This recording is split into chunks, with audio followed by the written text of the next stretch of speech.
Hello. I am back. Want to get a drink? Sorry, finals.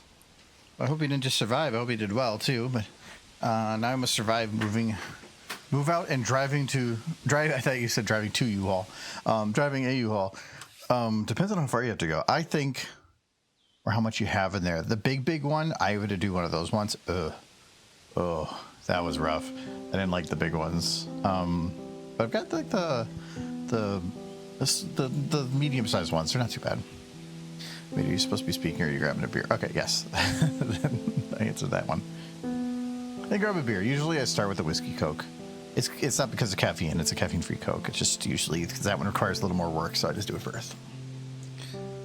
And I enjoy it. And it's also like the cheapest one possible. Soda's kind of expensive, but still, it's end up like a can of beer is on average like what, $4 a can? For like a fairly decent, no, that'd be 60. Yeah, okay, it'd be like $3 to $4 a can. But if you do a whiskey Coke with Windsor, it's about 75 cents for the Coke, and then it's like $18 for the bottle of whiskey. But I'm gonna guess I can get like 20 or 30 uses out of it. So then you're still looking at like 50 cents. So it's like $1.50. So it's about half price for a mixed drink. Sure. We just need to find a way to get those, like, the syrup, and then we need to have, like, a way to carbonate our own water. How is that cheaper? No, it's probably way cheaper. It's one of syrup. It's. I don't think we're gonna make our own syrup.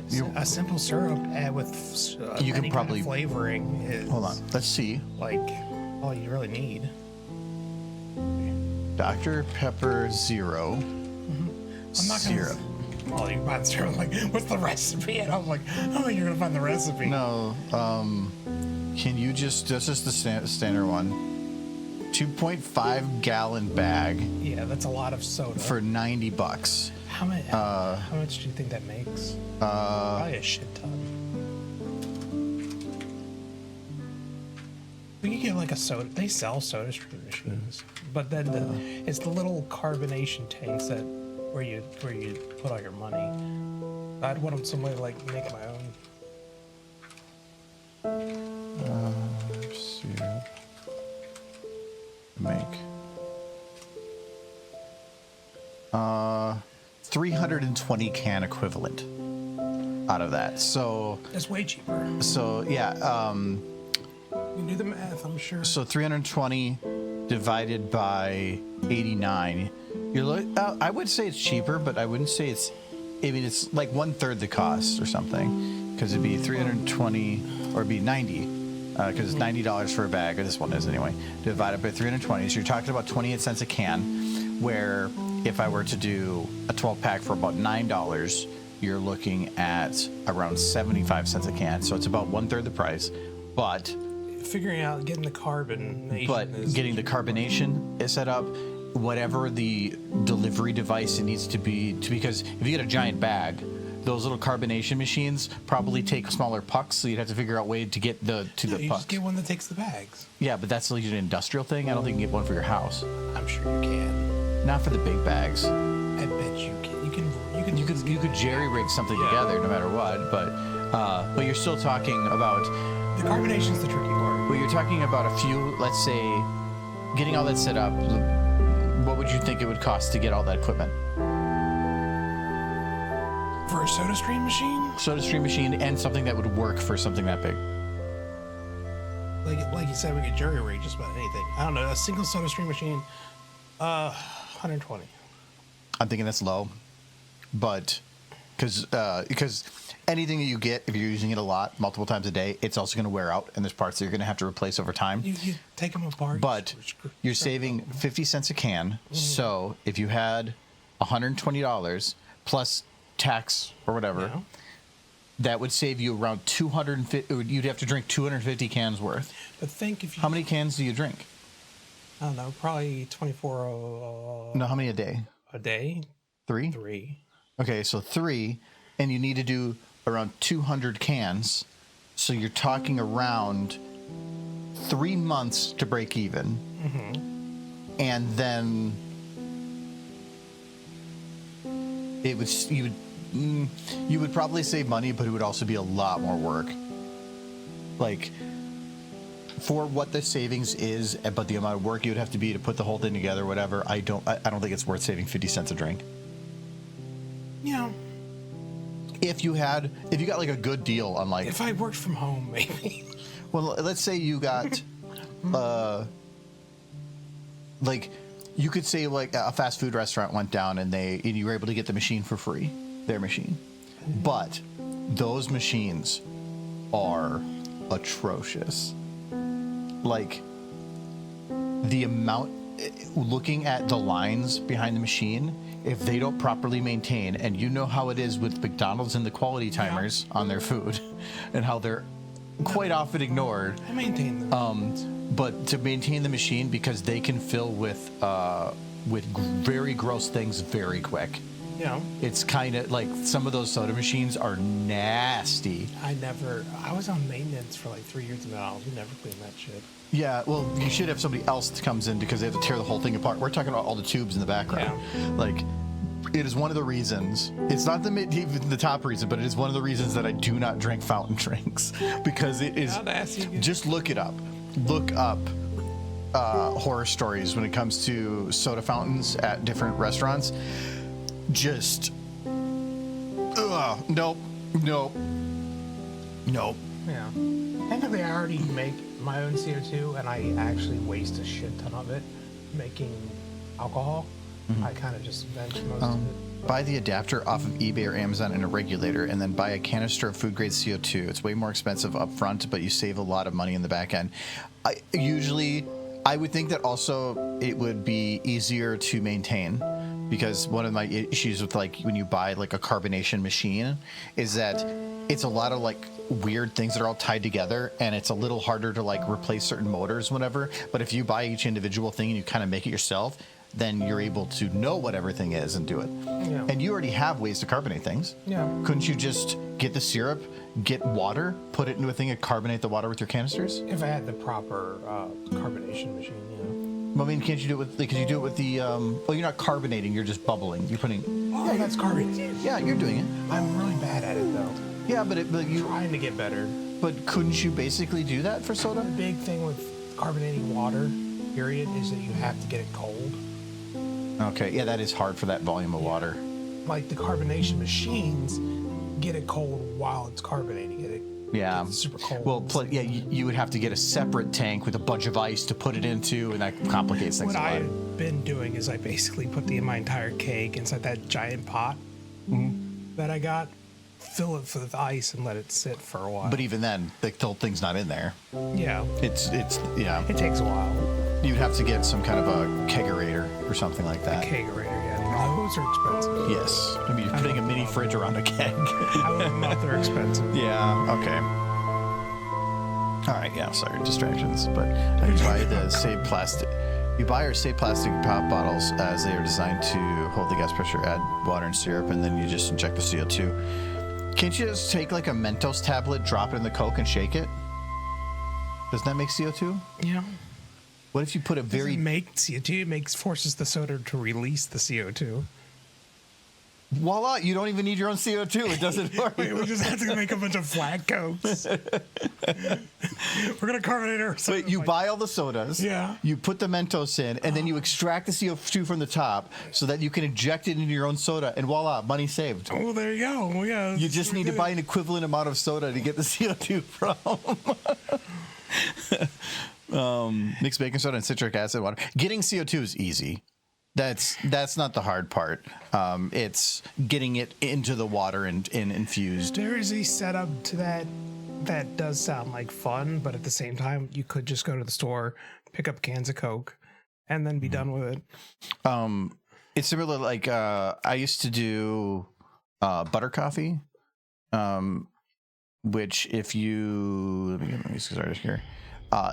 You should only do it if you're doing keto, but it's basically mixing grass-fed butter with MCT oil and coffee, but butter and coffee don't mix. If you were to take butter, put it in coffee, and just stir it, they would separate. So you have to make an emulsion.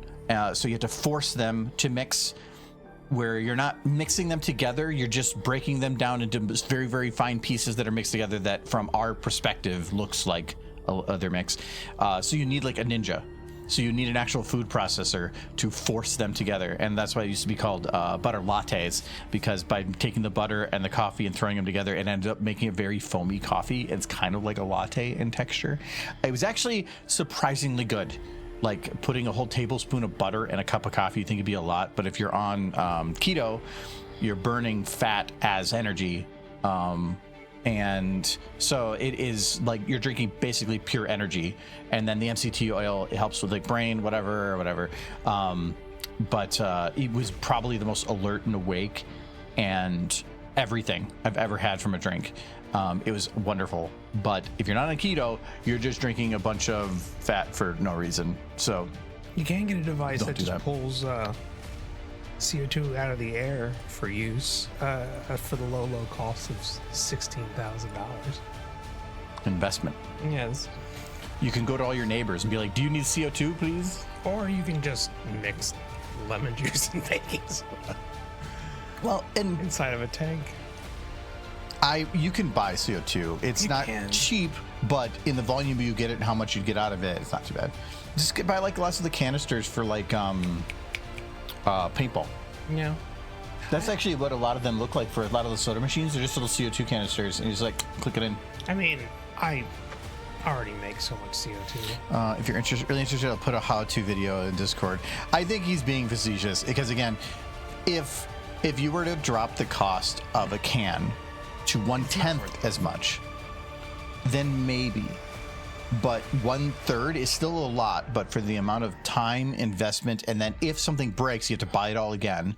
It ends up, like I said, if you're having to like drink 200 cans before you break even, but then if you go 200 in and something goes wrong and you have to replace pieces, now you're eating into that. And if that means that it's no longer 1/3, you're looking at maybe it's 2/3 the cost, or like it's 70% as much. And then is it really worth saving 25 cents per can with the convenience of just pour in, crush can, throw it away?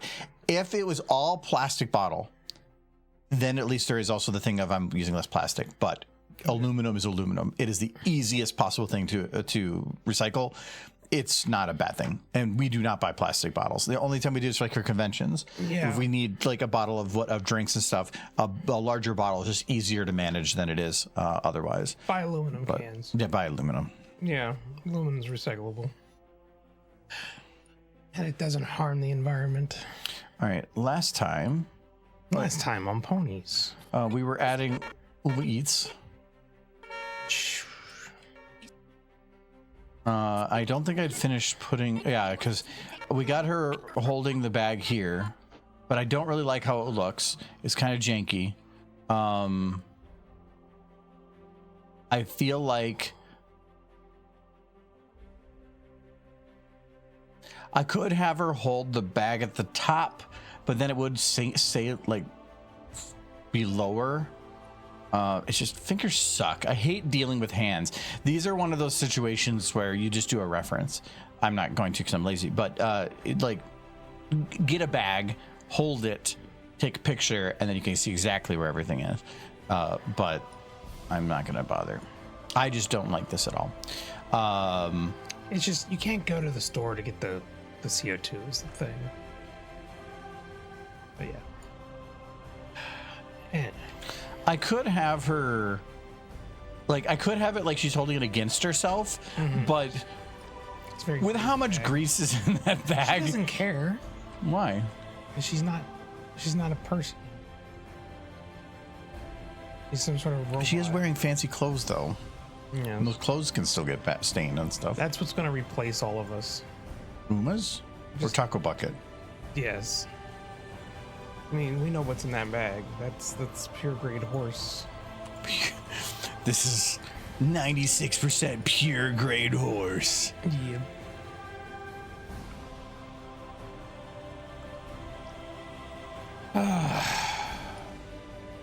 How is everyone? That's the question I should be asking.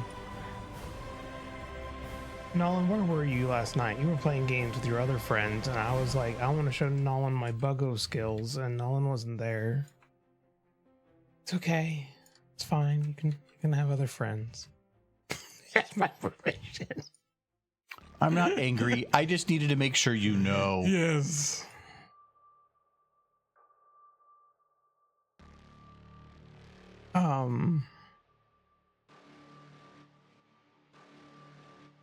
No, I think it's probably easier to just keep buying it from the can. I already go through all the trouble of making my own alcohol, and we should probably drink some of it tonight because there's a lot. I don't know where it's at. It's somewhere. The problem is, Probably like, hot your outside. stuff tends to be by percentage a little higher, and I like drinking volume, which means lower. So that's why, like, You don't know what the percentage is. 'Cause What is it? I don't know what it is. yes. Well, not knowing what it is doesn't make it better. It's called excuse. Yes, that's impossible to know. So let's get drink until things happen. Get drunk until drink. Yeah. I think it's all warm and outside right now. Because the cooler is outside, right?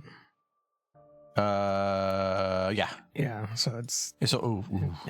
needs to be in the. It's fine. It ain't gonna I hurt emptied it. out the cooler except those because I was leaving it to you. Yeah, no, I mean it's fine. They can get warm. It's just not gonna taste very good. Just don't put it in direct sunlight. That's what messes it up. So replace your hands with tacos. No. I think that, like, the hand below works. I just don't like how it's done. I feel like if you were actually holding the bag from the bottom, your front fingers would probably be pretty straight, and your back ones be curled a little more. But because of how the thumb's kind of placed here, I did the opposite. So I think what I need to do is just adjust this a bit. I'm going to turn this a little bit more this way so that I can get it more this way. And then we're just going to see if I can. Yeah, I can. So I'm going to just adjust the thumb's position a little bit there. And now I can flatten out the hand here.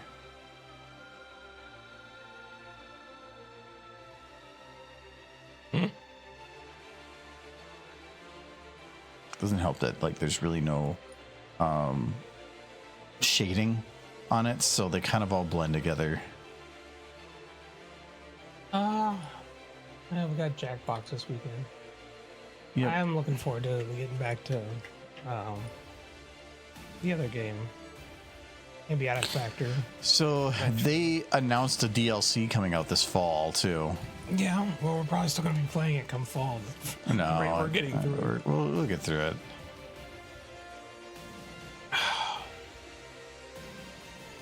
It's fine. I'm happy to take our time in the game. I still need one more piece of the armor that I'm trying to build. I usually, at least in any game like that, kind of, it depending, like Valheim didn't work out, but I tend to just like skip around to stuff because when you're playing multiplayer and something like that, it's about the power of the group. And if I do an full upgrade every time, it's eating a lot of resources. For 4 people, that's a lot of resources. So I just end up skipping an upgrade round as I go until I feel weak, because then I'll just let other people have the upgrade stuff. I mean, it's a lot for 4 people, but at the same time, if everybody's pulling their weight. That game's kind of a little more limited because, like, the office space is only so big. So, like, you're playing 4 people, that office space is still the same size. But, like, most of the armor I got, I'm using in there, I found.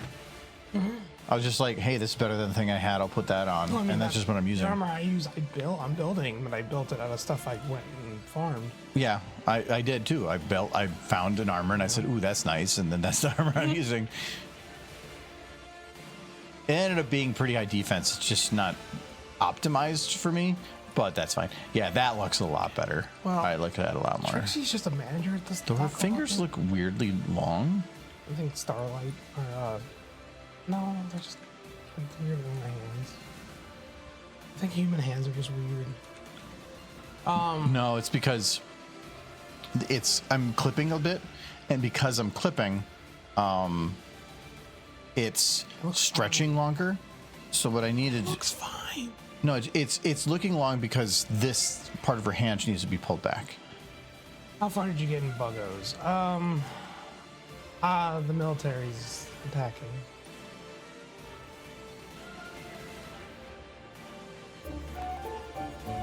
It's a derpy. It is a derpy. She's drinking out of a box. No. How dare she? Did you give her that juice box? I did not. She wasn't. Well, then how dare? Yeah. Yeah, she's gonna need more insulin. What? She has diabetes now. Well, I didn't call it that, but sure.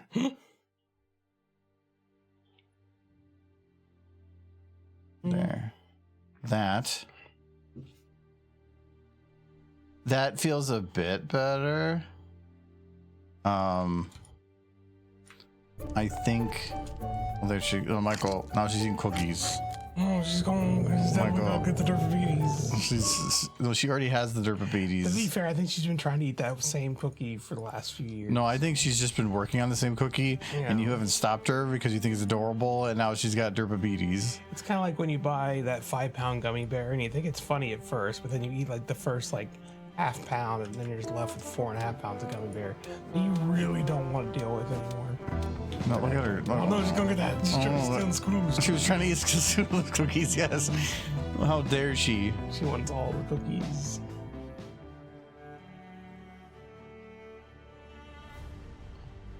I think you guys are all trying to give her a diabetic coma. And it's the happiest kind of coma. Probably not. The happiest kind of coma. I mean, wow, that's dark. is there a better coma than one that is induced through lots of candy?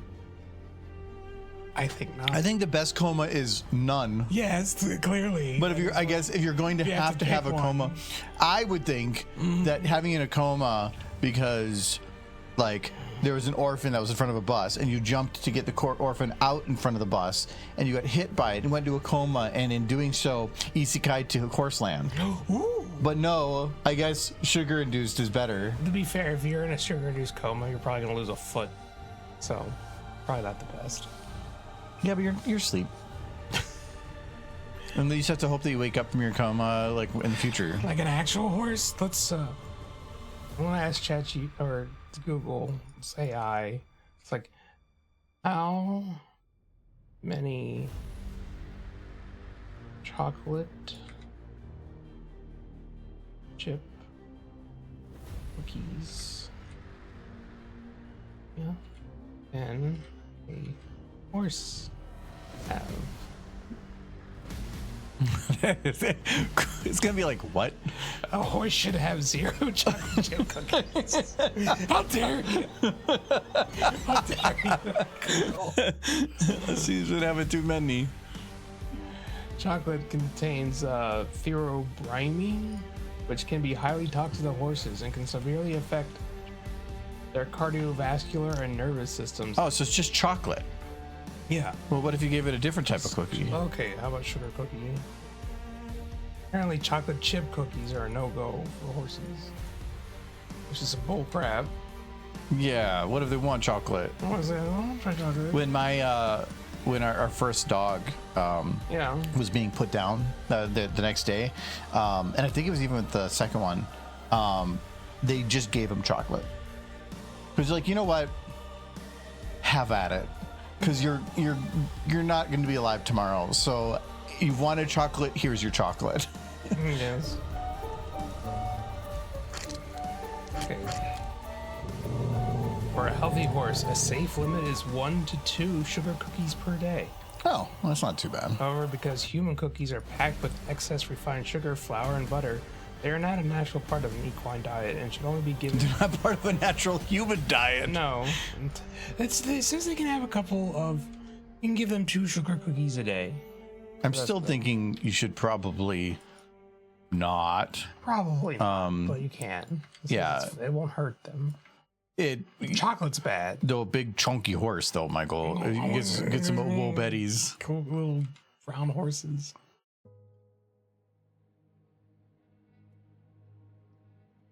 Roll them around. I'm gonna guess oatmeal raisin cookies are fine too. Probably keep it to 1 to 2. Yeah, I'm pretty sure the sugar is more of an issue at that point. Yeah, it's just that no chocolate for horses. Why is it that we can have chocolate then? Because I know there's some chocolate is poisonous to most other animals except humans. But like capsaicin is for the same reason. The reason that like we like hot peppers, it's like your body is reacting to it like almost an invader, but we have like a positive reaction to it. Humans are weird. Yeah, we definitely have found other. I think caffeine is too. Caffeine is meant to kill bugs. It's meant to kill bugs. Yeah, but we are like, yeah, but it makes us feel great. No, capsaicin is just like plants develop defenses against mammals to stop them from eating them by making it hurt a little bit to eat, and then humans were just like, hey, I kind of like that pain. Give it to me, daddy. The plants were like, give it to me, plant daddy. This wasn't supposed to happen. I'm gonna ask, why can humans have? Okay, the bag's a little tilted because of what I did, so now I'm gonna tilt that back. So we're gonna grab our hand, and bag. It just simply says we've evolved the ability to metabolize the theobromine, the bitter stimulant found in cacao. Michael, taco bucket. She's got taco bucket. She's got lots of chocolate in there. These are chocolate burgers for the horses.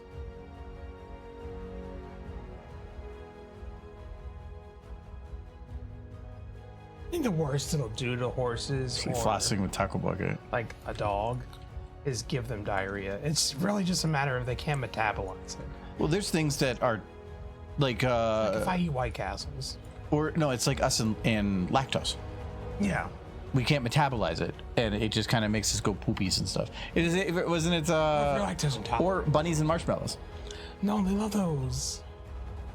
We gave it at one of the fire pits once. There's bunnies hanging out, so we put a marshmallow out, and one of the bunnies went up and was gnawing on it, and then it was at that point we're like, oh, we should double check that, and then like we looked it up and they're like, well, I mean, they can eat it, but it will give them the runs and tons of GI issues. And so we're like, okay, buddy, stop. I don't want bunny poop everywhere. So yes, don't give bunnies marshmallows. They will eat them. I asked, how many marshmallows should you feed a bunny? It says you should feed your bunny exactly 0 marshmallows. Rabbits have incredibly sensitive digestive systems that are designed solely for processing fibrous plants. Because marshmallows are made entirely of sugar and gelatin, they offer 0 nutritional value and are highly dangerous to a bunny's gut. Yeah, and that's what we figured out afterwards. So we're like, stop, bunny, stop. No, they like it. He's like, oh, delicious. They thought it was very good. This is much better than grass. How much soda can a bunny drink? You know, these are all very. It's probably the same thing. It's well, but. Find out. Yeah, I'm thinking that's a similar thing. I like how it says should give him exactly 0. Exactly. Well, hey, maybe a half. 0. Is a half a marshmallow? No, exactly 0 marshmallows.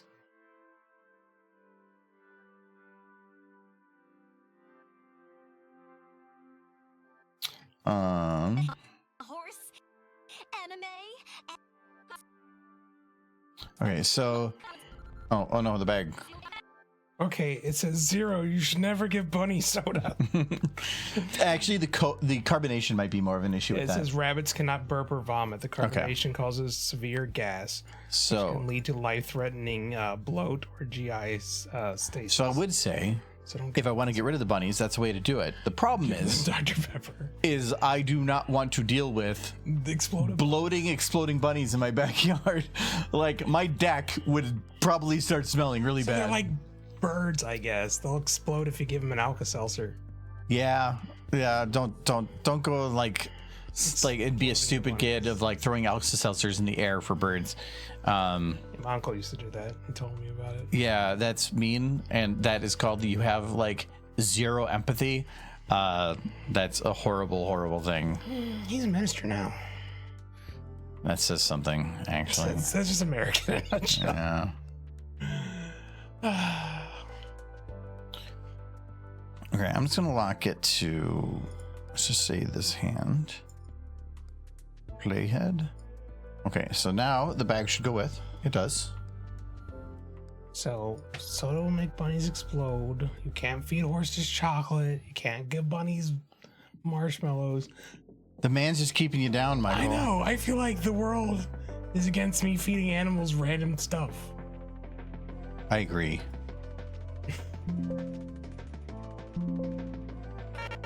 How much flesh of man can you give bunny? Actually, there's no bag on this one, so I don't really need it there. This one I do. Okay, tell me, internet, how much flesh of bunny? Rabbits are strictly herbivores, which means their digestive systems are built exclusively for eating plants and vegetables. They should never be fed meat of any kind, including the flesh of man. Good. That is the correct answer. That's not what Monty Python taught me.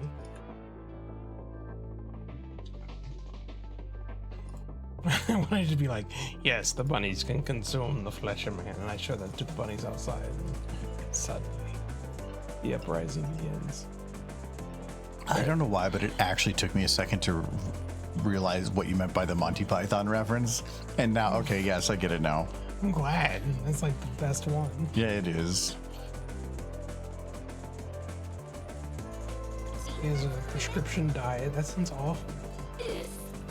Probably wants chocolate and the flesh of man too. And marshmallows. And soda pop. It's crazy the number of animals that just can't fart. And how it leads to their deaths. Farting is the only thing keeping any of us alive. That's what I'm learning today. So she stops moving right off the camera, right? Yeah, I need to fix that. I need to have her keep falling a little bit because her hair and stuff is flowing behind, but when she stops right there, it takes a second to catch up and you can kind of see it slow down right when she's out of view. So I definitely need to resolve that. I don't think it's a root. I think I am doing... Wait, why would it flaming hot pellets? Did you feed them chilies? I remember my garden back in my old place, I planted some peppers thinking the animals would leave them alone because they're peppers, but then they just ate the plant. And it was like, okay, I guess that was a failed attempt. If they won't eat the peppers, but they'll certainly eat the plant that grows them. Like I had problems growing we have put a bunch of plants on the side of the house there and they were eating them up, but it was because we put little plants and kind of like mid-year, so they didn't really have the time to fully grow, so they just ate at them. But now they actually have established roots. Like this year when they came up, they popped up real quick and then the bunnies couldn't eat them to oblivion. So now they're actually pretty big and lush.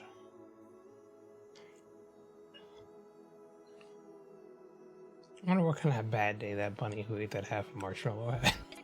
He loved it so much. Or he's dead.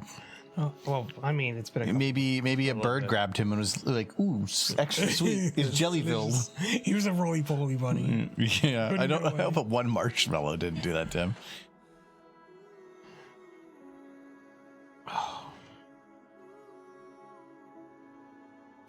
Okay, so I'm gonna grab heavy weapons guy's sandwich. So feeling. Bunny should have exactly 0 motion. Sandwich make me strong. Ooh. I am full of sandwich. I'll have to do that in the stream when I get here. I ordered a whole box. Cost me like $40 of French chew taffy. Vanilla taffy. I like how you bought for Yeah. your containers for this the con. You're bringing 4, and you bought an industrial roll of the plastic. That's the smallest they had. Why couldn't you have just saran wrapped it?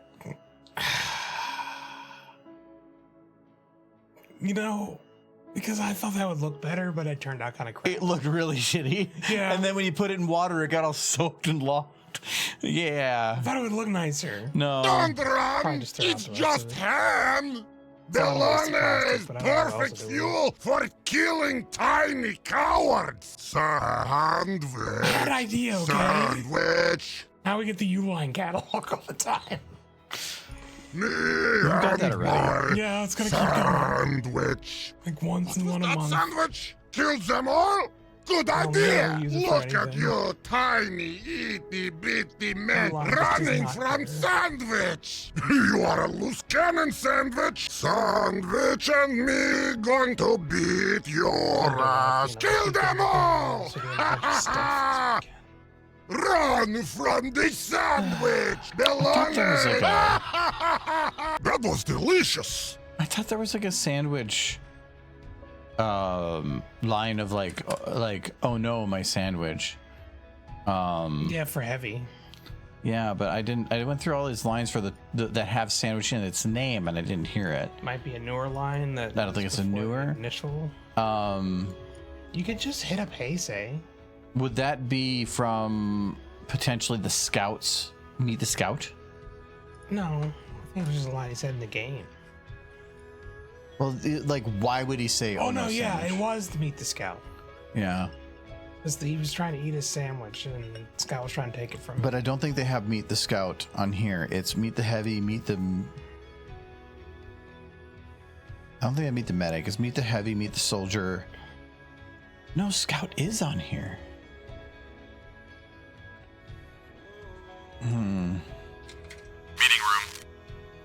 I need to check if the My Little Pony movie's coming out yet. Unless it's a my own. If fighting is sure.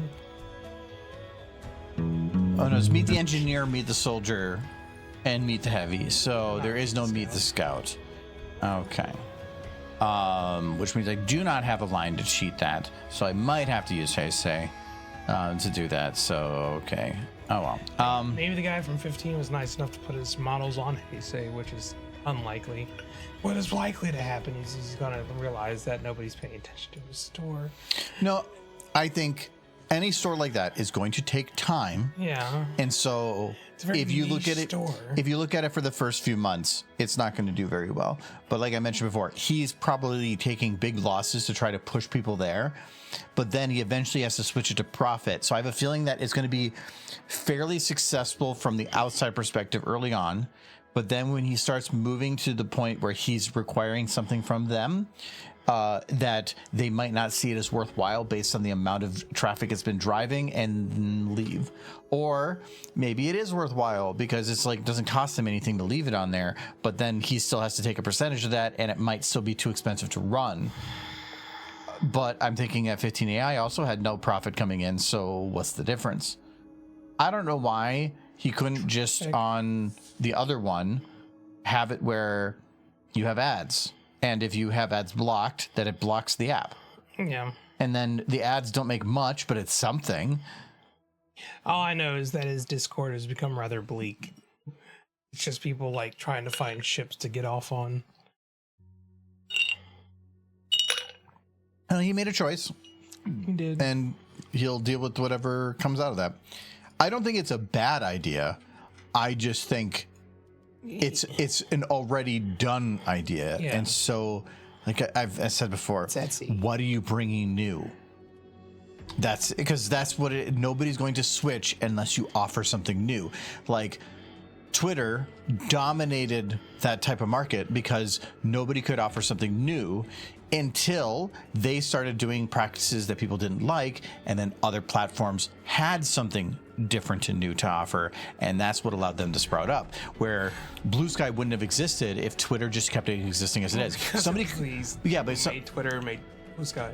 Well, I know, but it's if nobody, Blue Sky couldn't have gotten ground unless it offered something, and it did. Yeah. But until Twitter had Elon take over, there was nothing for somebody else to offer. Yeah. Well, they offered Twitter. You could have like Meta comes in and tries to do Threads, but it has a hell of a time getting ground because nobody wants to switch unless it's offering something. They were just leveraging their large base of people to try to push people there. And generally, it's the same thing like Discord for a while was like paying people to promote it, to try to get people pushed to the platform, because like I mentioned for his platform, if you don't take a big hit at the beginning to push people to it, you're not going to get people to go there. And what was the other one that was like that? Or like Facebook Marketplace. It did what Craigslist did, but now it also connected directly to your Facebook to make it convenient and easy. They offered convenience, and that took over. And now Craigslist is nowhere near as big as Facebook Marketplace, as far as I can tell. I never use either of them, so I have no idea. If I need to sell something, Facebook Marketplace is just easier. It's a lot more updated than Craigslist and everything. And I put a couple things on. I got rid of my washer and my mattress. If you ever get a new mattress, and somebody says that they'll selling it for not selling it for putting it on the curb is like sometimes costs like $100 for the trash company to take it away. Just put it on Facebook Marketplace for free. It'll be gone in 24 hours. I don't know who's buying all mattresses, man. I'm not buying it.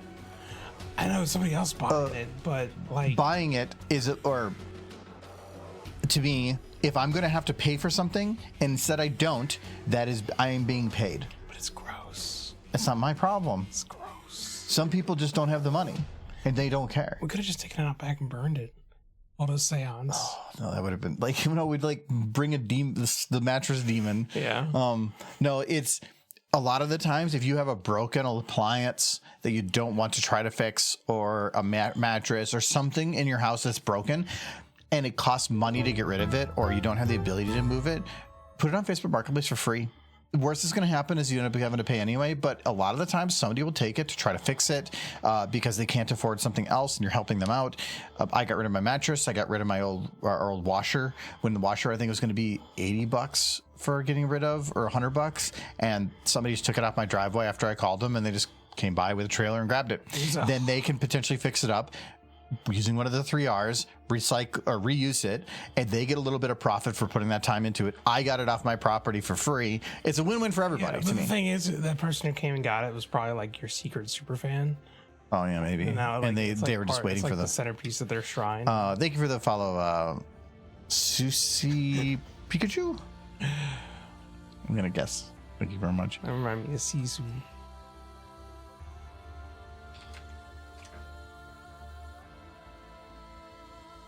Okay, this is the Umanator.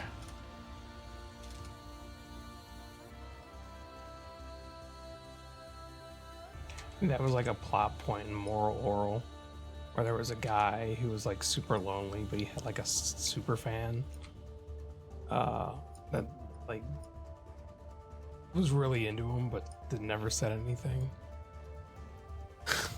So it's a weird show if you ever get the opportunity to watch it. It is noteworthy. Did you ever watch that one? Moral Oral? Yeah. Not really. I've seen some of it if it just happened to be on. Ooh, I can tell that there's a single pixel of something that is attached to the legs incorrectly. You were looking at his robot junk. Well, if that is, then he's definitely have to impress them some other way. It's data. It's like, I'm fully functional. Just not very good at it. Okay, what is it that's causing that? Isn't that one? Moral Oral is an amazing show for how weirdly honest it is. It's attached to the knee? No. What is this attached to? I know how to fix it a different way. I hear you. I want it because the camera, they might pop up in camera. If I just instead just do this, it's going to be better. But it must be attached to like, yeah, it's attached to his foot. Yeah, it's attached to his foot.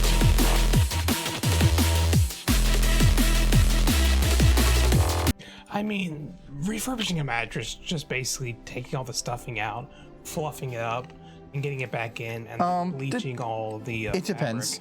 Because some of them are multi-layered, they're very fancy and how they do stuff. It's just thread holding it all together. But really, if you have a mattress and it's getting old, but it's still in decent condition, just get a topper. For like $100, or they've went up in price, but for the prime time it was $150 for me, but I think it's like $250 now. You get a Tempur-Pedic topper, and it will basically add another 5 years to your mattress. Easy. Flip the mattress. It depends on the mattress. Some of them don't flip. You know? Yeah, like my mattress has a special topper thing on it that basically is like a Tempur-Pedic thing on the top. If I flipped it, that'd be gone. So if you got a very cheap mattress, sure. But you spend a third of your life on a mattress. I would want it to be at least pretty I've been decent. sleeping on my current mattress probably for about 8 years. Yeah, I mean, if it works fine, sure. But my one was starting to sink, and it was getting to the point of because it's just me. I tend to sleep on one side or the other, and then it ended up being I was like rolling backwards, and it wasn't very comfortable. I had a topper, but I had the topper for 5 years. Just spin it around. I did. No, It's synced on the middle of the mattress, left to right. Is it sinking or is it just taking your shape and Kind of, but like I said, I sleep on one side or the other. It just was collapsing in the center, and so it was becoming. I felt like I was sleeping on a curve, and yeah, I could have slept more towards the middle, but then I felt like I was being surrounded by my mattress, and I didn't like that either. Sunset Rainbow Dash in Australia would very much agree with that statement.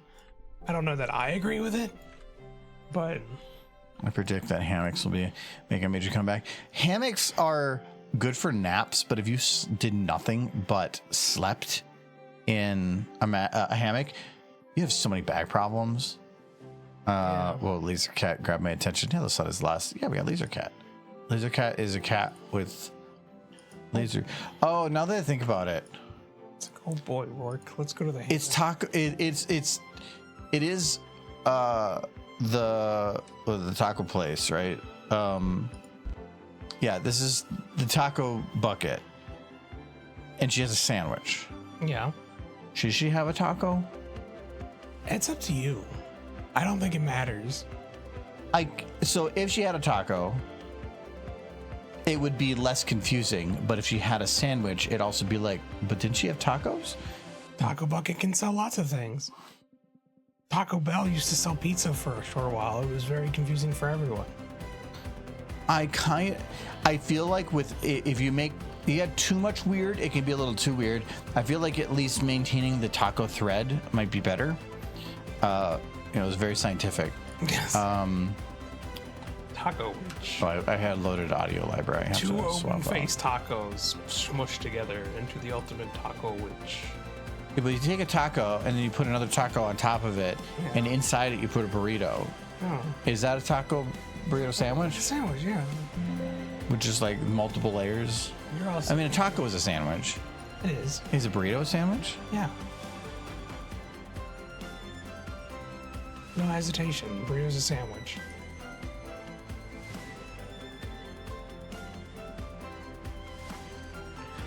How complicated. Anything wrapped inside of a carbohydrate is a sandwich. Is a tree a carbohydrate? Are you asking if bark is a carbohydrate? Yeah. I think it's fibrous. I don't think it's a carbohydrate. I think it's a vegetable. You sure? Yeah. Because I was going to ask if a tree is a sandwich. Yeah, I know you were. I'm kind of curious. And it's just a tree all the way through. It has to be like... No, the bark is a separate type of tree. It's still just the tree, though. But what if you had we talked about that as a loaf of bread, a sandwich? No. But what if you put a different type of bread in the middle? If you had two pieces of white with a piece of wheat in the middle. It's like two different things, though. Then okay, but a tree is its bark and then the wood. No, it's still just the tree. No, the wood bark doesn't. is not a separate The wood thing. doesn't become bark. Bark is actually the actual tree. All the nutrients and everything for a tree go up through the bark. But eventually, the bark turns into the wood as the tree grows out. That's the rings. No, the rings are growing from the inside. The bark just moves out with it. I'm pretty sure the bark hardens. And then No, because you know those people that carve their name into a tree and it stays there for generations? Yeah, because the bark stops growing there. It just gets deeper or recessed. No. It's not going to make some infinite thing for in there. The wood from the inside is different. It's all just the tree. The rings come because, like, during the winter, it stops growing, and that creates a different color, and then we see it as a ring. I'm not sure that's accurate, but it's still all just the tree. Yeah, but it is different types of wood. It is that you said the two different types of bread. No, it's not two different. It's still just the one wood. What if we got two different loaves of bread, and you grab two from one and one from the other, same brand, and you put one in the other one? Is it a different kind of bread? It's the same type of bread, but it's from a different loaf.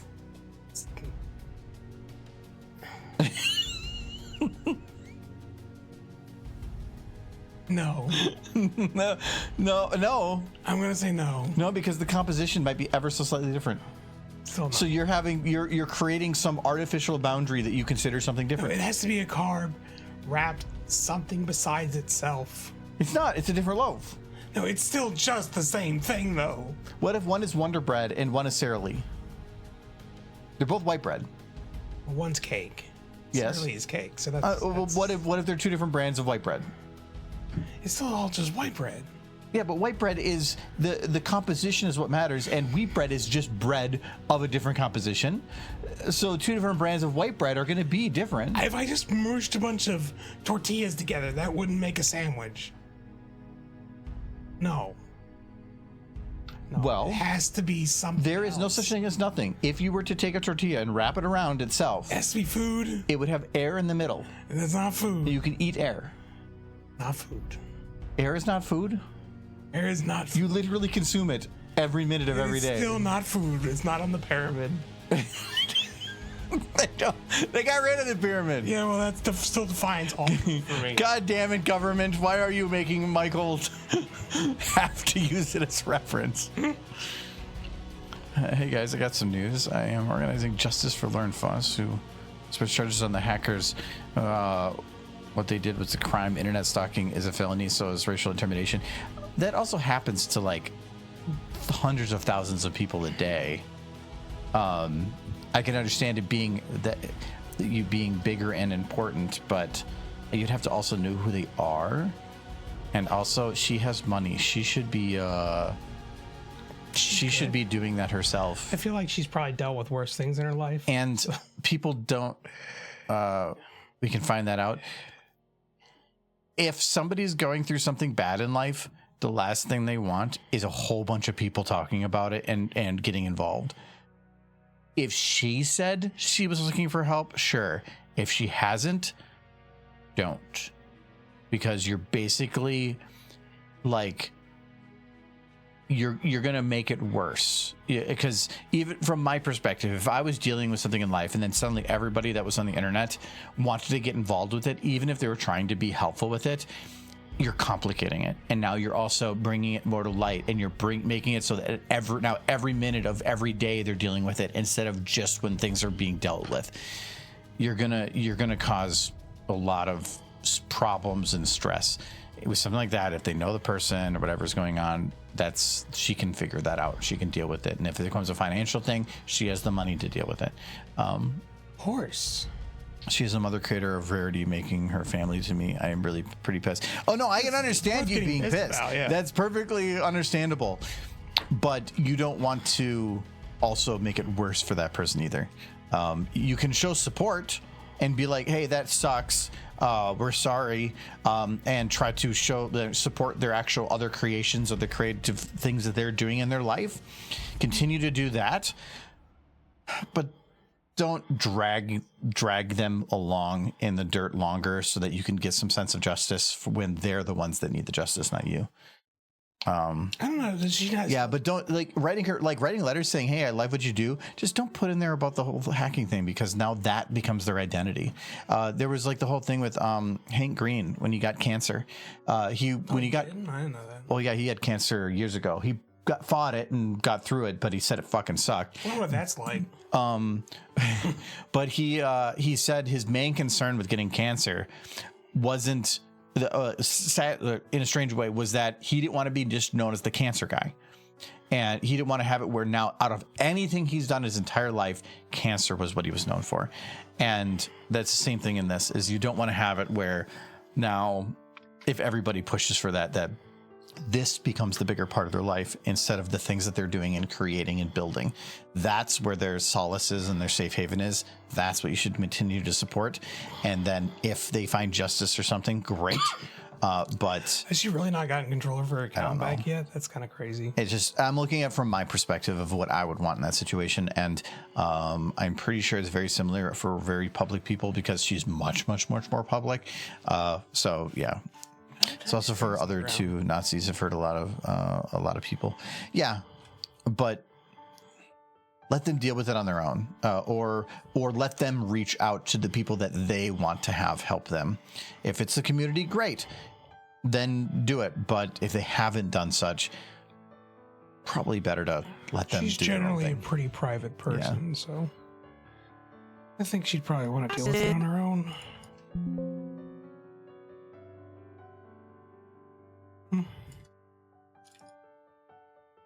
She, she's going to be at Everfree, but now they just announced Nicole Oliver is also going to be at Everfree. Oh, so they're both going to be there now. I think the last time I saw Nicole Oliver was at Everfree as well. She might be more local or something. I think it's just their local, because I think they're both in California, or no, she's probably in Canada. Yeah, she's probably in Canada, so but Vancouver. That's like right there. Yeah, it's really close. Because I don't think Canada has a convention anymore. I might be wrong about that, but Canada, yeah, they had Brony Can that was up there. Brony Can, but that died. 2016, I think was the last year. Which is crazy, because that's where most of them are, is Vancouver, to my understanding. Yeah, but you also have to have enough people going. You can have, even if all your voice actors are there and stuff, it's a little different. It's probably the easiest one for a lot of them to get to. Actually, sucks. I'll put the Uminator.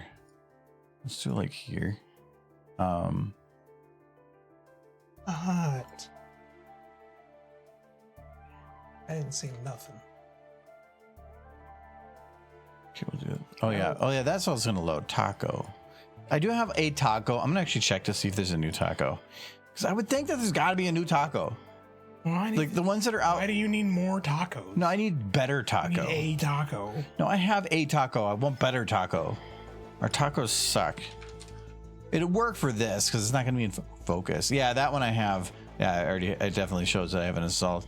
That's, I think, the best taco we have. Jay is streaming. Is that really on my phone? Wanted to tell me? Oh, that's why. Okay, I searched taco and I'm like, why wasn't it one of the first ones? Why is it on here? Because they put KO. Can you guess which game Jay is streaming? Halo. No.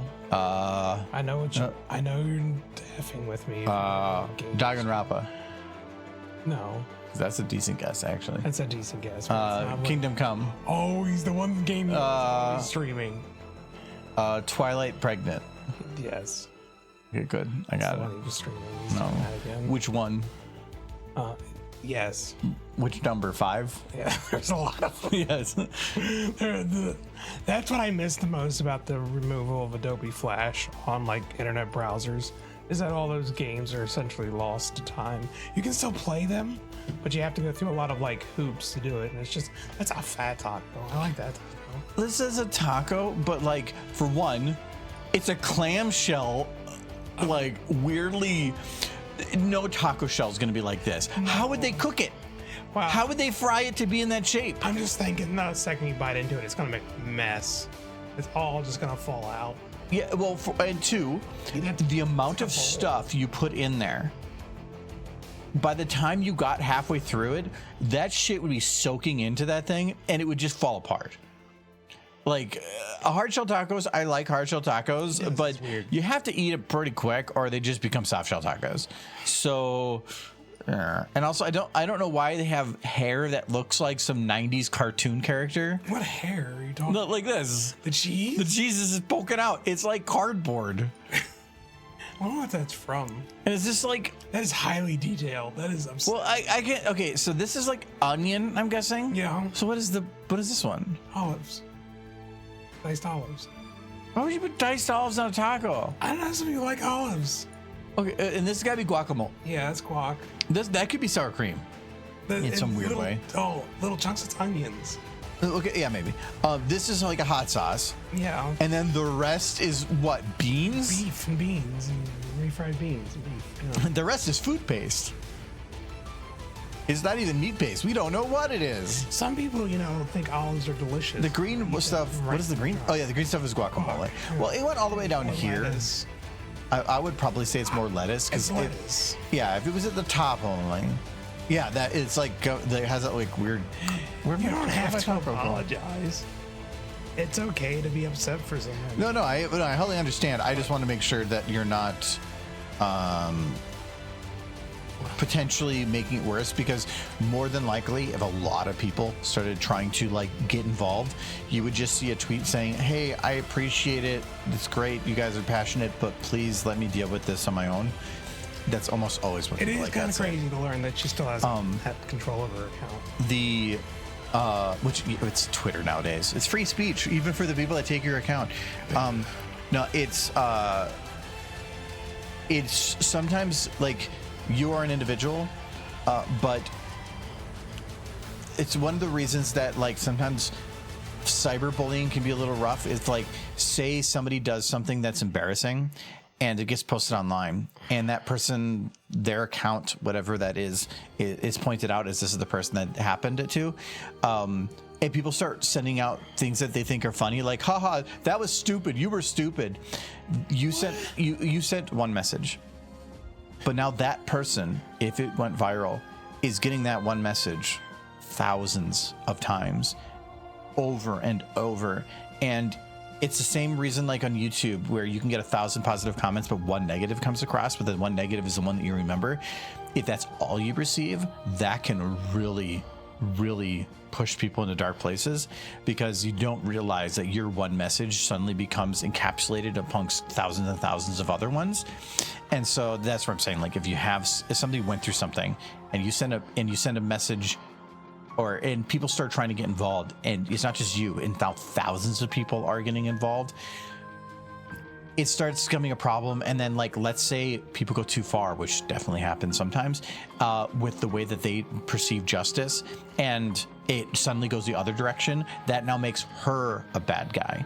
And that's not good either. If there's justice to be served, let her do it on her own pace in that regards too. There's definitely been times where people found somebody got hurt, so then they go and figure out where the person lives and they dox the person, and then that goes public, and then people are over there egging their house, and then they're destroying their life. And then it comes down to like, now the person that you're trying to defend becomes responsible for the actions of people that are doing things on their own, and they doesn't make them feel any better, because now it says by getting even, suddenly it starts making it feel like the villain, and you don't want that. So it's just better, just if they're doing cool things, support the cool things, and otherwise just kind of let it be. You love silly metal music. Have you heard the song "You Want to Be a Taco"? I have not. But I too want to be a taco. You do? Yeah. I think you wanted to be a horse. On that more so, yes. Is this one of those unicorn questions? Be yourself. Unless you can be a unicorn, then be a unicorn. Of course, be a unicorn. Jeez, what? Crazy? Would you rather be a unicorn, a Pegasus, or useless? Wow, you're a dick. Poor earth ponies don't deserve. That's not what I was talking about. Earth ponies are normal. I didn't say earth ponies. You did though. I don't remember saying earth pony. I just exclude them from the list because they're useless. Wow. No, if I'd be happy with any of them. Though unicorn does seem like the most easy to adapt to. Because I'm not really sure how to pick up stuff with who's. Of course, I'm not sure how to do it with magic either, but I feel like that's more amicable. Yeah, that's the word.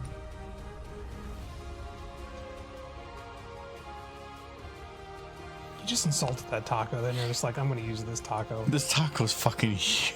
It's a taco bucket. This is the Bo Betty of tacos. It does look like it would cause problems, that taco. It does look delicious, though. You wouldn't eat it because it's got olive. I don't want. I already had food today, so I don't want any tacos. I'm not saying you have to eat it right now. No. I'm saying like Late Sunday was saying that. He's doing tacos for the horses. Horses. Yeah, we're working on an I would say Uma video, though it's kind of becoming Five Nights at Freddy's a little bit. It's got Terminator. It's technically Terminator, but I know somebody's gonna say it's Five Nights at I Freddy's. thought it was that synth from 4. Is it Terminator? Yeah, this is from Terminator. I think it's I think it's just a standard model It's Terminator. the standard Terminator model. Yeah. So what I don't understand is if this is the Terminator that the robots are creating, why did they give him teeth? Initially, that version was created by humans, and those were the first ones that went rogue. Okay, then that makes more sense. They were supposed to mimic humans. They would have the skin. They would look like the Arnold Schwarzenegger version, and they were supposed to like be assistants. Yeah, that I can understand, but if you're gonna make assistants, for one, why did you put red LEDs in their eyes? Because that's the only ones that existed in mass in the 1990s. Okay, yeah, you can say that, but I don't think they had the technology for whatever this is too. You can't say that they invented blue LEDs after They this. invented this tech in the 1980s. They had to stop the guy from releasing it to the world.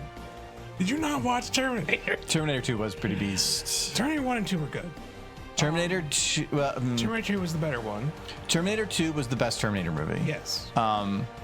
I don't know any order after that because that's the only one I know.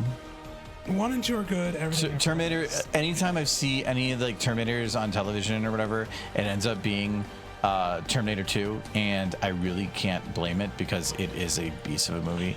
Also, like I was watching some stuff that was talking about how I think this one did, like the beginning, the nuke that goes off, all the cities that are exploding, none of it is CG. They did it all practical effects. They made a very small city and they blew it up. And so like have to do it. like hold on, like the bus sliding across. Hold on. Oh, I know the nuke scene you're talking about. It's pretty infamous. Yeah, it's amazing. I mean, it's if you think about it to nowadays, it's not all that great. But if you think about it compared to today, it's fucking crazy. Because this is the 80s, man. Hold on, like this is when the nuke goes off. I want the nuke to go off. I thought that was at the beginning. Is that T1 or T2? This is Terminator 2. The nuke. I thought T1 had the nuke. Is it T1? Because I mean, that's when they're going to talk about the origin story. Yeah, maybe. If it's T1, that's even more impressive because, like, It's a few years earlier.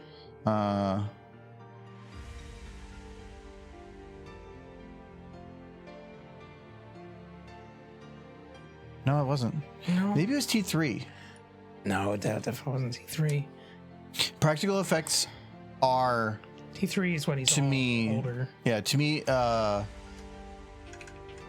nuke scene. Okay, there. Yes, I don't there you go. that scene. So it is T2. Okay. Oh yeah, because Yeah, 'cause she's watching somebody at the park, and then like she gets blown back, which her skeleton was also practical effects. When they went off, yeah, like this was all practical. no kidding. But I like how she's melting, but the turtle's fine. yeah, but like all of this, that was miniatures, Yeah. which is crazy. Like they showed the behind the scenes of them doing this. This scene is all miniatures, and if you look, Everything if you kinda really stop and look, okay, yes, you can realize it's miniatures, but it just playing through, that's pretty damn good. Like, yeah. it's amazing. Like all this being miniatures, practical effects are king. You can hide a little bit because of CRTs and whatever, but there's nothing Well- better than a good practical effect. CRT, yes, but in the movie theaters with the film, It still wasn't as good. It was better than CRTs, but yes. a lot of movies back then were practical effects. So yeah, and but that's what's amazing about it is, the practical effects were just super, super good. A movie to me that can still utilize good practical effects to me is better than a movie using CG. I think that there's actually just a happy middle ground. Star Wars tries to find it sometimes. I would say, Wasn't there a movie that stayed all practical effects recently that was really good, but I can't remember what it was. there was some. I don't think it was all practical effects, but there were some that did surprising practical effects. Like the horse dying in Neverending Story. Yeah, I gotta mention that for Michael. Yeah, that was a whole thing.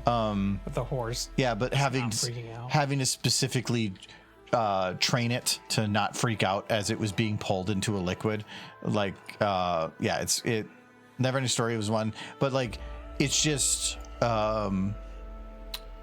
Poke them. practical effects to me are more impressive. CG can still be impressive, but practical is about somebody figuring out an engineering solution where with CG it's just about how much money do you want to throw at it, because with CG nowadays you can basically do anything, so whatever. But practical, if you could make a good practical effect like the witch in Legend, Yes. It's amazing scene. One of my favorite scenes from the 80s. yeah, so The like movie's man.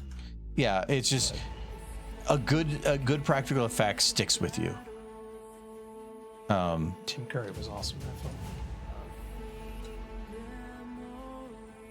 Go watch Legend. But nowadays when it's like, all right, so we need Spider-Man's suit doesn't look fancy enough, so we're just gonna like put him in a 3D suit for the whole movie and just digitally put clothing on him. Like it's just you lose something. But this is also coming from a millennial that grew up with practical effects, so I'm thinking that it's also a little bit of nostalgia speaking. Also, as I'm just doing all digital I effects. also kind of grew up with the really crappy CG of like the 2000s. That just looked awful. They shouldn't have done it. Yeah, but it was a stepping stone. It was. You got a voice impression. I do. Printer 3D sound? What is that? What? 3D printer sound. That's not what he said, though. Well, if you want to try to figure out how to do a printer sound in 3 dimensions, Like. Whoa, whoa, whoa.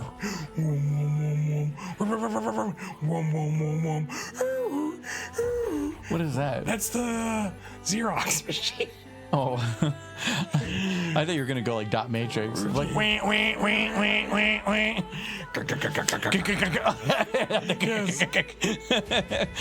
I worked at a company that had a dot matrix printer that they did all their manifesting on, and every evening you would just hear it running back there constantly, like.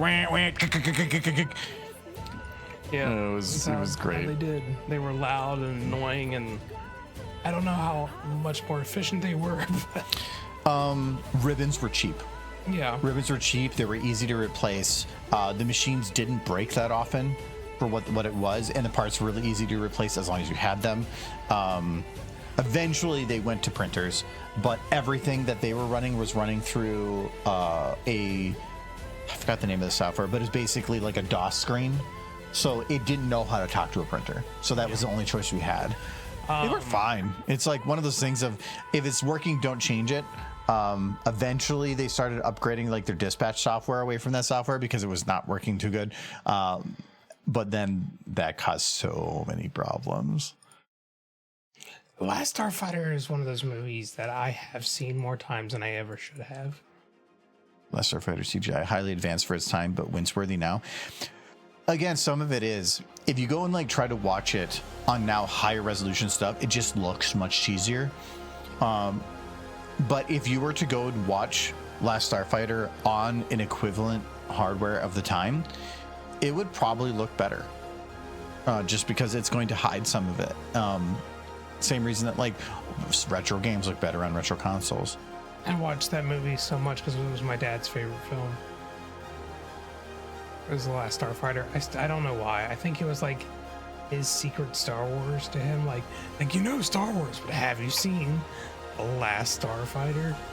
The cheap knockoff version of Star Wars. It was like some weird combination of Star Wars and Tron. They were trying to be like the two big movies at the time.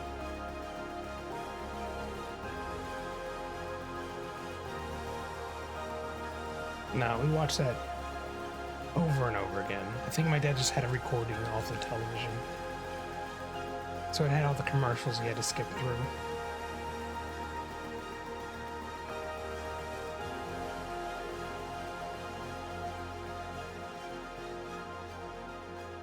The vast majority of our movie collection when I was growing up was just VHS tapes from recorded television. Michael, look. Yeah. He fap. You do. I needed to make the arm bigger, and this is like the charger from Left 4 Dead. Yeah. Yeah. You have a lot of free time. Not a lot to do. Oh. Apparently we're making a fapping robot. No, Alright, he no. fapped. This is Okay. past tense. You didn't do this. This was already like No, this is in the past. The muscle came from it. It's the like robot muzzle. what was it? The Are you thinking of Left for Speed? Oh, okay. yeah, this guy. Yeah. This guy only works out one arm. Mm-hmm. So like, look at this one arm. He's got big beef, but then his other one is like nothing. Just a regular. It's definitely like they just beefed up the one arm. There's a reason why he's like that. He's like an arm wrestling Yeah. champion or something. No, well, he gives a reason why, but he ends up like they're all part of some destiny to like save some creature that was left there. It's this weird thing of like this weird basically fairy lady has to be returned, and she is saved by an eagle coming to grab her from the water, and they have to prevent the demon from taking her. It's a really weird story, and I don't think it's that good. I think, is this M. Night Shyamalan? I don't think it is. I've never heard of this movie. Yeah, Lady in the Water. it's not that great of a movie, but what was it? Yeah, Paul Giamatti's in it, and Paul Giamatti's an amazing actor, so it kind of makes up for it. Yeah, it's M. Night Shyamalan. It's not a great movie. It's actually based on like some folklore or something. But it was supposed to be that his destiny was to do something, and in the destiny was talked about a man with a strong arm, and so he is fulfilling that role, and that's why he was kind of doing that. It's just weird. Yeah, it's a weird movie. Rotten Tomato apparently gave it 48%. I saw that. Yeah, Metacritic's 36. I don't think it's a horrible movie, but it's definitely not a good movie. And so I think a 5.5 is actually pretty apt. I watched it, I enjoyed it, but if you really think about the story and you like summarize the story into 2 sentences, you're like, wait, what the fuck? Like, what? Like, oh, there was a lady that was in a pool, and now some demons are going to kill her, but she has to be saved by a giant eagle, and these people that live in an apartment complex are going to save her because it's their destiny. And like, why the fuck would you watch that? How would you make that? Even then, she's supposed to be saved by an eagle in the end, and spoilers, there's a positive ending. They don't even show the eagle. It's just a shadow. They took away the fun part. Did they not even? No, they all are just looking up and a shadow comes down and then she's gone. That's it. Like they ran out of their CG budget, which was apparently zero for the movie. Apparently. I mean, if you have nothing better to do, sure, Paul Giamatti's great, but other than that, I need another drink. Sure. What do you want? Just grab me one of the Trulies. I was trying to do it before I breathe.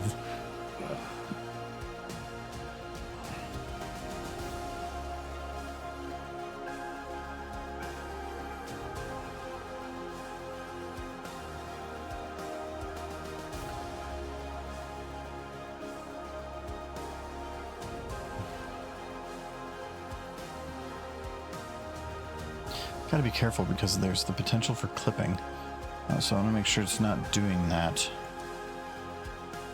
It's behind the taco though, so I can get away with some amount of, like, that's too high.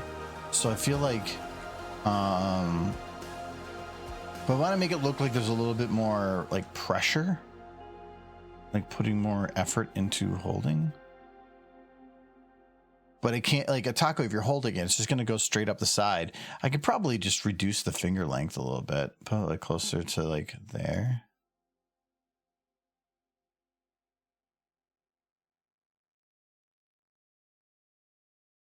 That movie flopped so hard, but it was interesting. Yeah, I would say interesting. Not good, interesting. It has an interesting story, and M. Night Shyamalan's whole thing is about having like big fancy reveals.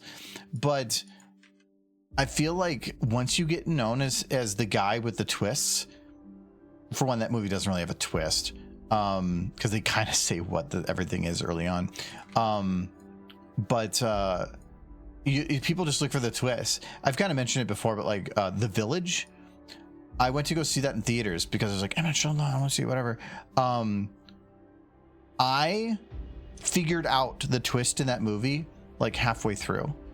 I realized what was going on, and when I realized it, it ruined the whole movie, because the whole point was the twist and reveal. And I'm normally pretty good on movies like that about like kind of shutting my brain off to not think and just watch and consume, so that I don't accidentally figure that stuff out. But it was such an easy twist to derive that I just couldn't do. I just accidentally figured it out, and so it was just, it ruined it. Or there's like The Happening, which has a twist, but it's shitty. The Happening feels more like it feels like Final Destination or Saw, where they wanted a movie to show an interesting way on how to have people get killed, and then just made a movie about that, and then just like sprinkled in some story along the way to make it like maybe work. It wasn't good.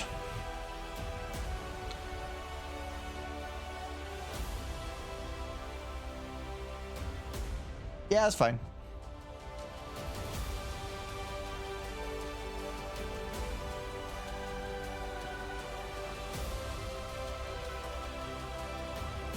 What's in it? Orange lime sounds good.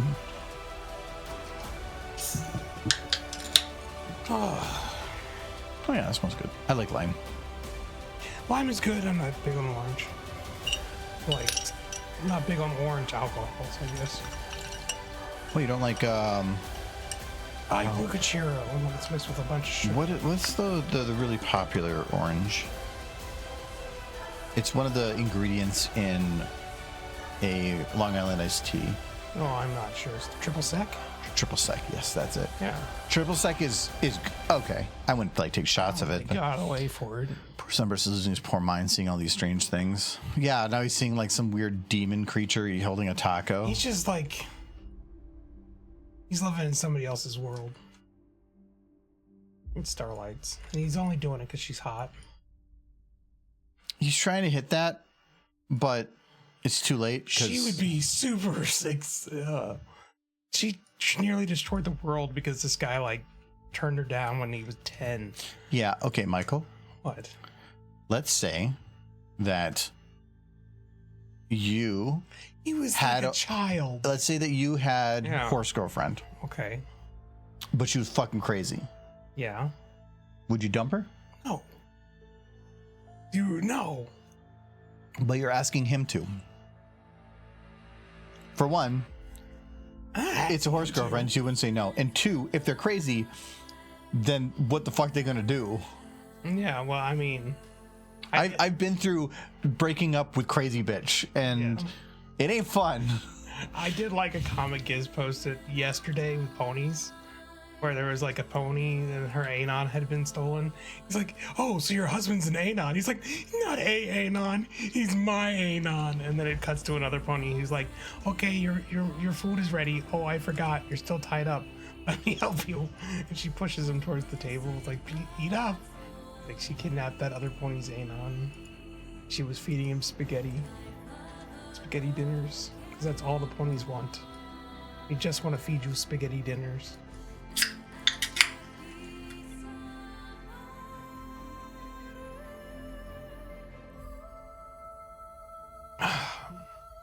See, Mayor Fair released their new promo video for their next con. It is quite entertaining. Is it a 3D animation? It is not, Oh. but it is a they did compilation animations. of different animators who made it. I thought they did they had like a full 3D thing every time. Or not 3D, a full animated thing every time. It is a full animated thing. It's just not 3D. Oh, no, sorry. I didn't mean 3D like in that way. I meant like they did a full animated something. They did a though. full animated, yes. Okay. Because I feel like now they've set a precedent and they have to like keep at it. Otherwise, it's a little bit weird. Hope your windows are closed. Oh, you No. know, thunder. Windows are open right now. Oh, wow. Yeah, they're talking. Ooh, might want to close them. Is it windy? Well, they're talking 91% in a thunderstorm. That usually means wind. Yeah. Here, I can go up and close no. them. You just You're want to the go, one Jinx. doing stuff. You entertain them. I'll be back. Okay. Dance or something. I'll dance. Starlight needs that taco. He needs that taco. Where is it? He always organizes stuff. It's annoying.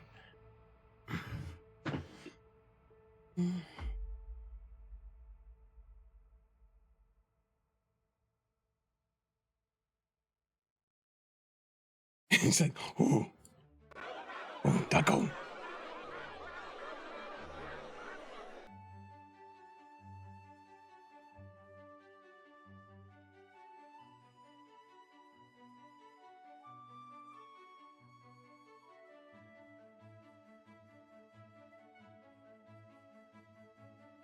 He's coming. She needs to like.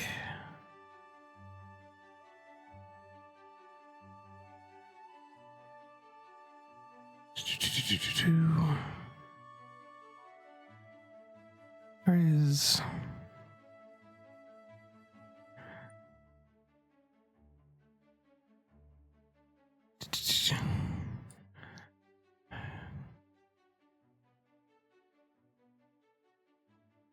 Go and get that taco.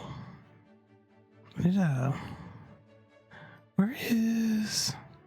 Here we go. Let's open her jaw.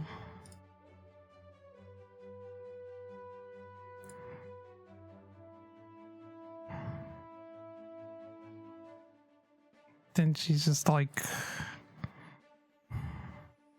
delicious taco. Okay. Well, I have to imagine he's gonna come back eventually, but he's probably trying to sneak downstairs. I don't hear him moving anymore. So yeah. It's just pretend like nothing's changed. All right. How is your guys' week going? That's the question I need to ask.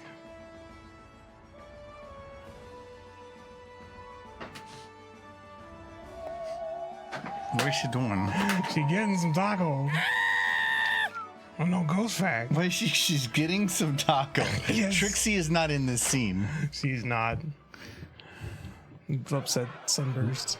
Well, there's Trixie. She's like, hey, no eating tacos without me. What's she doing? He's not on that taco. Looks she's kind of eating here. And she's like, okay, that's it. When I changed the scene length is when I started. There you go. This one. Right, there you go. Delicious taco. Okay, you need a ghost fact. Your ghost fact. Ghosts. If you want to keep a ghost trapped, you need a very powerful material. There's only one material that can keep a ghost contained, and that's styrofoam. You have to encase them fully in styrofoam, and they will not be able to escape. It's the only way to trap a ghost. But now you know. Ghost fact. Been drinking some booze.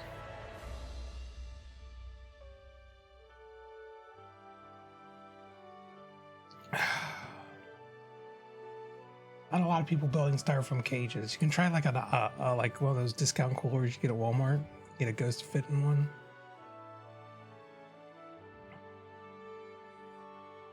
I actually have one of those styrofoam coolers next to my bed, and it's just filled with like cough medicine and gas pills. For when I'm sick, so I don't have to get out of bed. I'm very lazy when I'm sick. I just want the drugs within arm's reach. It's a lot of aspirin and ibuprofen. That's mostly what's in there. Some people have medicine cabinets. I have a styrofoam Medicine cooler.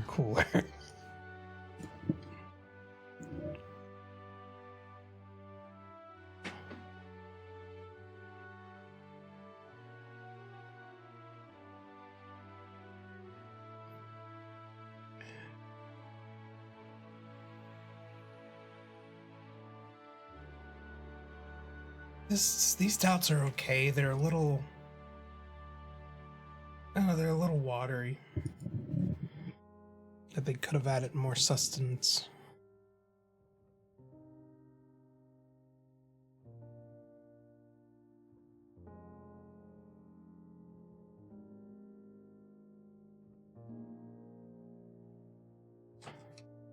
Process darkness, exactly. I can't get out. They're just cold and shadow.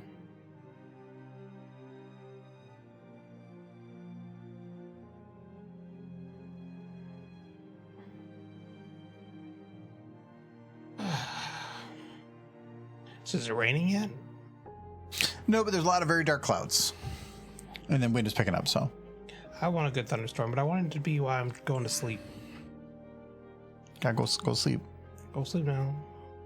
Go sleep. See, that stuff is getting stuck in my head. They've been like poisoning our private server with Umas. I don't think that's Uma. Isn't it? I think it's some AI streamer. I just hear any children that aren't ponies, and I just assume Uma now. I guess if it's not Japanese, it's not Uma, because I don't know that they've ever done a dub for that show. I think I asked that when they told me to watch it. I'm like, can I watch the dub? And they're like, there isn't one. That seems weird that they don't have a dub yet. Because I think the only people who are really into that show are bronies that are trying to like. No, it's been reach out very for anything successful. worse. Is it, or is it just successful among our friend group? Like, I honestly don't know. I hear a lot about it, but that's just because our friend group's super into it. I don't think it's breaking any records. No, but popular for the time is still popular. Let's see. Top anime. In anime? Anime. Of last year. Kazuma was around last year, right? The anime doesn't have to be big for the game to be big. Solo Leveling Season 2. And also, you're asking worldwide or US? Incredibly high. I think this is worldwide. Doesn't say one way or another, so I'm assuming worldwide. So Solo Leveling Season 2 is number 1. Solo Leveling is actually really, really big. Actually, it's not too. I watched like a couple different clips of it. It actually, I can see why it's good. It's got One Punch Man feels. Okay. Because he's basically like a superpowered guy that nobody really sees as being superpowered, but the fight scenes are also really epic. But also he does magic stuff too. So I watched like a scene where they did a fight with one of the like season ender guys. It's like some ant queen thing, and it was actually really cool, like really well done. People seem to like it. It's number 1. People like watching shows about people essentially that are gods amongst the people around them, but are trying to be sneaky about it. That has been getting more popular, yeah. Like the one anime Adam got me to watch Fearin. That one's essentially that. 2 is the Apothecary Diaries. 3. I've heard the name of that one before. 3 is Demon Slayer, which I do she's want way to too finish. Demon Slayer is I do. Chainsaw Man is 4, though I did hear that one ended and people didn't like the ending, but it's still 4 from last year. My Hero Academia is 5. The final season. Really, that one I kind of lost track of because it was like miniseries where. Did I miss a dehydrate? Well, you just best drink. No, I missed a hydrate. Sorry. Don't drink water. It's bad for you. Sorry, I missed this one. Of all these, I've only been watching Demon Slayer. I did watch some My Hero. So sorry, Academia, said but I so love. No, look, right. I had a whiskey Coke. I usually do Windsor Apple with Coke Zero caffeine free. Right now, because we're trying to burn through the alcohol that we bought from Winnie City, I just have a Truly Unruly. It's backwards, but Citrus Crush. I don't think the Unruly ones are that good because it tastes like They're a little bit more sharp. it tastes like Truly with rubbing alcohol. Thank you, Soul Kitty. Like, yeah, thank you very much, Soul Kitty. For the gift of they gifted to Midbrim. Why'd you say Soul Kitty? Because I saw Soul Kitty's name. But did it say Soul Kitty? Sandwich, yeah. Oh, maybe I haven't fixed those. I'll have to work on that. It's sub to. Anyway, I'll work on that. There was some of the shoe before, and maybe it's breaking again. Anyways, thank you to Remember Bloody Sunday 72 for the gift sub to Midprim. Yeah. They're big dirt. So thank you very much. I appreciate it. Midprim's a friend of ours. Was on here. Was she lurking? Maybe. She might have been lurking. She's probably lurking. So, Midprim being sneaky. She's been lurking. Got outed. All right. Not a problem. 6 is one I've never heard of, called Dan to Dan. I think I've heard of that Season 2. one. The 90s Tenchi Muyo. As I got to, the character Tenchi was the crown prince of an intergalactic empire with the power of a god, and he spent the majority of his day farming carrots to feed the spaceship. Yeah, They like doing that premise. Tenchi Muyo was on Adult Swim, and I do remember it. I feel like it's, instead of having a good story development, it's just about, like, we want to see cool fight scenes that are big and whatever, and want everybody to be surprised that's watching it, and that ends up being that it. Tenchi Muyo was very much, he was the self-insert character, and everyone around him was hot chicks who were all fighting over him. But they were from space. And one was a cat girl. Because of course it was. The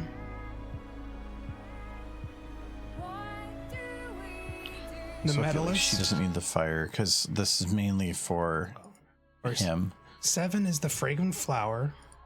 8 is the medalist. 9 is called Orb on the Movement of Earth. And 10 is To Be a Hero X. And To Be a Hero X, I did see some previews of that. It looks interesting. Let's go to the top 25 because it's not in the top 10. I'm going to scroll down until I see it. The fire's supposed to be moving around. This one has them a barely. little bit different. Should we Okay. introduce me to the concept of harem and of Holly? I think that for a lot of people. IDBM does have Uma Musume. IMDb You always say it wrong. does have Uma Musume Cinderella Grey as number 11 for last year. So that's respectable. Lemon's so big. Lemon's still big. That's not the one they had me watch though. And they had you watch the better one. And they admit that, like, okay, that was the bad one. You'll like this other one better. And it's like, You've already invested so much time, Yes, it and was you loved awful. it so much. it was so bad. I'm sorry. I tried to be objective, but it was bad. Wow. It was the same freaking thing every episode. Isn't that just what Pony is? No, and we've been over this in anger.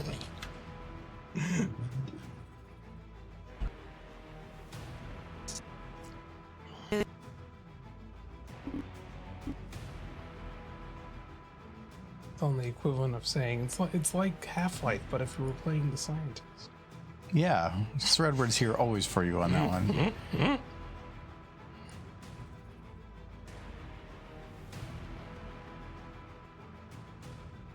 Okay, so that keeps going. I needed to disconnect the lights because the light that I was using was further. Being that it was like distance makes how bright it was. It was making way too bright of a hand, and I didn't want that. Though I probably need to play around with the particle a little bit because the particle is. I probably like it a little smaller than that. It actually needs to be probably moved a little bit. It's this fire particle is technically a little bit. It has a direction it wants to go in, so I need to make sure it kind of goes in the direction I want. Is that supposed to happen? The thing that threw me off with that Uma series is that you generally follow one main character throughout the whole series. Why? Nothing happened. We had the gift one, Yeah, like and then a 10 follow minutes from all. ago. I don't get it. It's like, oh my god, there was one gift. Was hype trained, super excited. Whatever. I think Twitch just likes Fluttershy. Fluttershy is pretty great. He's got a cool train, but that thing lasts like 10 minutes. No, it depends on how long people push it. I love the El Hazard Ova series. The way it ended was perfect. Don't know about that one. There's only a couple animes I'm currently watching, and they're all at their like end. I want to see the final of Demon Slayer.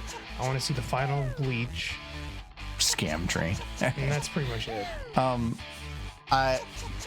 I'm watching right now The Legend of Vox Machina. I finished watching season 3 like a couple months ago, and season 4 just started coming out. That's not animated. Is it? It's animated. Yeah, I know it's animated, but is it anime? I would say it's not anime. Is it anime in the same way Last Airbender's anime? It feels kind of like Last Airbender. Okay. Yeah, it's. I would say better than that though. Like they had a good budget, and also they have a passion, and so they only putting out good stuff. It has some really cool kick-ass fight scenes, but it's also a pretty good story. But I know the story beforehand because I watched the whole live play. But the story is not 100% the same. It is different. But the milestones are the same, but the story to get there is different. So, and it's interesting to see how that happened. They said another one where one character disappeared for a while, and he played another character for a while. He basically played like medieval Tony Stark, and then he came back to play both characters for a while. But in the animated show, they brought in what's his name? He was on Whose Line for a while. Ryan Style. No. Colin Mockery. No, the guy, he does a lot of the singing stuff. The black guy. Yeah. What's his name? Michael something. I can't remember. Yeah, but it's that guy. He's playing the voice of him, and he does a great job. He's fantastic. No, not Colin Mockery. No, not Colin Mockery. He also did he ran the show thing for a little while. Wayne Brady. That's it. Yeah. It's Wayne Brady. I think it's Wayne Brady that does the voice for him, and he does a fantastic job. When you said it, it clicked.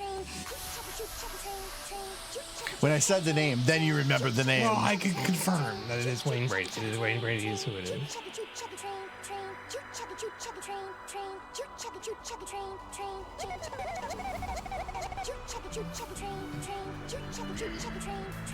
You host Let's Make a Deal reboot.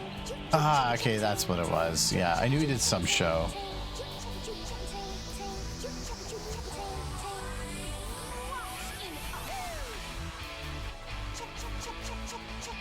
Pretty much everybody who was attached to Carrie is just like doing shows now. That's what he went to do, and they're like, well, I guess we got to as well. Yeah, he got a good game show, though. He got the best one. Price is Right is forever. No, The Price is Right is not forever because inflation. Yes. The price is wrong. You were right 10 minutes ago. Now the price is doubled. Yeah, every time they go to guests, they're like, yeah, that was right. Like when we started the game, but not anymore. It's rough. It's rough out there. It is. Drew Carey's been hosting Price Rights since 2007, which is nuts to think because, like, in my brain, it was like just starting, and Bob Barker just retired. I had it wasn't Bad Fanfic. I think it was Nostalgia, Pony's Nostalgia. I mentioned something about what year something was made, and one of the vendors, I can't remember what it was at the door in the back, and he just said, And he just mouthed like, no. And I'm like, I'm going to say it. He's like, no. Don't say the date. Because he was also like been in the fandom since like 2012 or whatever. And when I said that, it was like, yeah, I mean, you remember like 11 years ago when this was released? He's like, no. I'm like, I pointed right at him and I was like, yes. That was last year, right? That was last year, right? I love making people feel old. I mean, it validates myself a little bit That more. was a lot at the convention. We're just like, don't say the dates. This is why we really need new shit to happen. So that we can stop thinking about what happened 11 years ago. Here comes the choo-choo train. Choo-choo train. Hasbro saying She's chugging that train, Michael. Oh, no. She was chugging that train. She crashed. She crashed. Everyone was killed in the explosion. It was just her. Yeah. And actually, she was transporting a bunch of pregnant mares. Specifically, And the crazy thing was, just by chance, they were all pregnant with other mares. Wow, that's. But you said that they exploded and died. Do you ever wonder which level of hell you're going to go to? I hope it's the one with the horsies. Yay! That's the best one. And you're like, I want to go do. Yes.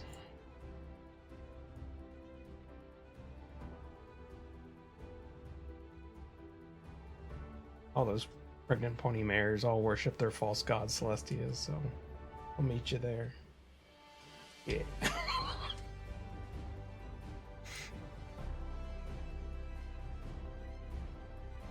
I was just looking at the taco to the fire.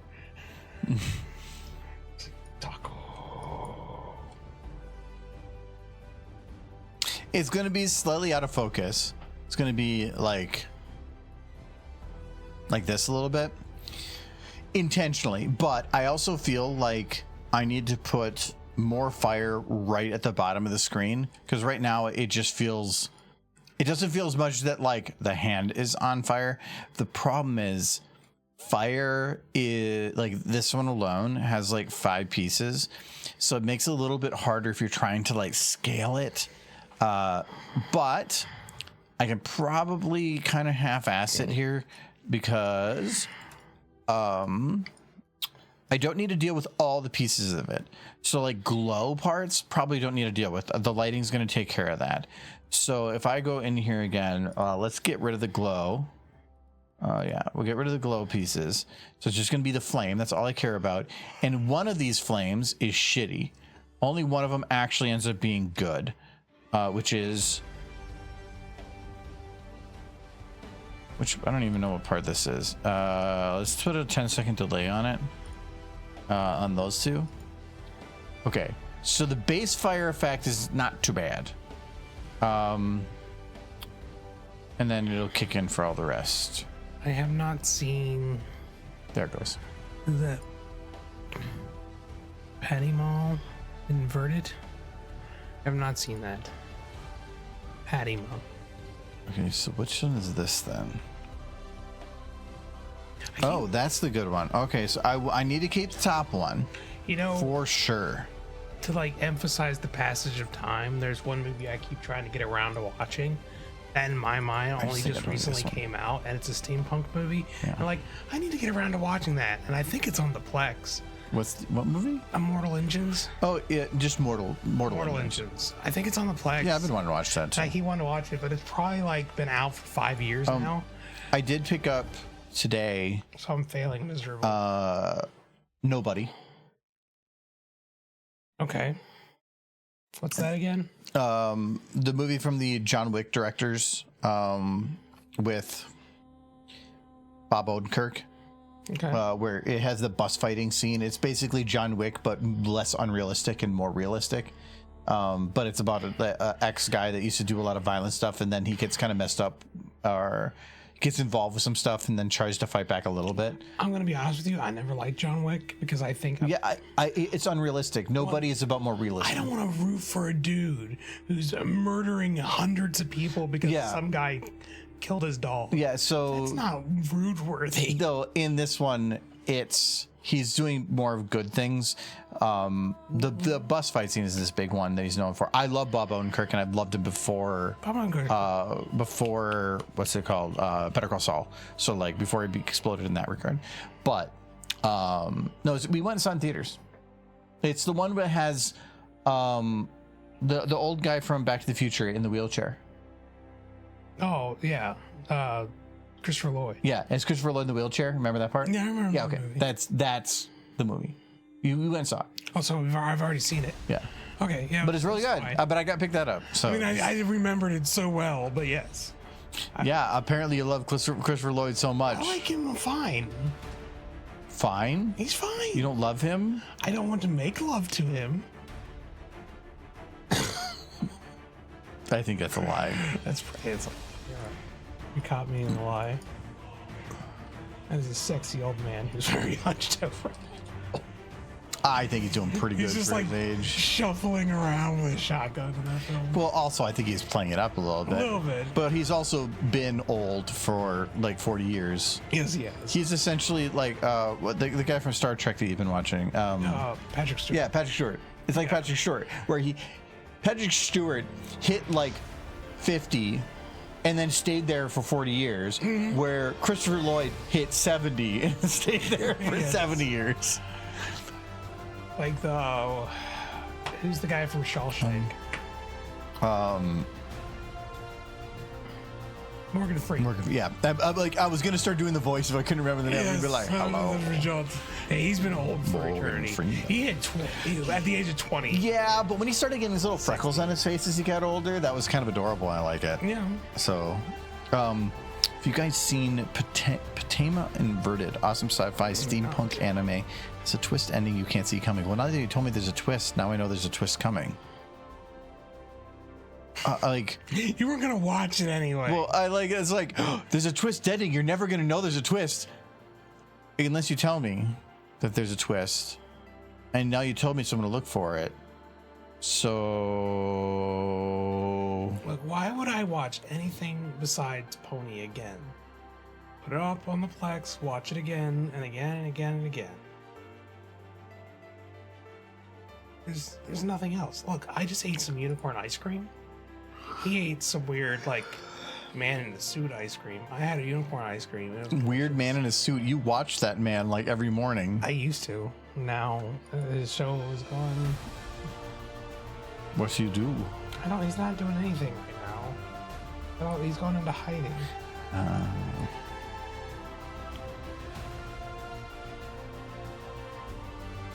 Okay, so see, this is where scaling's hard. So yeah, I scaled it down. Neat. But the problem with scaling it down is that it's still moving as fast. So now I have to change its speed as well, which is probably using gravity. So I did half. So let's just do half gravity. And that's better, but it still feels a little fast. So we're going to drop it down even more. We'll do it to 50.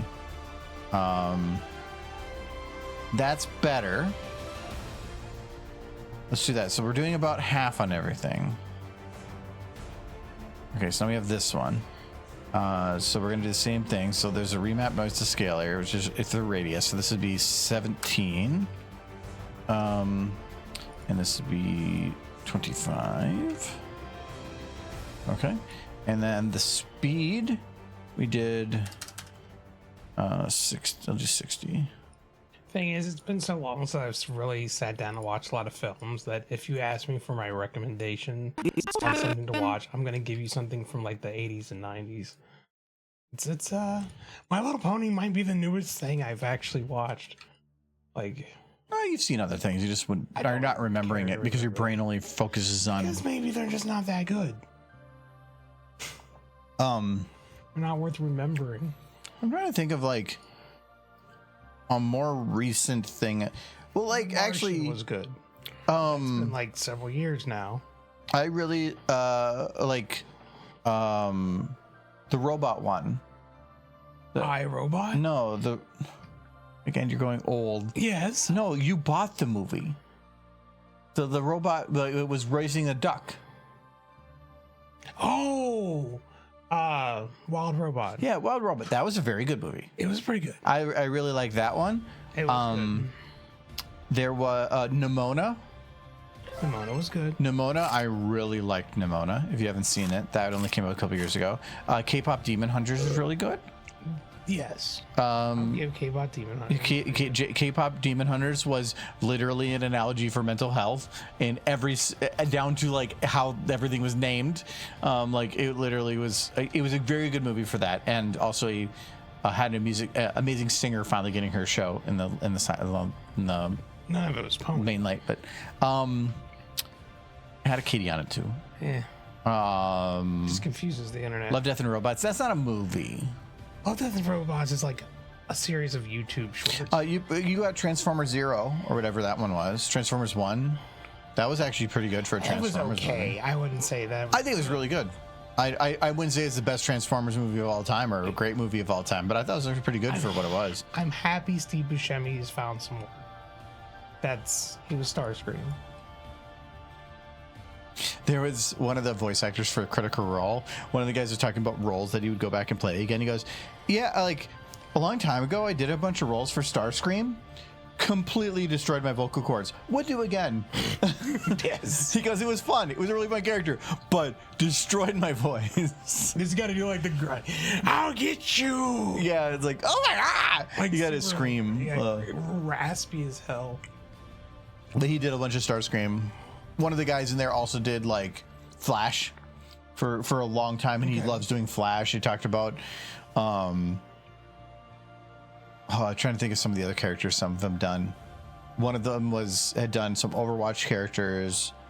Did some stuff for Dead by Daylight. He said the repeat character he really hopes to do is because he's doing Vincent from Final Fantasy VII Remake, and he says he kind of really wants to stick with that character for a while. He's hoping for a Dirge of Cerberus remake because he loves playing the character. It would be kind of neat if they did it, because I liked Dirge There was of Cerberus. kind of a implication in the trailer apparently for whatever renovations or whatever that implied potentially a Dirge of Cerberus. It was a game that It's just Vincent though. yeah, but it was a game that I felt it's like they really didn't know how to do shooters, and they tried it and it didn't work, but wasn't a bad game. So now that they maybe know more, they could make it better. What it was is Devil May Cry was super popular at the time. They were like, hey, we have a character that's pretty much just Dante. Let's make our own Devil May Cry with him. And that's what Dirge of Cerberus is. And it's not a bad game, and I love Vincent. It's just from a shooting perspective, it wasn't very good. But that's where you can do better now. Yeah. It's just, it wouldn't be like a proper sequel to the end of 7 if they played it out like they did the original. No, they're not going to like. I mean, they can do whatever they want in the future. They can rewrite a little. But if you're going to remake, you can't really rewrite. Well, oh no, they're rewriting 7 anyway in that game. Not rewriting, They're not but rewriting it. they're like Squidward's getting that cocaine. they're kind of they're taking it They're adding. they're telling the same story. Yeah. But they're adding context. they're weaving their way through it which as far as I can tell, with the implication that this is a retelling of the same story in a way of like somebody trying to change the past. And because as far as everything's been implied that Aerith knows that things are off and knows that she's supposed to die, same like before, but now that things have been prevented, the fates getting involved, It just feels like more context is being provided that wasn't there before, but it's still the same story. oh yeah, there's a lot of extra. No, there's It's still the same story. Aerith survived. She didn't know. No, she's alive as far as I remember, right? No, Cloud thinks she's alive. Everybody else is like, no, she died. But he is convinced she's still alive. Like, Yeah, but it didn't happen in the actual like normal game. She gets stabbed right through the chest. No, game over. This one, it doesn't happen. in one of the timelines. Yeah, that's where it. I don't That's think where it gets weird. I don't think it's a timeline thing. It's like The idea is that at the end of 7, Aerith's in the live stream, Yeah. and somebody is trying to manipulate her from within the live stream, and that this is like the retelling of the story from somebody trying to rewrite it from that perspective. But it's kind of implying that the live stream is She's just sort of dead. That's a good type of dead. another timeline, and that she's alive in that other timeline, And that other timeline exists within the live stream because all timelines exist within the live stream. But the fates getting like being there and stuff is where it's like, well, why the fates exist, and it could say like they're essentially the TVA. Yeah. Like the time variance authority or whatever from Marvel, where they're people that are trying to ensure a timeline is maintained, but also at the same time, like the TVA grabs any deviance and destroys the whole timeline, where in this one, if somebody is supposed to die, they're just happy if they die. They don't care how, which then starts feeling like Final Destination a little bit. I will say it's a little convoluted, the new Final Fantasy VII, because like Cloud believes Aerith is alive, but the rest of them are like, no, she died, dude. We all watched her die. And but he says, don't worry, we'll stop the meteor, because he sees the meteor falling towards planet Earth, or whatever the planet's called, and they don't see it. Terra? I have no idea. Terra or something. He's the only one who can see the meteor falling towards Earth, where in the original game they could all see it, but at the end of the last game only he could see it. So, but then like in another timeline or whatever, it was falling.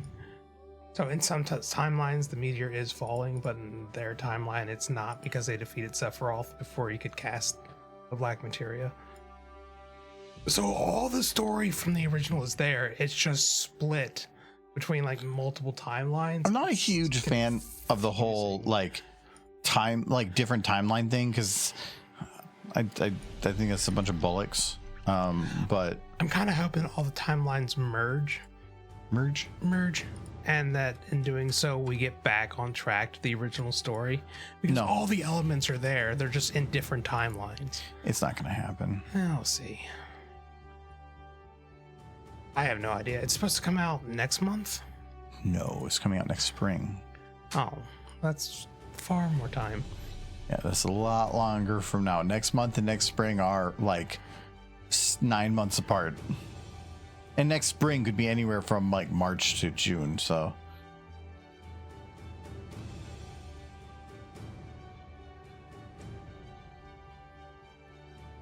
I'm trying to make it so that this fire goes up. I want it to do upsies, but I want it to do straight upsies.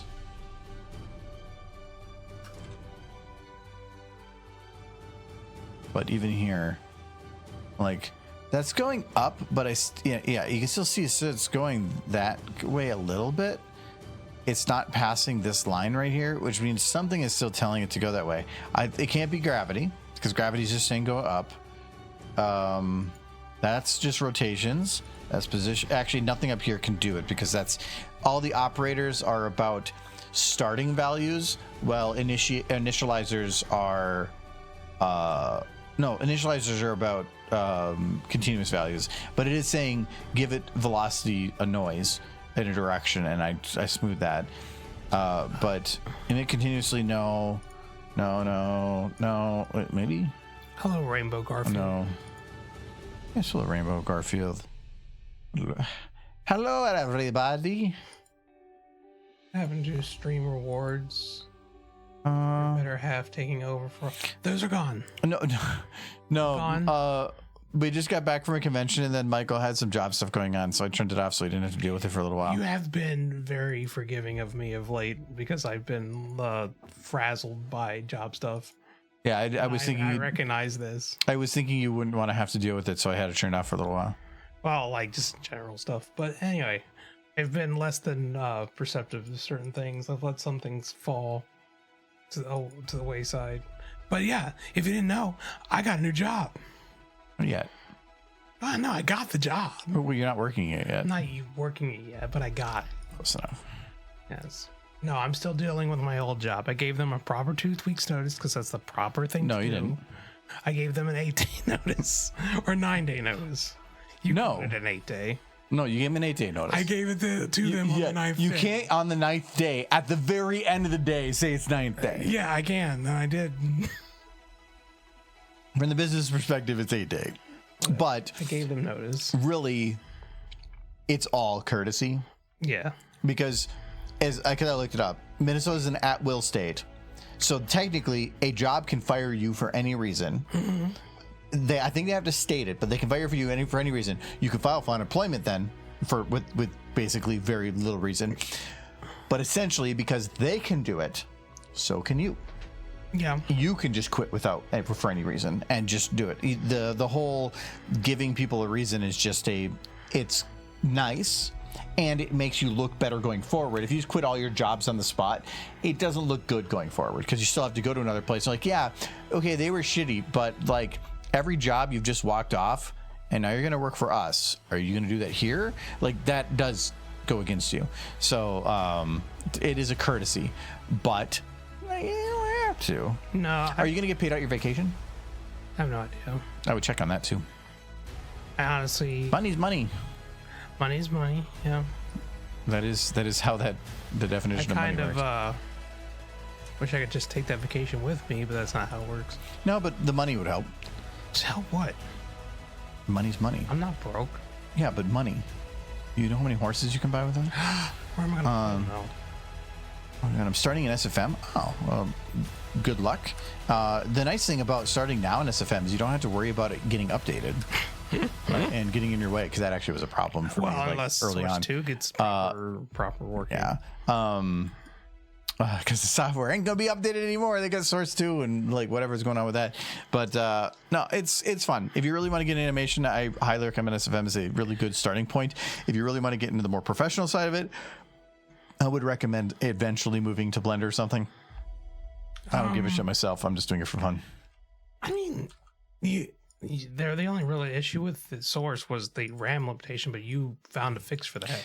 Yeah, somebody made a fix for it. So, and I would say the RAM limitation, or the RAM fix helps, but it doesn't get rid of all the issues. It got rid of my biggest issue, but that's only one part of it. Honestly, though, if you're doing Pony, you're better off just using Source. Just because everything for Pony is already in Source. It's cartoony, and Source 2. No, Source 2 is also really good at cartoon. It just doesn't port everything correctly. Yeah. So that's why I have a problem with it. I'm gathering stream money is to see a true artist at work. Congrats on a new job. Trixie, it will happily take 99% of your bets. Would you pay horse tax of 99%? Yes. If it means I get to have horse. That means have that just all makes my you a whole sugar daddy. Is what it sounds like. I'm fine with that. You would be too. Reason fired, did not like your stupid face. Technically, they could fire you as long as they're not firing you for illegal reasons like discrimination or any of that stuff. But if they're like, yeah, your performance was 2% below what we were looking for, and we're gonna have to let you go, or some other reason, as long as it's not something illegal to fire you for it, they can. But because of that, they do have to pay you unemployment. So they do then have to pay a percentage of your wages potentially going forward for the next few months, depending on the situation. So it does work both ways. So that, like, and the one thing with Minnesota that I did learn is that if you, and it's a little different than what I told you originally, if you have a job and you put in a 2-week notice, and I think 2 weeks is the most that you can do for it, and then they say when you go in, well, we don't want you actually being here, so get out.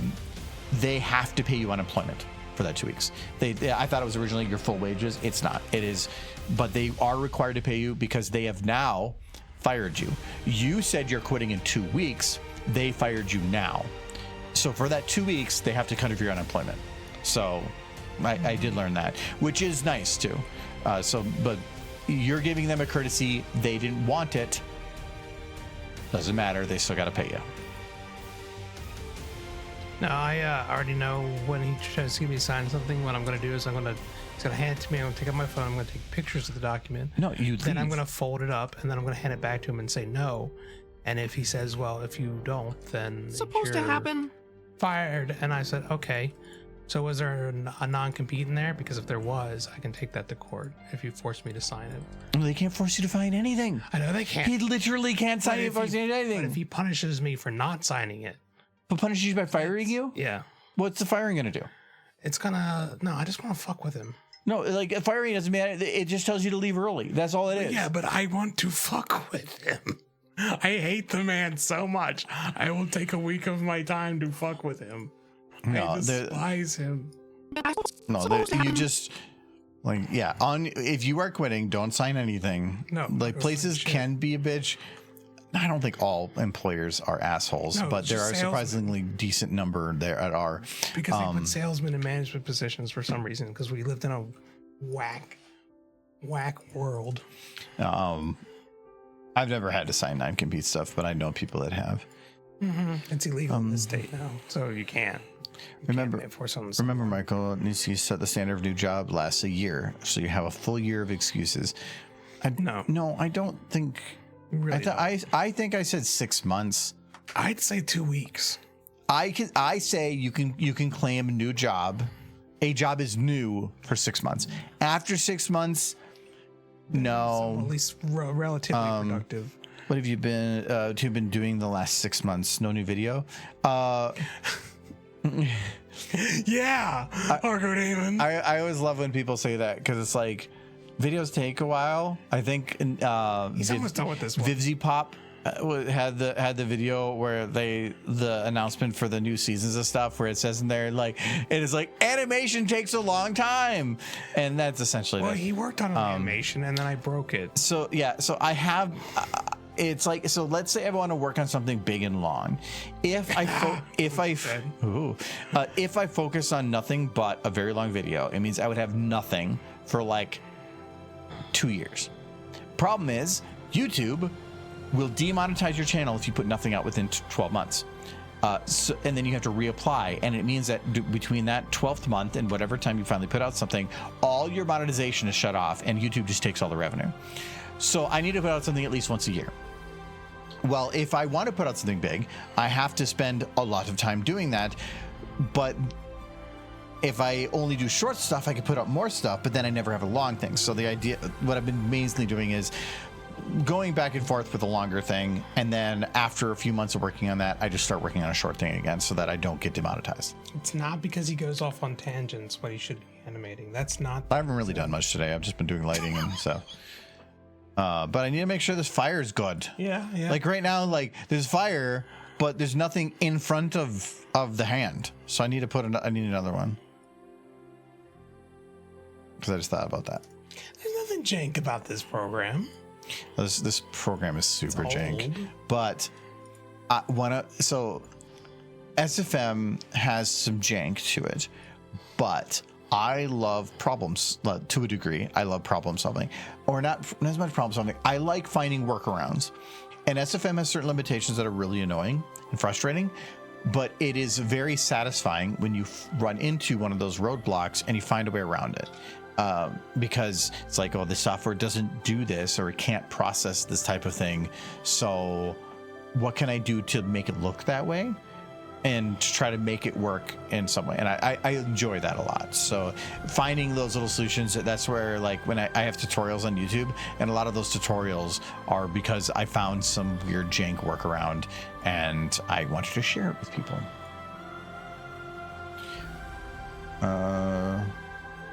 So you still is time left, Niski. Why haven't you gotten this done yet? I'm still handling issues with the new job. See, I've had a new job for 7 years, so like I think I should have some excuses too.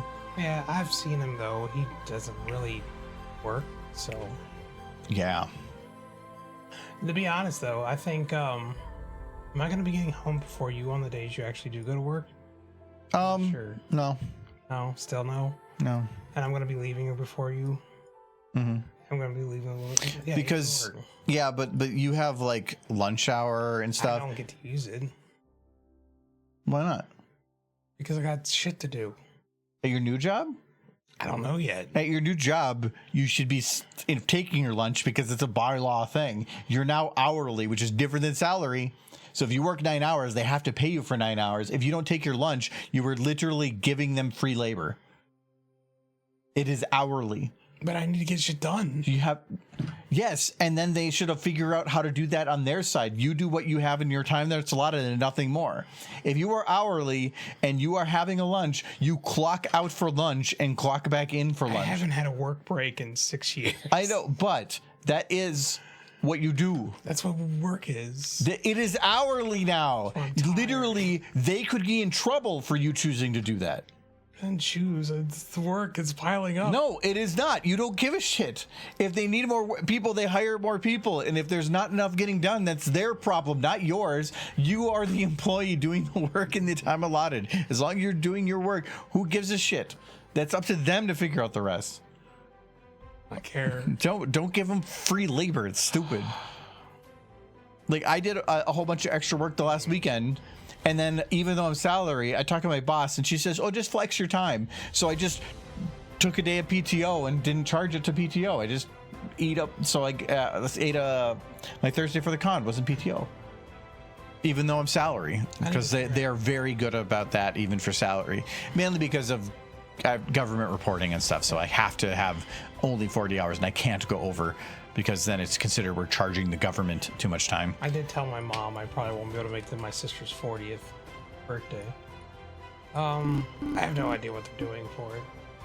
I don't really care. Okay, that looks much better. Having the fire in front of. I think it's still a little hard to see. I think my main problem with everything that's actually going around right now is that any light coming up from below is going to cause a lot of shine, and there's no shine.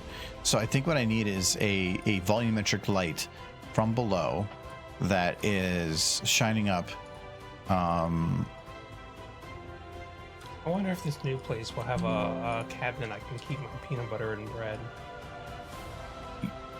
Michael, you can come home for lunch. I can keep peanut butter and bread in this cabinet. Yes, you can. You literally can. You can come home and eat leftovers. You can do anything because you are 2 minutes from work. It's not even. I know. Not even 2 minutes. It really depends on the light. Yeah. If that light is green or red, it will change the time drastically. Is there a light? Yes, there is. Okay. But you don't have to worry about it going to work. But you have to remember, you have to deal with it coming home. Yeah. No, my lunch in my current job is just I keep a loaf of bread and a jar of peanut butter. When I was hourly many years ago, they made it very clear I had to take a lunch break because by law they have to do it. If you are working over, I think, 6 hours in a day on hourly work, you have to be given a 1 hour lunch. And I believe also 15-minute breaks. That one's a little bit more flexible. That when for people like when I worked in at Walmart, they were adamant that you like went and took your 15s as well. But now I'm salary, so they don't care. They just don't care. So like right now, because I work, I have a friend, Kyle, that works with me as well. Every day at like 11 o'clock, he comes down to my desk and we're like, yo. And then we go to the cafeteria, we grab some food, we chit chat for like 5 minutes. And then I go eat my food and go back to work. It's usually like a half hour between the whole cycle of stuff. I could eat and work, but then it feels like I'm not doing either that well. So instead I just chow down my food really quickly and then go back to full 100% work instead of doing 50% of two things. So, and it works pretty good. No, I'll be on my lunch. This is what my lunch looks like. No breaks, but occasionally I'll get time to find time to eat, and then I'll eat. But then I'll get a phone call in the middle of when I'm eating, but I need to answer the phone. There's nobody else going to answer the phone, so I have to take the call. Then maybe I'll get to go back and finish my sandwich, and then another phone call will happen, and I'll just say, screw it. I'm back. Yeah, but you were like one of few people, and I don't think you're going to be doing phone calls anymore. No, it was just... Ooh. That's music, man. Not having to deal with customers. Like, I have customers, but they're all internal, and internal customers are a very different thing. Yes. You can still have assholes, but usually if you have an asshole customer, you could just go to their manager, and usually they're not an asshole for very long after that. So But my customers are incoherent and they don't know what's actually. I know that's going called on, what external they're talking customers. about. Yes. Like my brain is broken. Like, your brain, sir? Yes, my brain. Do you mean the receiver? Yeah, the brain. I haven't had an external customer in like 10 years, and I never want to go back to external customers. The general populace is idiots. Sorry, general populace, but it's true. I think that having external customers can be rewarding. No. But you have to deal with so much shit to get to those rewarding. It's like 5% of the people are great, and another 80% are just fucking assholes, where the other 15% are okay. They're assholes who are already having a bad day. It's something that going on is, for me anyways, just broke, and they know it's going to cost a bunch of money to fix it. And now they're calling me, and they're like, "Well, can't you just?" And it's like, no, we have procedures. There you go, Michael. See, does that make it better? Yeah, the stallion's on fire. No, the It's light. perfect. The light below. what? Yeah. Yeah, I think that looks a lot better. One more week. If I don't get kicked out before then. 'Cause Again, if they kick you out, they have to. You can file for unemployment for any missing time, and they basically have to pay it. So. Yeah. That's why you have the paper. You have 6+ hours plus work on salary. Lunches break is mandatory. It depends on the state, though. A lot of those are state laws. A lot of them are the same, but it is a state thing. Ours is, I believe, that as well. But some of them state, like, after 4 hours, you have to be given a 15-minute break. And after 6 hours, it's a 1 hour break plus a 15. And then at 8 hours, you have to get 1 hour break and 2 15s. You know, I can't remember what the whole breakdown is on that. It actually, when I worked at Walmart, I believe at 8 hours, you had to have 1 half-hour clock out and then 2 15s, which is still an hour. But I don't know if they can, like, just force it to be all in one or not. I can't remember.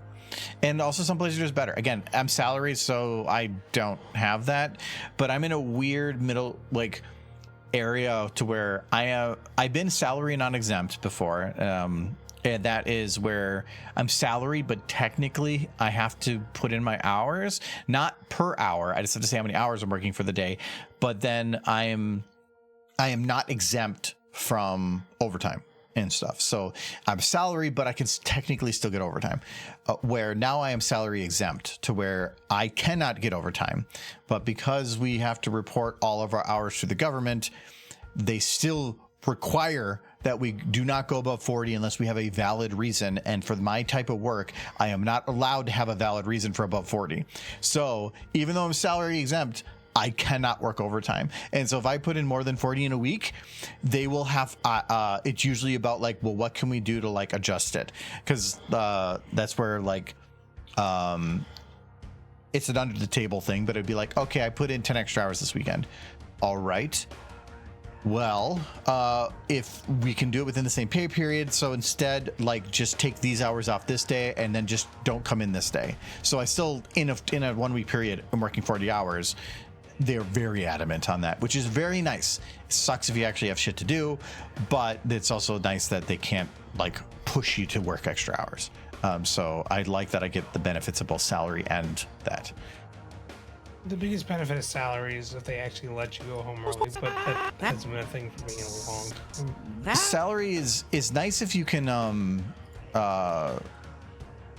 if you could have a job that they are like, you got your job done, so go home. Like, financial people are one person where and I've seen where a lot of financial people, they are busy at the end of the month and super busy at the end of the quarter, because they're getting all the financial things, all the information gathered up for like reporting to shareholders, whatever. So I've seen a lot where financial people are putting in like 12 or 14 hour days at the end of a quarter, but then they'll only have like 4 hours of work to do on other days. And so, but then they'll be like given busy work, and they're like, well, why can't I just work like 20-hour weeks for a few weeks, then have like a 60-hour week, and then work a few more 20-hour weeks, and then have like 2 100-hour weeks? Literally, on average, maybe it breaks up to being 40 hours a week. You can't plan anything if that's your schedule. I know, but no, you can, because you know from a financial perspective that the first few weeks of a month or first few weeks of a quarter are nothing. And let's be fair, if you're putting 100 hours in a single week, It's, to me, 100 hours in a week is more than 40 plus 40 plus 20. but that would be so exhausting that through most of it you would be useless. Yeah, but at least you'd be even more useless if you're also then forced to just do busy work for the rest of the weeks in Busy between. work should never I'm not saying 100. I was making an estimate on the number. yeah. But I'm saying, like, you're putting in a ton more hours, so instead make it so that throughout the entire year you averaged 40. Yeah. Why not? Instead, they're given busy work, and then since they're salaried, they're just taking advantage of for the rest of it. No. That's where, like, some of the salary stuff I don't agree with. That's why I normally don't like salary work. Yeah. But from my job's perspective, I'm actually not just from within my employer, my specific job, because Kyle's also salary, but he sometimes has to work over. But when he was hourly, he got all the overtime. But then when he went salary, he got a big boost. So it kind of offsets it, but that also means he's getting that big boost even when he's not on overtime. What's going on that he can't finish his work in the 8 hours? Programs and changes and stuff, and something starts, like, government says we need this by this date, and we're like, yeah, we can do that. And then, like, suddenly a test fails, and they're like, oh shit, we need to do extra work to get this figured out before then, so we can still hit our deadline. Otherwise, we're gonna have to, like, pay a penalty or something. So it's stuff like that. So fuck ups. It's more of people always writing contract deadlines based on everything working fine. But that doesn't always happen. No, really. Yeah, and so shit goes wrong, and then instead they're panicking, and so they're trying to get stuff done fast. And you have tons of reviews throughout the process, and things will get held up at a review process, but the deadline is still up here, and so they're getting closer to that deadline when their deadline was before here. They're like, oh shit. And so then when they finally are done with all that, then they have to burn through the rest of the stuff, which causes mistakes, and it causes a delay of the next step. Get your shit together. There's too many people with too many, it's a lot of hands in the pot, but it's required to, like, from not just from procedural side of things, but from the government's requirements. Yeah. And so it just, causes lots of, it's always going to be something. The more hands you have there, the more problems. Too many cooks, I think, is the implication. All right, so I wanted to check here. So I don't want to have it where he's talking, but like there's so much fire in the way that you can't actually see him talking. Does this seem like too much fire?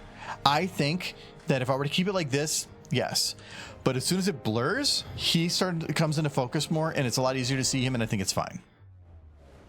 Do you think, like, he's in good focus? Not too much fire? No, I think you're fine. Again, if it was like this, or not like this, that's not good.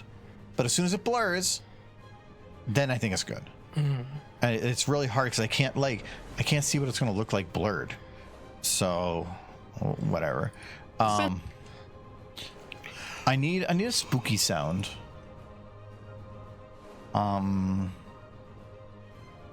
Spoopy sound? I think, the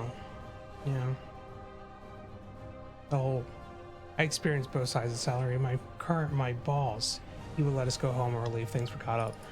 The current manager, he has our parts guy so freaked out about not working, even when he doesn't have much to do, that he spends a lot of time dusting the same things over and over and over again.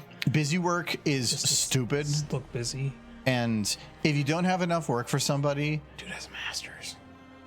well, it's more of then figure out actually legitimate things to give them to do. Otherwise, just send them home, because what's the point? But then at the same time, they're being paid. So then you say, well, I need to get the money out of them. And if you don't have, but there's got to be things that from the manager's side of things. You can have things of like, hey, here's a report that I always ran. Can you take it over and figure it out and stuff?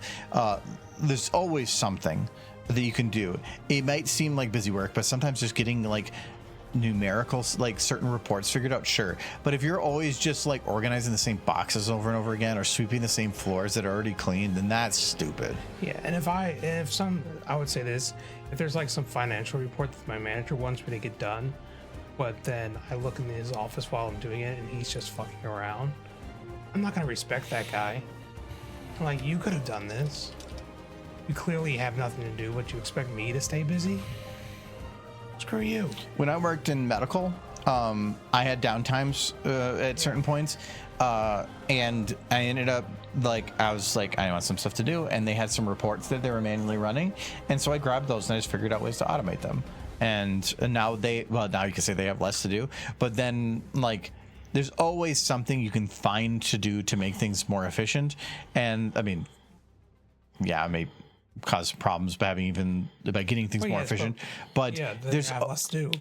But a lot of the jobs that I was in that I spent time trying to make something more efficient, I learned something and I grew myself. Like when I worked in trucking, I learned Visual Basic for Applications, VBA, within Excel. It's the macro language for Excel. I learned how to write all that so that I could automate pay reports for drivers, so that when they went in Excel, they could open a form, put in some information, and then it would spit out the driver's pay form that would show how much they're going to get paid.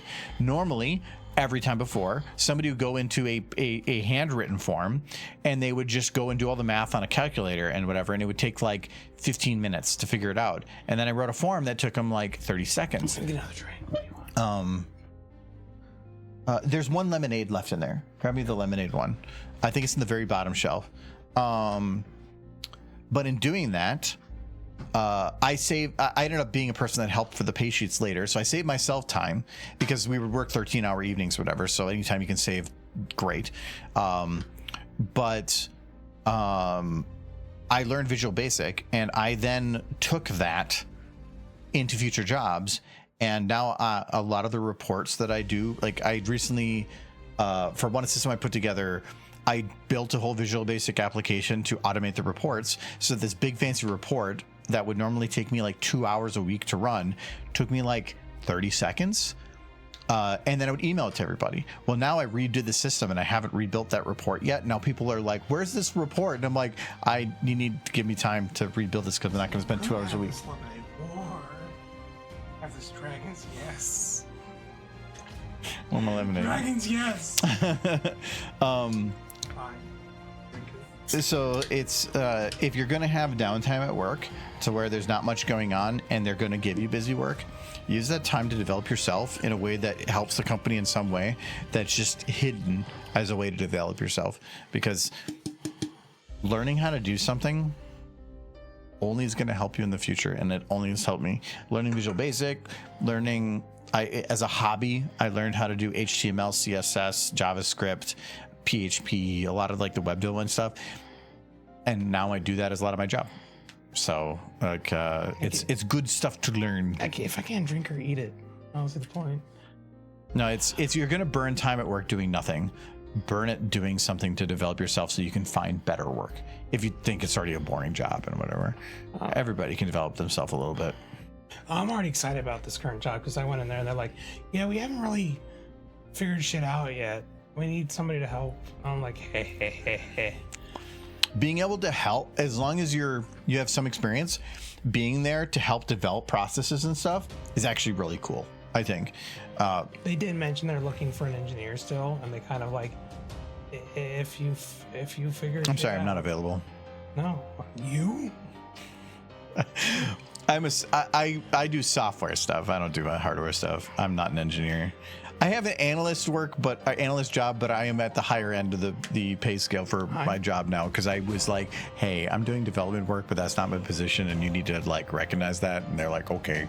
I've built equipment from scratch. Though I'm kind of getting my foot in the door to potentially, if I really wanted to, I'm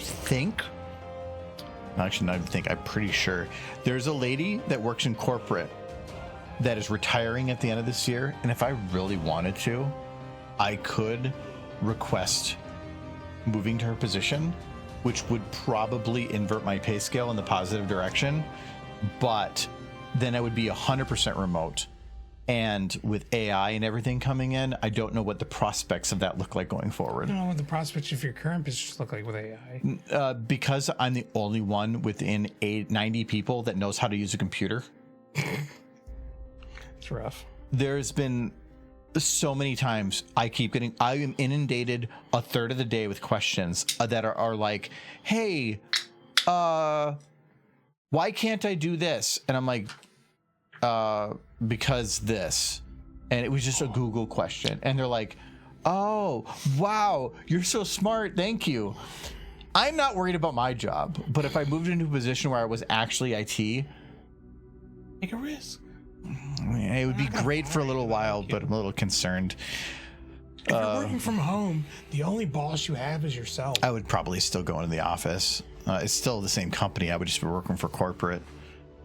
But I'm pretty sure I could do it because I've been in 2 meetings in the last month that they've said I work for corporate, and I just didn't correct them because it just didn't feel like a good enough effort, because they're like, yeah, he works for all of us and helps with blah blah blah. I'm like, sure, no I don't, but okay. No, like if you make more money, then you can afford lion steaks, and I've always wanted to eat lion steaks. Lion steaks? Yeah. I'm not gonna do lion steaks. I want to eat tortoise soup. You can jump into a river. You'll find tortoises in the river. Yeah, I don't know where tortoises live. I do computer things, not tortoise things. It's a turtle. I'm looking for something spooky.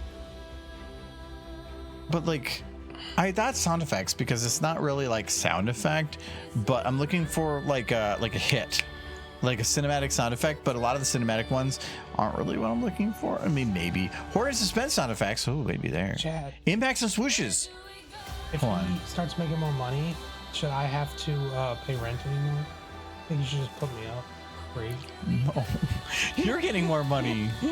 You're finally getting more, like a better job. Yeah. I'm cool like that, but you still already make more than me. I'm a poor boy from a poor family. I said before, for my position and what I do, I feel like I make bullshit money, but at the same time, I am dealing with a lot of stuff, and like, there's not many people that know. There's nobody else in our entire division, our entire building, that knows anything about how I do how I do things. Mm-hmm. And so everybody's just asking me. So I'm literally the SME for like 1,000 people. Yeah. So yeah. You still leave before I do, and get home before I do. Yeah, I could also work weird hours too. I've logged into the evenings many times and weekends many times. Because like the problem with doing IT stuff is like, say you need to make an update to a system, but if you make an update and it doesn't work, that's a problem if people are using it. So I have to do it on the weekend so that if something goes wrong, I can fix it before they're back using it again. And so yeah, I do have to do, sometimes it's like 5 minutes on the weekend, but I've had times where I push an update on like a Saturday and then it completely broke everything, and I had to completely backtrack it, and there was no undo button. I just had to rebuild it backwards, and that wasn't fun. Since I do like the idea of paying rent via plushies, which I buy for him, then he has to find places to put them around the house.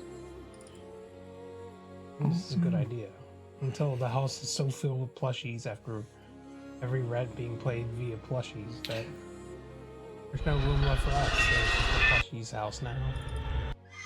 It belongs to them. None of these are like instant.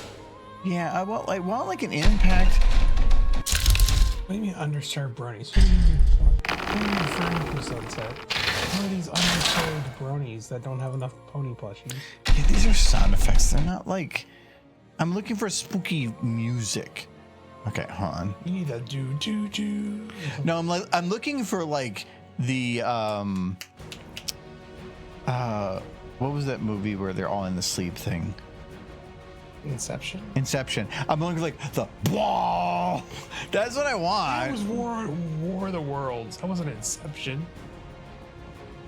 Okay. Inception was like really long blah. What, do they have a blah? Yeah, in the whole, like, as they were like, they had the blah, but every level they went down, it was slowed down by like 1/16. So at a certain point, you just hear in the background like, whoa, and it's the same sound effect just stretched way out. Yeah, it's really interesting. The sound design in that show is actually kind of. I've seen that movie. Weird. It's decent. That's like Inception's best. It's not. Inception's best part is all the underlying details they really don't tell you but are implied. Mm-hmm. There's a crazy amount of stuff in there. Like, there's a song played when they go to sleep or something like that, and literally every level is that song played slower. It just starts sounding really weird, and like the way that it's going, it's like, it is a brilliantly like thought out movie, even if the concept is kind of just fucked up and weird. Yeah. But it's I think it's great from just a story writing and cinematic and all that perspective. Loopholes. No more rent. You have to buy more plushies and donate them to underserved bronies.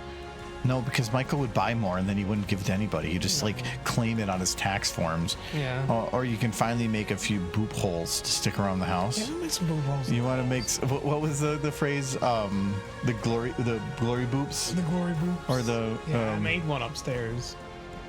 Yeah. He just walked up there and it was very much labeled in there. And there was a little snoop sticking out of it. Because this is like cinematic. It was there for like a week. Cinematic ambient music, but I'm not looking for that. I'm looking for more of like cinematic drops and stuff, but one that's specifically focused on I don't know. You can watch like the Terminator scene where he's like melting. No, because there's already the Dr. Evil music playing. I'll just do the do from the Dr. Evil opening. Just do that again. No, I mean that actually would probably be what they would do, but yes.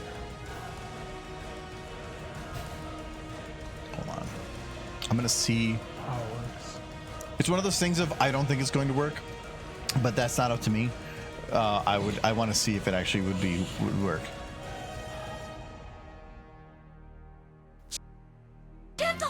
Clip that bit. Okay, so we're gonna copy this and we're gonna paste it. Oh, not done here. In here. Is that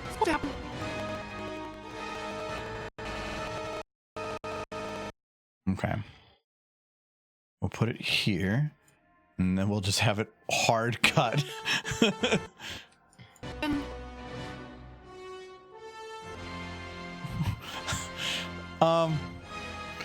It's too long. Then cut it. No, like it's the whole like dramatic thing goes to here, which is like 6 seconds. Yeah. I think like if we did it like here. Yeah, it just doesn't have the same impact to it. I don't think it's gonna work. I understand what it's going, but I'm also gonna run out of time here, and we're gonna go past the end here. Oh, never mind. I have forever. How far can I go? Oh, Jesus Christ. All right, never mind. We're good on that. Okay. Roadkill Derpy makes me sad. Roadkill Derpy is adorable. She's doing fine. She's getting better. What'd you do to her? It's upstairs in my room. The fact you said she's doing fine, and I know how your use of the word fine is. She's in medical care. Wait, you're paying for her medical bills? Yeah. I can't pay rent anymore. My money's going to the Derpy. Well, I think the law would say otherwise. The law? I think the law doesn't give a shit. You don't have to live here. No. Derpy. Hey, after you just found a job next door to work, I'm gonna kick you out. No, that would be wrong. This is literally the closest residential home. You can't get any closer. I really can't. So I'm gonna say like, oops, bye, Michael. It's like location, location, location.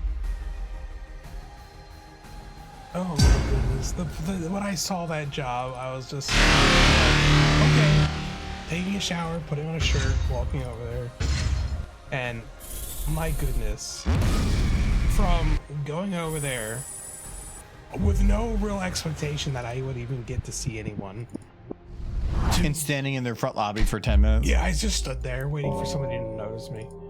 is all I did. And eventually somebody did notice me. They're like, hey, there's a random dude just in the front lobby. Just standing there menacingly. But no, I just stood there till somebody noticed me, and then somebody came out and shook my hand. I told them while I was there. Wait, they shook your hand and then said, "What are you doing here?" No, I kind of told them what I was doing there. Wait, okay, I want to know, Yeah. what was the face of the person that walked out in the lobby and saw you there first? Confused. Like, how confused? It was a woman who was like working somewhere in the back. Mm-hmm. She's like, "Can I help you?" I'm like, yes, I saw a job opening, and I was wanting to apply for it.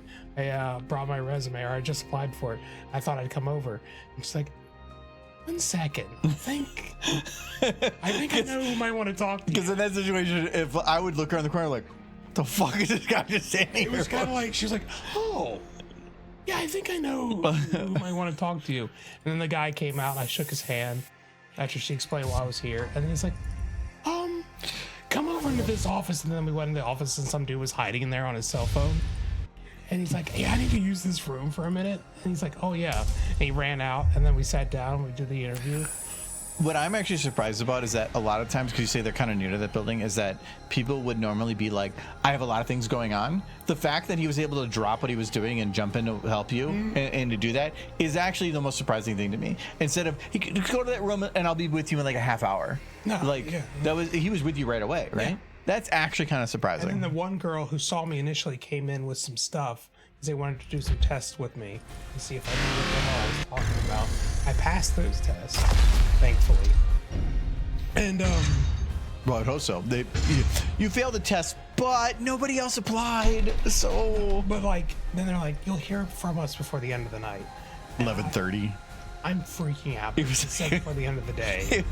I told you that it would be like the end of the day is midnight. It was close. I went to take a shower at like just before 11, and he got. I got out of the shower. I heard him walk out of his room, and I'm like, I think he heard back from his job, and he's just wandering around waiting for me to get out of the shower. I showed a lot of restraint. I was thinking about going into my bathroom and screaming through the wall. I got the job. Because like while you were in the bathroom, I'm like, he's out of his room for a lot longer than normal at this time of night. He's just waiting for me to get out the door. I'm like, you know what? Because I need to tell somebody. I'm like, I need to trim my nose hair. I need to trim my eyebrows. Your eyebrows. You trim your eyebrows? God, I'm getting like this hair growing out of my eyebrows now. I need to trim them. That'd be amazing. Let them grow. No, so I was just like, you know what? I'm gonna do some of this other stuff because I don't want to. You know what? No, I'm not gonna give him his go. And then you just kept wandering around outside. Was excited. I couldn't sit down. And then the moment I walked out of the shower, you came around the corner like that. Yes. I was excited. I was freaking out. I was losing my shit. I was like, I got the job, but they didn't get the job. They just don't want to tell me yet. And then, yeah, super late at night. They're like, oh, yeah, we want to offer you the position. And it's just like, all in the same day. Went from not even knowing this place existed to having a job there same day. That's not bad. I might use that one. That doesn't happen anymore. That used to happen like in olden days. What do you think was the age of the person that interviewed you? I think he was maybe only late 40s. A little older. Oh, okay. Because you said he was older, so I was thinking like. Well, I mean, But the way I see it is, older. You came in there and were like, they just put the job out that morning, and now they're like, now we got to deal with finding somebody for a job, and then you just walk in the door and are qualified. Like, it's kind of just like, why not? This is the first job that's actually making sure I'm qualified. That's actually going to the steps to verify my degree, my diploma, checking my work history. Like all other jobs, I'd be like, yeah, I have a degree. And they'd be like, okay, believe you. Yeah, I told him this earlier, every job, at least like us, couple jobs that actually cared about college degrees, all they cared about was that you had a college degree. I have not had a job in a while that cared about what the degree was. They just cared that there was a degree. Like our work, if you want a promotion, has this whole scale where there's like 5 qualities and then like 5 scale. And so the scales are the different type job levels that you could potentially work at, and then all the different skills that you would need and what are expected for you at the different levels. And then you would rate yourself based on there to figure out where you scale within there to figure out if whether or not you were qualified for a promotion. And the very bottom one is experience. And on there it just says 4-year degree or 8 years experience, or that would be like 4-year degree and 4 years experience, or 8 years experience. So essentially the college is just replacing experience, which is kind of funny if you think about it, because it means that you don't actually need the career, the college degree, just get the experience. And that's from a Fortune 500 company. So choose a company. The description for the place I work: they manufacture custom polyurethane and for processing equipment for industries like aerospace, medical, and automotive. Basically, they make machines that make plastic. Michael. Yeah. Ghost fact? You want a ghost fact? Second ghost fact. There's 4 ghost facts. Here's your ghost fact. Ghosts are invisible, not because they're like ghostly or see-through, but they actually reflect the light back at you like a strange like space creature. Like you know what I'm talking about? Like they're refracting the Reflecting? light. Reflecting.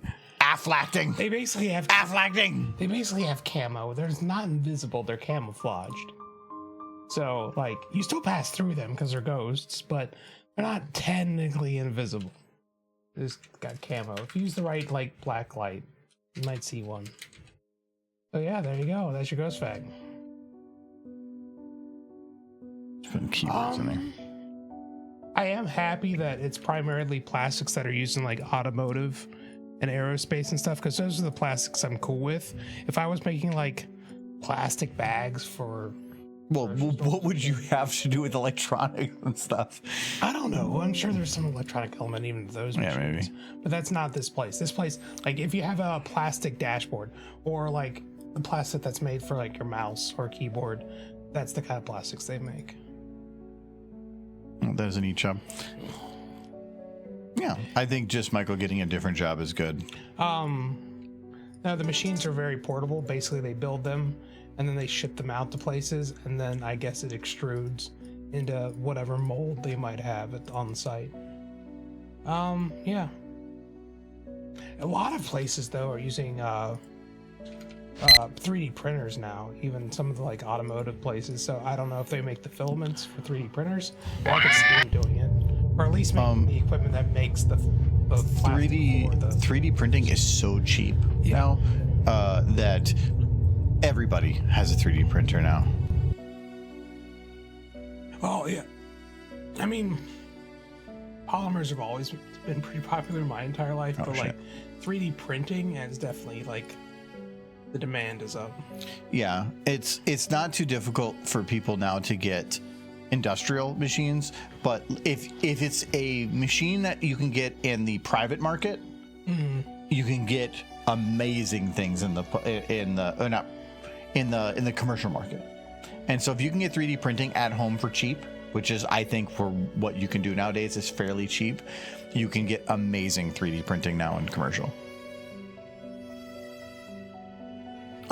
I gotta say, Star Derps and Better Call Trixie videos were excellent. They are fun. They were. I don't have it down here now because I just watched them.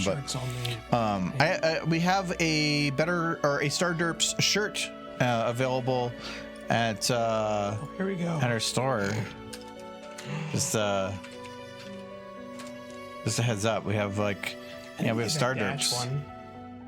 I mean, it's a Star Derp shirt. So, like, if you want to store it at argodamon.com and you're interested in a cool Star Derp shirt, this is what is drawn by the amazing Midnight Premiere. We do have some shirts and stuff. So, is she allowed to sell that on her store or no? Not this one specifically, but there's been some that she's used the the I Tried Derpy that she had was actually a version of the Derpy that was on fire that was on the store. There's a couple different versions. She said, like, is it this one or this one you want to use? She took one of those other ones and then turned it into the I Tried Derpy, and then you bought it. Yeah. So those have customs duties to Euroland. You'd have to check. I'm not sure. We're on the website. He just put stuff on it. It's all print on demand. So if you get anything through there, you can always run through the whole process before shipping and see if there would be. But I do not know. I'm sure they ship to Euroland. Well, you have to pay. I have no clue. They do. Yes, I know they do ship. But because it is print on demand, they might have local places that they can have print locally within Europe and then be local for shipping. I do not know. I don't have like a stock myself. There is no way that I would be able to maintain a stock to shelf shirts of all the varying sizes myself. It would be very expensive. Me and Nolan still the only ones who bought shirts. Oh no, we've had a few people. I wouldn't say it's been a crazy amount or even like a lot, but there's been a few people that have. Talked to 15. I'm not selling anything on there. I'm not great at advertising myself though, so it's most likely somebody asked and he brings it up. Yep. I also have it at the end of the stream, and there is a redeem that's put together, but I just you need to have it. Haven't finished it yet. You need to have an advertisement at the end of all your videos, so you need to get this out. So you can start advertising. You haven't had one video come out since you made the store. You nerd. I used to be. I put like things at the end of Patreon and stuff. Well, no, I did. It puts it at the bottom of all YouTube videos now. Like if you go to my But you need a new video. it doesn't matter. I get a new video doubles my view count, but I still get a lot of views without it. You just need to make the video I want you to make, which is super simple. Actually, if I just go to argadimmer.com, it goes to my YouTube. Over here. Yeah, if I go to there's just store here. If I go to store, it'll show the stuff on YouTube. Okay, that's actually pretty good. It's integrated into, thing is, it's going to break down all the colors of shirts. I wouldn't say it's like the best integration from this side of things. I think it's pretty sweet. But if I go to like a video, you ready? And you go to Ready. shop. I thought I was supposed to put them at the bottom of the videos. I do have ad block stuff on, so let me turn that Are on. you blocking your own ads? It could be. You hypocrite. You ready? Yeah, there it is. I love it. I am paying for YouTube. I do give people revenue for YouTube revenue. I just apparently don't see shops. Ads. That's it. I'm blocking my own ads. That is it. But yeah, it does show the shop down there. But even then, I think a lot of people are using blockers and stuff, so like it hasn't really changed much. When I put it on YouTube, I think I've gotten two shop sales through YouTube. So are you in the camp of don't use ad blockers now? No, I've been. Now that you have ads that you need people to look at. No, I've had Brave forever. Brave has it built in. Yeah, but you shouldn't use Brave because it blocks your ads. Chad, don't use ad blockers. No, You do need whatever to you see his want. I don't ads. give a shit. You do though. I will advertise ads myself, out sir. I don't require YouTube to do it for me. Yeah, but you just said you're bad at it. I am. This is not a good business strategy. Oh my goodness. Use Foxfire. I still use Foxfire too because I'm old. Old people use Foxfire. What? I use it. So, okay, Michael. What? Firefox, sorry. So the fact that you said you use Foxfire and said I'm not old people. No, I am old people. Do you want to know why I said Foxfire? Why? Because Inuyasha. Yep. His attack was Foxfire. IDBM. IMDb. Like, No, my grandmother used Netscape. I don't think Netscape even exists No, it does. anymore. Does it? Yeah, my grandmother used it all the way up till she died. Yeah, I'm That was pretty like a sure few that's years when it. ago. Okay, It's still Netscape Navigator. That's what it's called. It's on Wikipedia. It's AOL. I think owns Netscape now. Yeah, it still exists. Though. But that's ISP homepage. She had the browser. This is not a browser. She had the browser. I don't think it exists anymore. Just click Netscape download. Hey, right If I'm downloading it from netscapebrowser.en.download.it, that is not their website. It's Netscape. I am not going to that. That's Okay. bad. Download Netscape. Get all the viruses. No. I like my Brave. Brave kind of was pushing crypto stuff for a little while, but they thankfully backed off on that. Brave is just nice because it's privacy focused. Like if you really want, I wouldn't recommend it because it's kind of annoying. But you can just open up a Tor browser and like you can try browsing the web. It's a little rough on Tor. Like I'm just trying to open up YouTube right now. This is horrible. It probably won't open it. Tor is like, we're going to block everything. Like, not just a little bit, like literally everything. And a lot of websites not only don't like it, they will just straight up break. Maybe don't add Yeah, it's trying to do a handshake right now, and it's doing its best. But YouTube is probably going to require various cookies and stuff, but I think Tor like blocks all cookies, like literally it blocks everything. Wow. Which is great, except for most of the internet relies on this stuff. It's basically private tab with like super extra blocking. Why would you promote a browser that's going to block people from seeing your web store? Do you know what Tor is normally we use for? What? Dark web shit. Well, maybe stop doing dark web shit. Because it just blocks everything, but like you don't have to. You know what my internet history is? It's pretty much just checking the Dow, checking my stocks, looking at ponies, and then like that's it. No, but the nice thing with this is when you go to any website, there's this little symbol, and this is Brave Shields. It's basically Look, pony butt. I told you that was always there. No, it's Shield, and this is telling you how many trackers and ads are there. You can even like specifically set up on a website how you want to block things. But if you want, you can shut it all off because some websites do have problems and will just stop working weirdly. And I can turn them off temporarily and then turn them back on. But I do like that it'll tell me exactly these are the websites that are trying to provide something that might be trackers or ads. It's providing you a lot of detail. Nobody's looking at your trackers. I'm trying to cover up the pony butt. We watched a lot of DWK at the con, and if you haven't watched DWK, apparently the playlist he has put this as his picture. And I told Michael that since we've watched that, literally all I've gotten on every time I come up here is the DWK butt playlist. Yeah, pony butt. But no, I like that because like a lot of other browsers, you would have to download an ad blocker or something. This is just built in, and it works pretty good. If anything, it's too restrictive. One thing that it blocks is I think it's called Wirevine or something. It's the HTML or the HDMI encryption video, whatever stream through browsers, so that it ensures that whatever's being played on your browser is copyright protected. Meaning, like, say you're playing something on your browser and you want to screen record, it will know that you're screen recording and therefore prevent the video from playing or break the streaming stuff. It's this weird, it's paying attention to a lot of stuff. It doesn't have that by default, and I don't allow it. If I need to watch, like, say, Amazon Video on my browser, it won't let me because I don't have that software. I just open a different browser if I'm going to watch it. I open it, go to that page, do the watching, whatever. I do not want to taint that browser by adding that as an add-on. Widevine, there we go. I knew it was something like that. Thank you, Okami.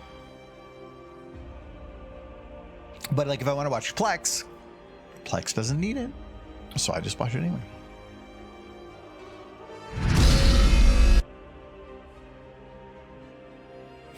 It will be kind of fun, like getting to understand how plastics are made.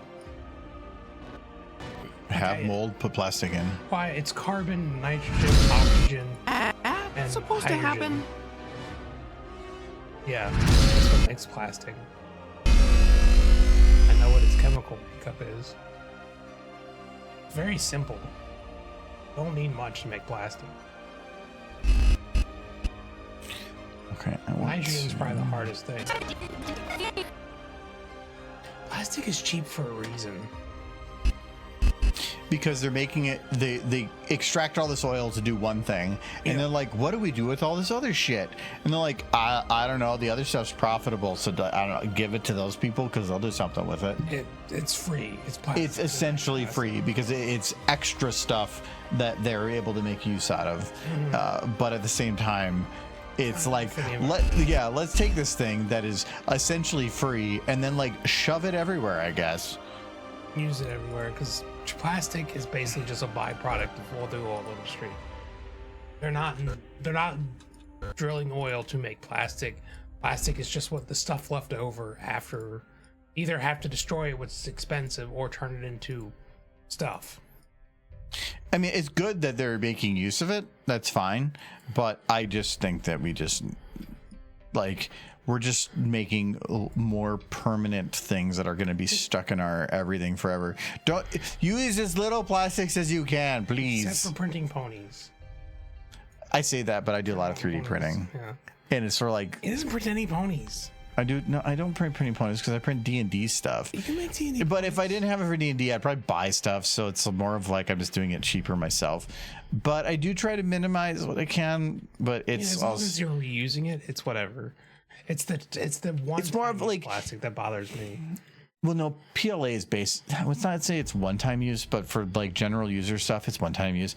But if I'm any of the figurines that I print, let's say in the future that I don't need them anymore and I'm never going to need them anymore, I would probably find a new home for them. I would probably put something on like Facebook Marketplace and say, hey, I have a bunch of D&D little figurines. Anybody want them? It's one of the R's. People would buy like the bookcases and stuff for their stuff. Bookcases, little figures, people would take it. Yeah. And I don't care what they do with it. At least it's finding some other home. And I would be okay with that, because one of the first of the 3 R's is the second is reduce first, but then it's reuse before recycling, and I would try to find somebody to make use of something first. No,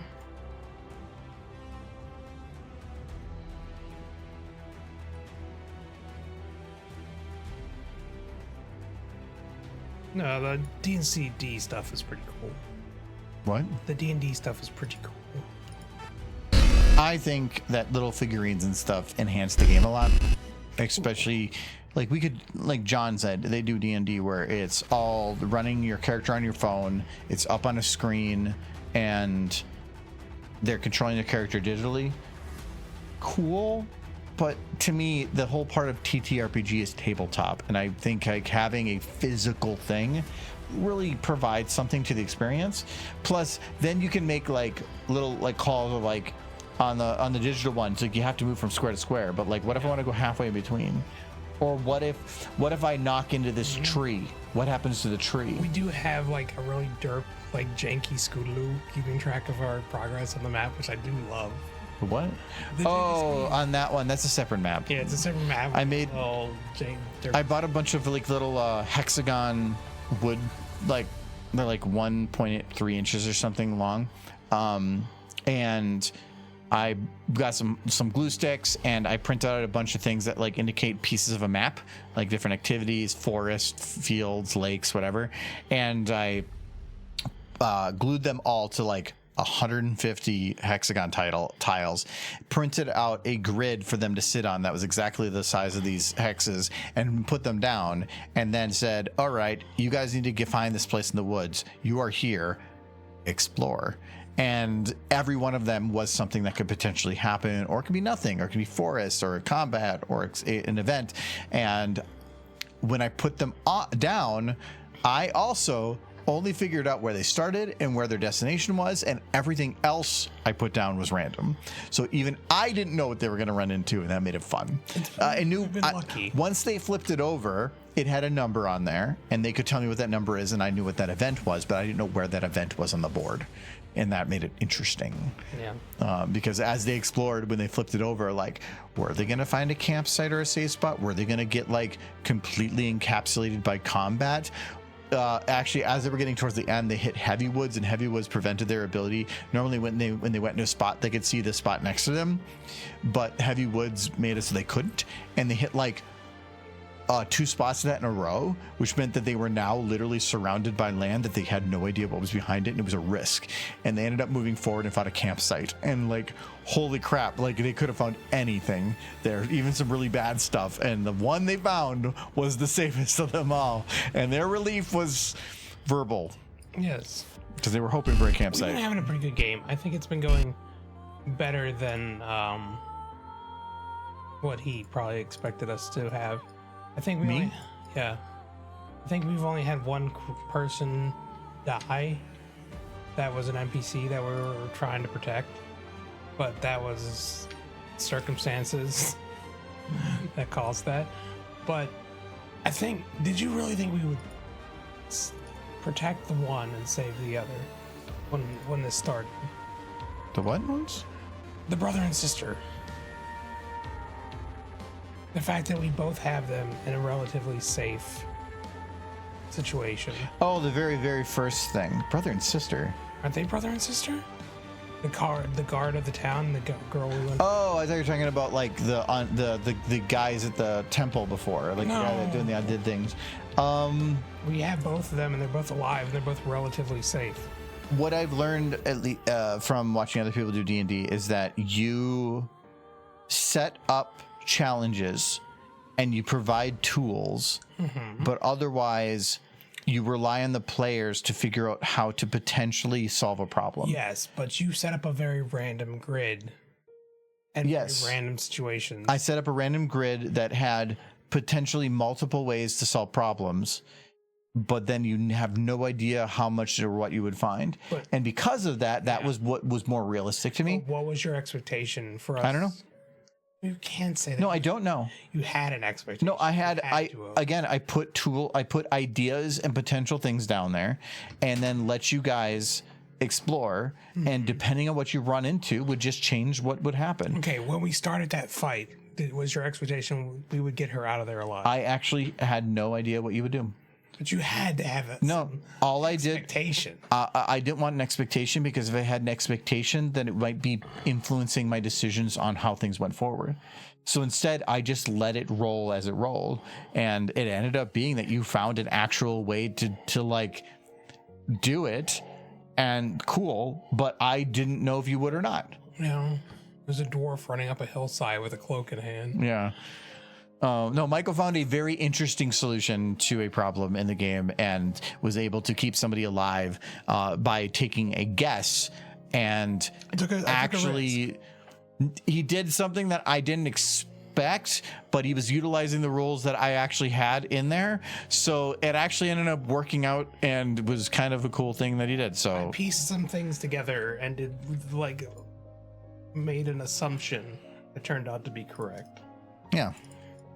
And he not only did he learn something, he also ended up saving somebody, and I think it worked out in the end. So And I kind of feel like her brother was applicable to trying to get a cloak on her as opposed to hitting her upside the head, which he was. Like, yes, the cloak, not the beating to death. This is much preferable. Because it was very clear to me in that fight that he was not in any mindset to start like fighting her. no, he's trying to keep her alive, but she was trying to kill him. Yes, which is always difficult. But then I was like, the cloak, get it around her, and he's like, yeah. Yes, that is something. Well, that and Kyle taking off his amulet and then letting himself be succumbed to the influence was also like, I was like, what the fuck are you doing? But then like a couple turns later, I'm like, oh, this is actually interesting. I'm okay with this. Interesting, but it's still It was a risk the fuck and it are you worked out, doing? but it was Did fun. it? Oh, you actually managed to keep an NPC alive. Yeah, we had it where there was the head of the guard at the town that wanted the group to go and try to stop something potentially happening, and they just didn't know what it was. A guard had said that there was an issue, or they think they found the issue in the area out west, and he asked, can you come with me to go and help? but his sister was also out there and had fallen under the influence of some stuff, and they ended up having a fight where his sister and some other guards that were under the influence of things were fighting, and Michael found a way to break the influence on her, but Kyle had something to prevent the influence on him, but he just decided to take it off and put it on somebody else. He was using it as an experiment because at that moment he learned that that thing specifically was preventing the influence. Everybody was looking at him like, what are you doing? But then he fell into the influence of things, and he lost control of himself and started fighting back and ended up killing the guy in front of him. But then John went and ran and picked up the amulet that he had, and gave it back to him, putting it back under control. But I had to have my first whisper moment with them where I had to talk with Kyle separate from the group, because it was like, all right, this is what you're thinking now. And so it was just neat. It ended up turning into a very interesting fight. It was a very long fight. It was like 3 hours. Oh, it was the whole session. Yeah, the whole session was that fight, but there was a lot that went on that session, so it felt like it took forever for me to dash up that hill. Yeah, it took you like 3 turns, but in the end it ended up being good. It was just like cloak in hand, running, dash every turn. Like, I think my first turn was the only one I tried to do something besides just run up the hill with the cloak, but it worked out. I need to get them back into a T. No, I forgot about that. I need to get back in a T-pose position. But I was trying to position it, but then I noticed the arm was broken too, and I'm like, no, fucking, I'm just gonna. No, we got super lucky too, because the whole reason her brother hasn't been influenced is because before we ran into any of the things that influence people, we found an extra amulet, and somebody, I think it was Kyle, who gave it to him. I'm not sure. Yeah, Kyle gave it to the brother. I wasn't even thinking about it. Kyle was like, give it to him. I'm like, whatever.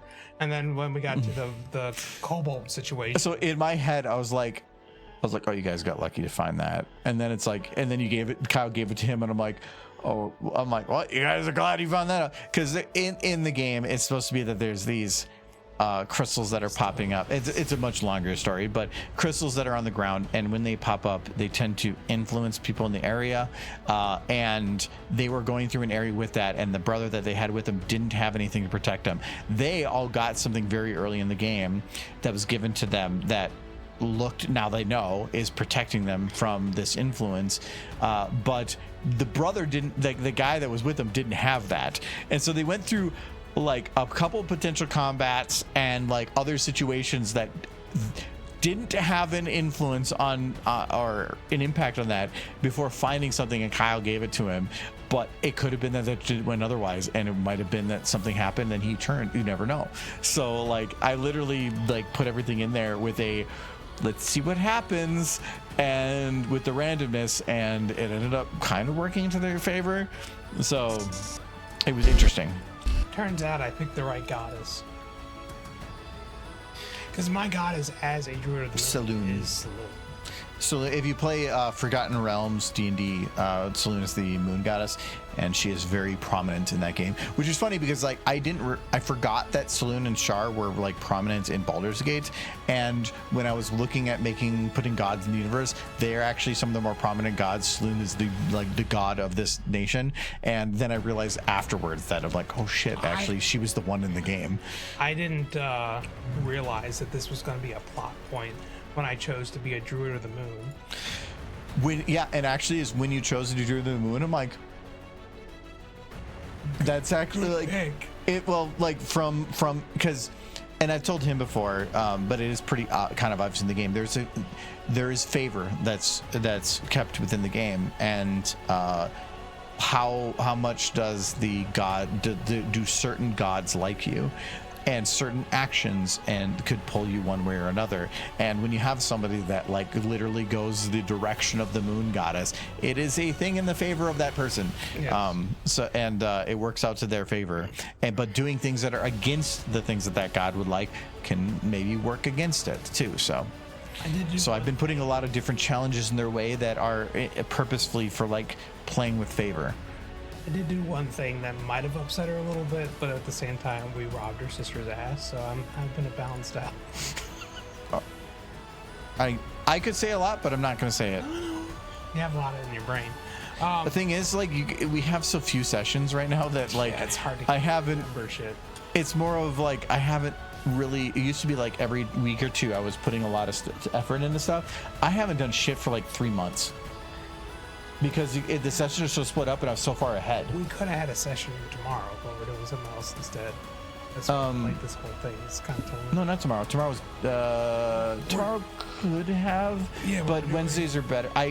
For this weekends are better if we can manage. For this next one session, Wednesdays are better. Because for the stuff that we need to do, a whole weekend is like, because there's certain like milestones or whatever, and like say we have a really long session, it means I have to prepare more, but I don't know what you're going to do at certain points. And right now I know what you're going to do up to a certain point, but then I don't know after that, which means then I don't know what to prepare. So if I can have a session that only goes up to my prepare point, then you decide what you're going to do. I can get everything prepared for going forward to the next one, and this is really good for that. So this weekend we're doing the bachelor parties tomorrow.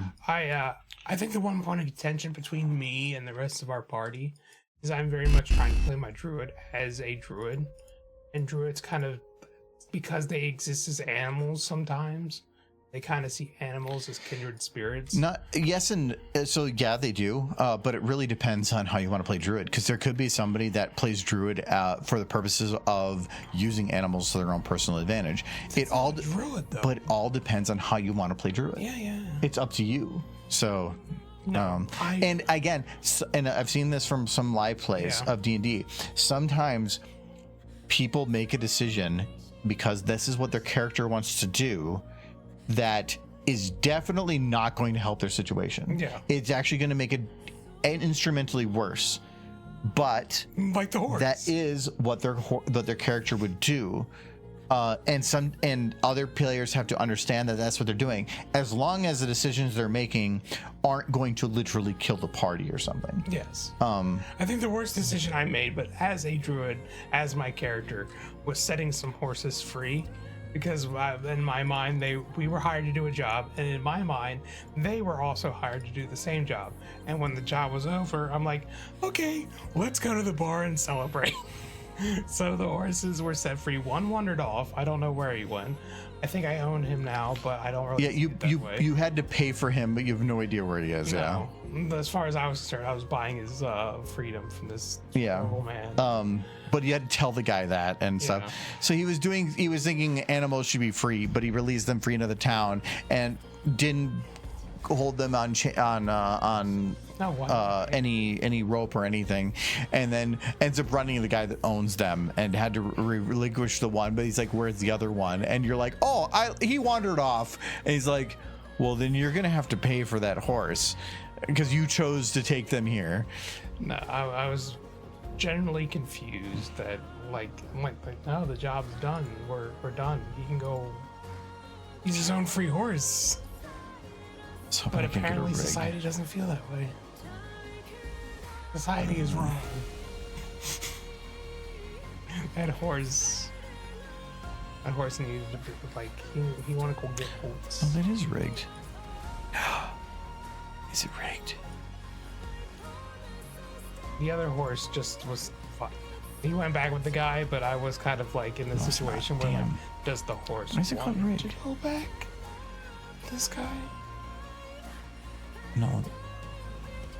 My character, I am playing him like he does view animals in the same sense that anybody would view a human. I don't know why you say animals, but I know 100% that it's horse. No, it's like if a wolf was being caged, my character would want to set it. This one has the rig. As long as the rig works. Good. Like, I don't want to see anybody get hurt, and a wolf might be inclined to hurt someone. And if that was the case, you did save a wolf. I did save a wolf because he was in no danger to anyone at that point.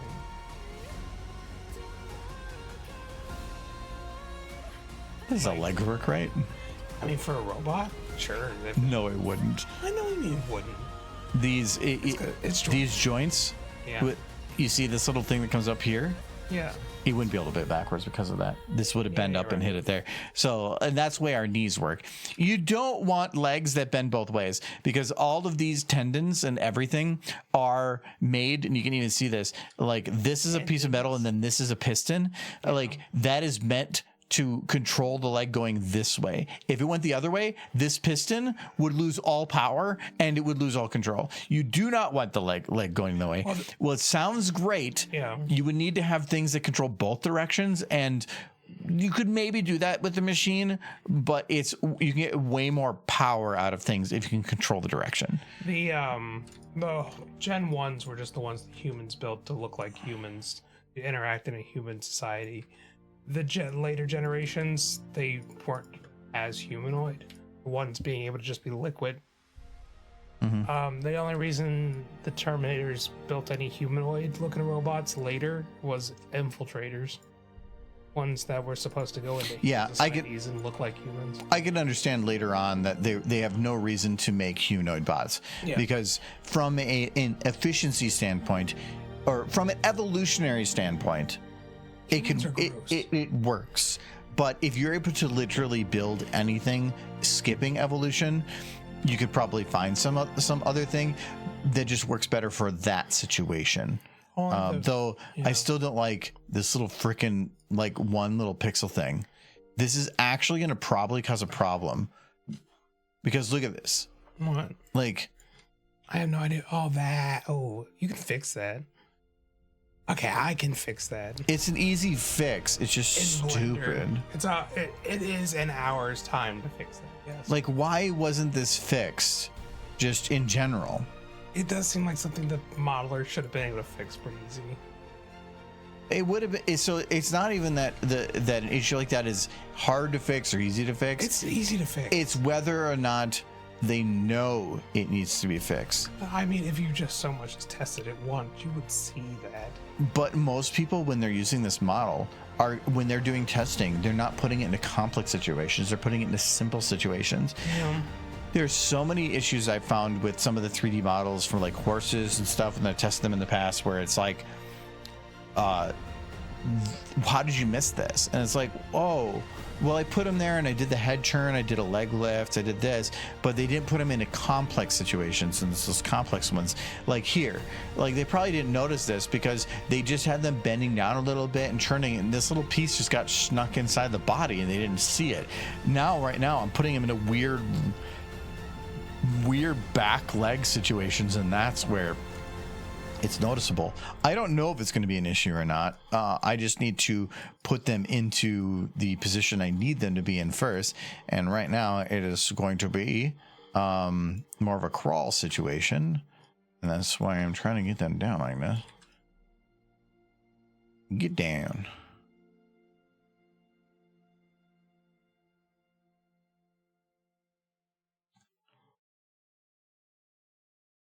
I found Draft finally just saw that I told him I left the old job, and he's like, yes, because he too knows why. Well, he left because of them for a while. He left a while ago, but he went back to school or teaching and stuff. So. Yeah, he's happy. He's he left a job that was not teaching to go to teaching, so that's what he likes doing. Yeah, but he also hates the individual. The reason I left was the same reason he left. He just did it way earlier than me. Okay, so the problem I'm going to have a little bit with this is that I want to have it coming up, but in the shot just before this, there was an arm up with a taco, which means if I shift directly to this, do I worry about an arm with a taco up, or do I just ignore the fact that they did that? I would ignore it. I could. It matters. It's mostly comedy. I could just have it crawling up the stairs with the eyes. Why? Because it's gonna be spooky. Okay, fine. Yeah, no, I see it. Because for one, I don't dislike it. What's the Uma's hair? You're gonna put the hair on it? That's gonna be creepy. His hair survives whatever. Does it? I feel like hair's the first thing that burns out. I don't think, if I had to take a guess, it would take a while to get that hair off. It depends on the model.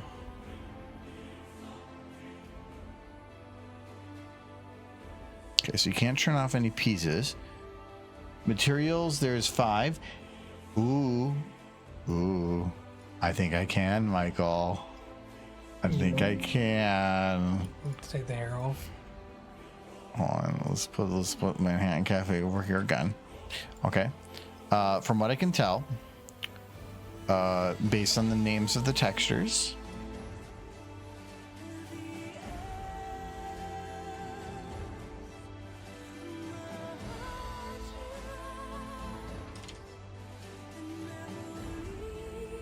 Michael, look at the horsey. Oh, that's terrifying. He's a horsey, Michael. Not a horsey. It's just the creepiness of high school children, which they're all creepy.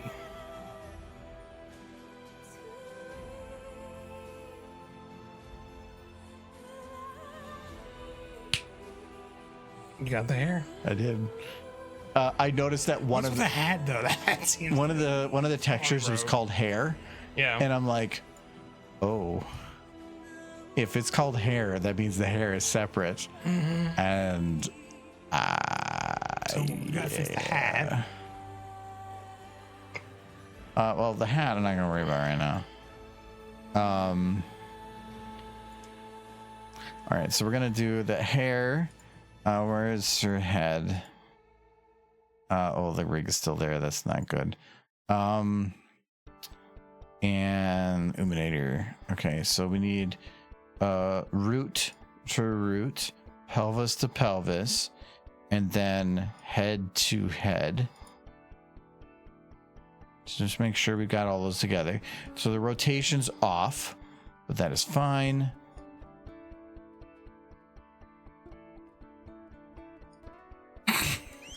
That is absolutely horrifying. I love it. I love it. Nightmare fuel.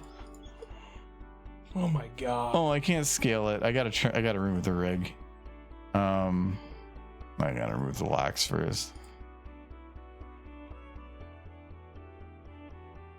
I don't need a rig for this anyway.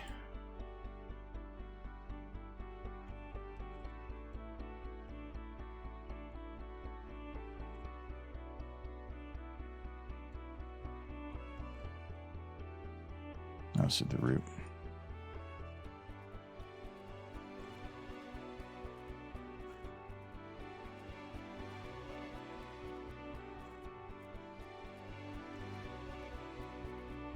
I love this. I love the Terminator with Uma hair. It's absolutely horrifying.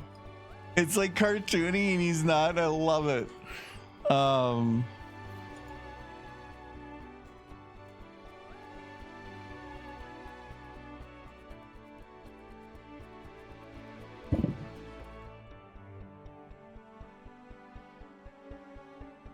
Don't you like the horsies, Michael?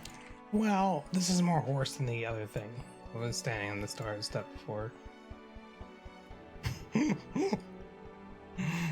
Increased horse. Mildly. This is at least just as much horse as the thing was on the steps before. That is horrifying. Absolute nightmare. Yes.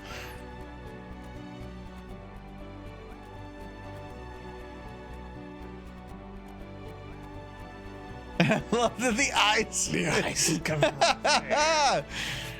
Some things just there's got to be hair bones, isn't there? Do they not have hair bones? Might not. Maybe you have to bake it? No, it's there. I just had to. Yeah, I had to bake it first. Okay. But nothing's organized, so it's a little rough to. I could add these to organized groups to help a little bit, but otherwise it's kind of all over the place. Nolan, you're just learning the truth about the Umos. They're not the robots. They always were.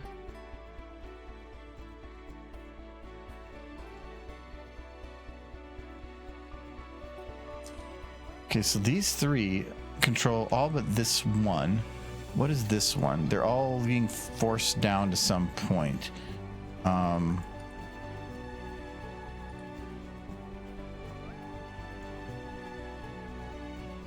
You know, that's that pelvis. I need to figure out this one.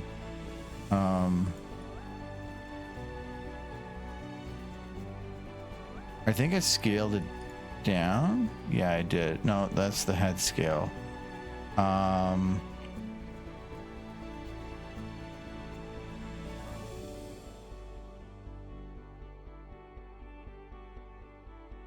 Okay, so what I need to do is have this instead tied to the head and then zeroed. Yeah, that's better.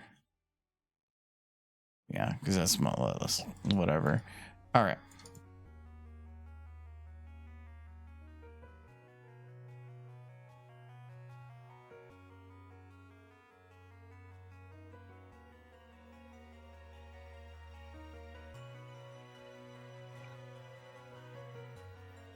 There we go.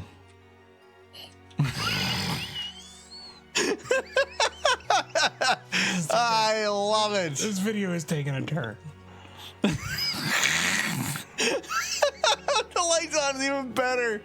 Oh god, I love it. This is horrifying. Oh well, anybody that likes Uma going to this is gonna fucking hate me. I love it. All right. Those people need to feel pain. My poor Uma. I don't know. Did you like Manhattan Cafe? Because she's a robot. Yeah, she's a robot now.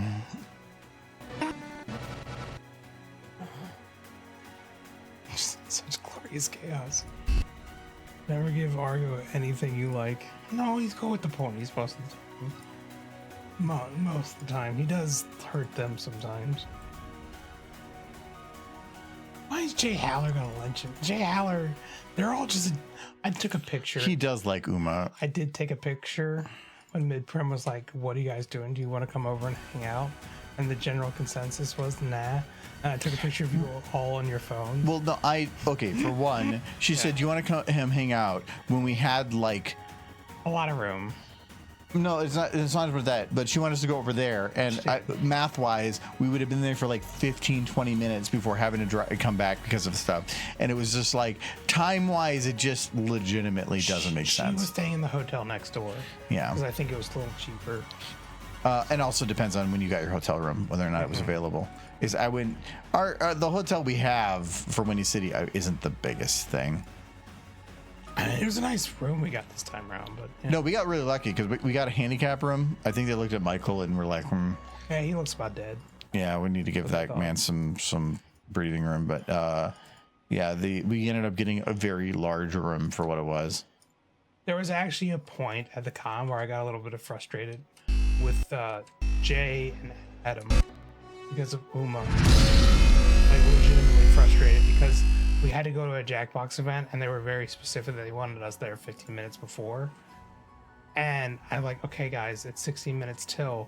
We got to get over there, like right now. But I also will know that they always run that shit late. Yeah, but at the same time, we were given instructions. Yes, you were given instructions. So if you want to be in the right, get there on time. Yeah. And if they're in the wrong, at least you're the one in the right. And I start walking towards the room, and I turn back, and both of them are so fixated on their Uma game that they're not moving. I'm just like, come on, guys. Like, I don't want to be the adult here. I'm horrible at being the adult. I don't want to do that. Freaking phone addicted children. I need you to move. Point is, Uma's bad for you, Nolan, and you shouldn't play it.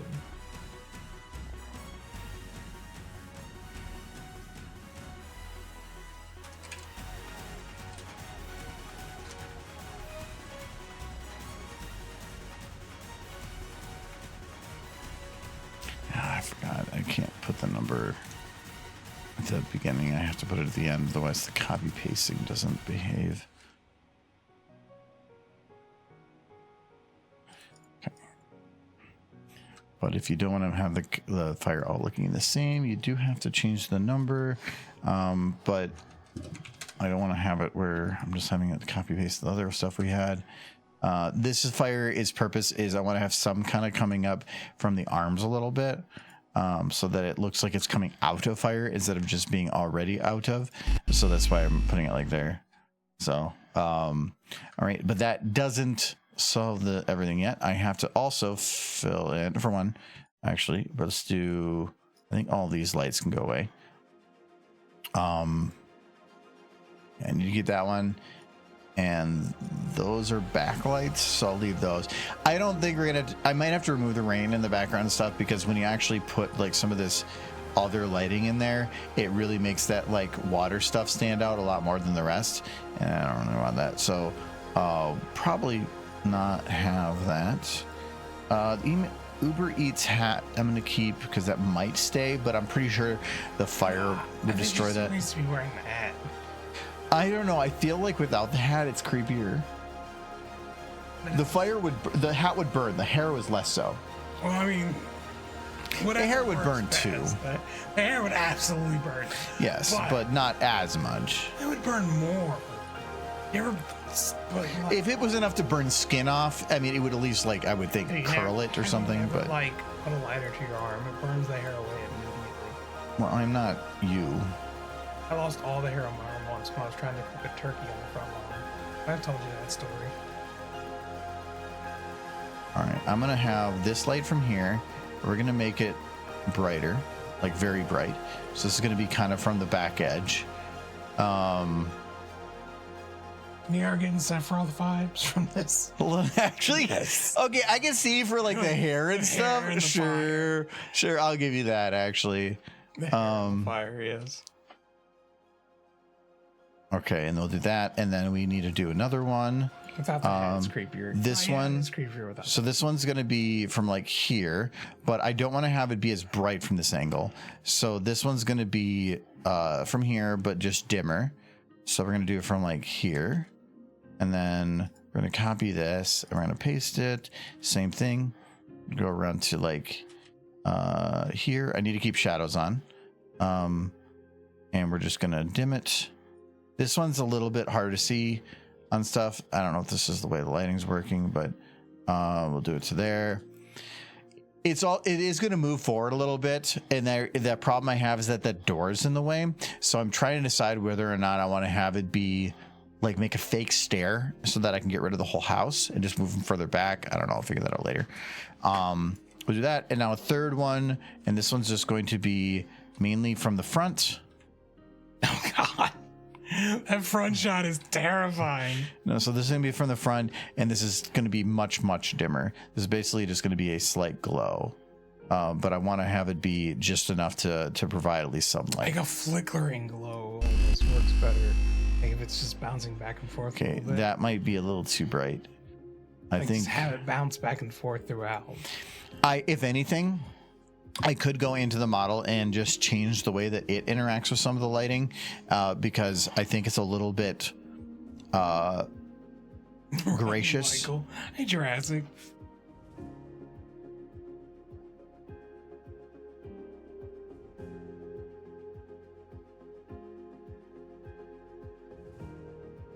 So what I can probably do is actually start this shot with like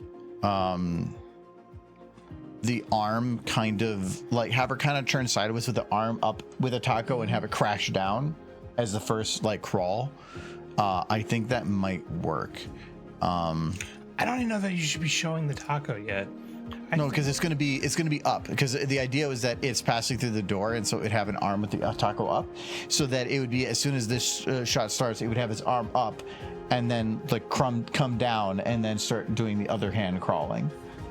And then that was where we then switched to the two horses, maybe doing like a weird like the Scooby-Doo like hug, where they like you know, yes. like you know what I'm talking about. I know what you're talking about. All right. Scooby-Doo was the best reference I could figure out with that. I feel like Starlight wouldn't be scared because she built it. I know it's terrifying, but she still built it. No, She would be like having them a little upset. having them scream would be the best way to end it, because it's quick. Otherwise, I would have to add more of her being like more upfront. You could just about things. have them scream. Do you need the hug? No, that would be funny. I don't think you need the hug. You could have them scream. No, I think screaming would be hug. good. Is there royalty-free music like the Terminator's soundtrack? I don't know the Terminator's soundtrack for one. And you told us like I was trying to hold out, but I gotta use the restroom quick, so I'll be back in a minute. Yes. I'm back in a minute. No smooching Terminator. Well, now I have to.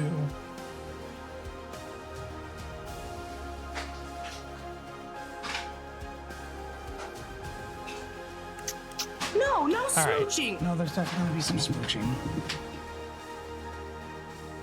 We have to have smooching. Where are the ponies? They're not in this shot.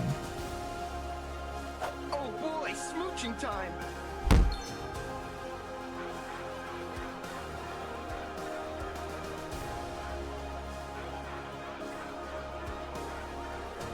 This derpy.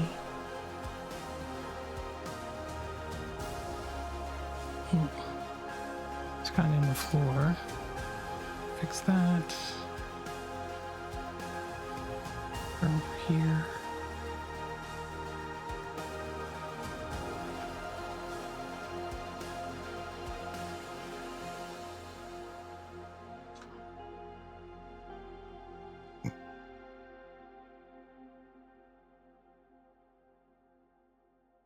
Another derpy.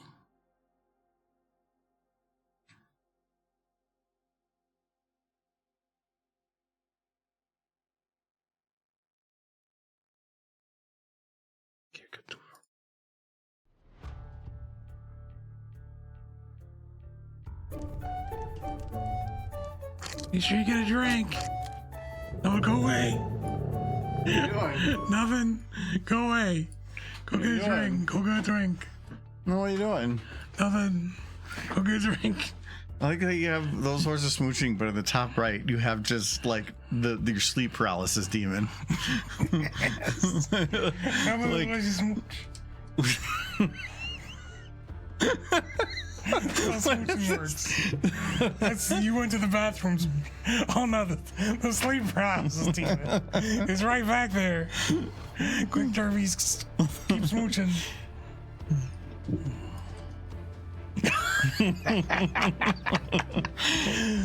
No. Go away, derpies. We don't want you. No, this is crazy.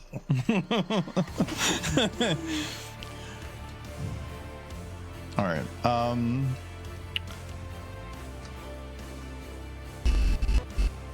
Okay, so for one, I need to have this back a little bit. Well, we also need a taco.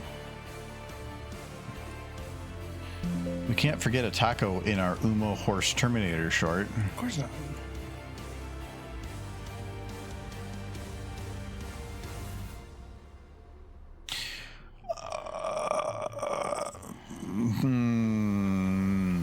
Let's grab.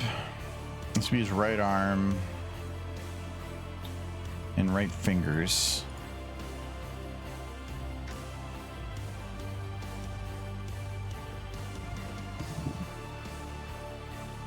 Oh, damn it. The other, I can't. Okay, I can copy the fingers. I can't copy the actual like hand position though. This one has the rig, the other one doesn't. So if I copied and pasted, it wouldn't actually copy paste correctly. But I can copy the fingers because the fingers are the same. They are not part of a rig, though they're probably not going to show up. Oh no, they do. Okay, I can get it in here. Okay, so there, he's in taco hand position. Having a rig is so much nicer. Pony videos would take probably a third as much time if I had a rig. It's just I don't have a rig.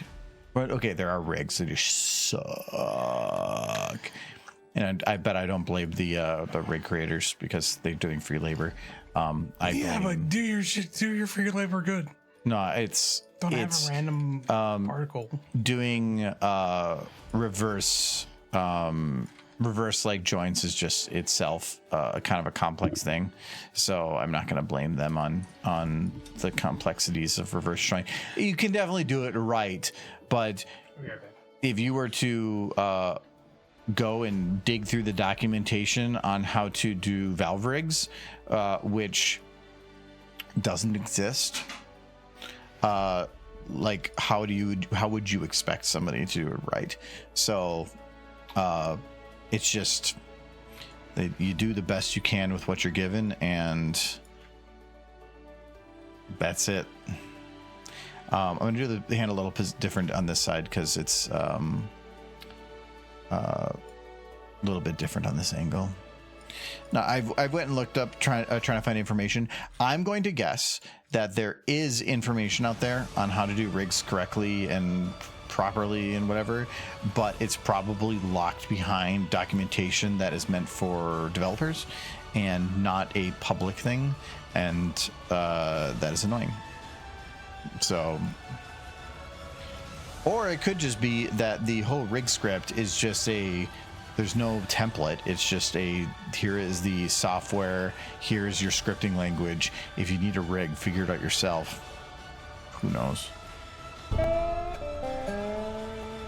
Apples, apples, apples. Apples, apples.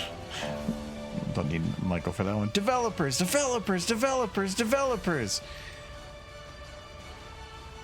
Is it Nolan, or I think it's just going to be me and you knowing that reference. Let's see if I can even find it.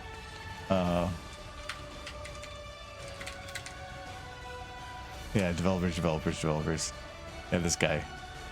Okay, so what is the $64,000 question?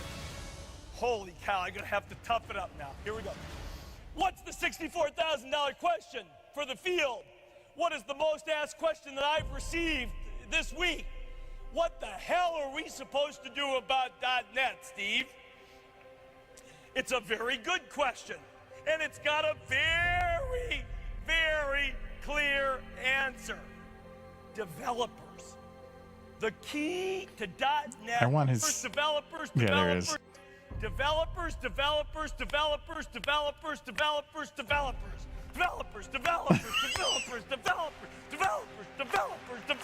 And then we had AI. Like that guy needs a water. Like, oh my god, man.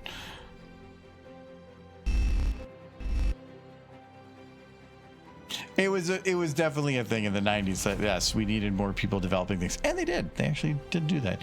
Except AI. AI kind of, I wouldn't say AI actually messed with that. I would think AI actually made a developer's job much easier, but it also made a need for less of them. So if you're one of the lucky ones that got to keep a job, it's worked great.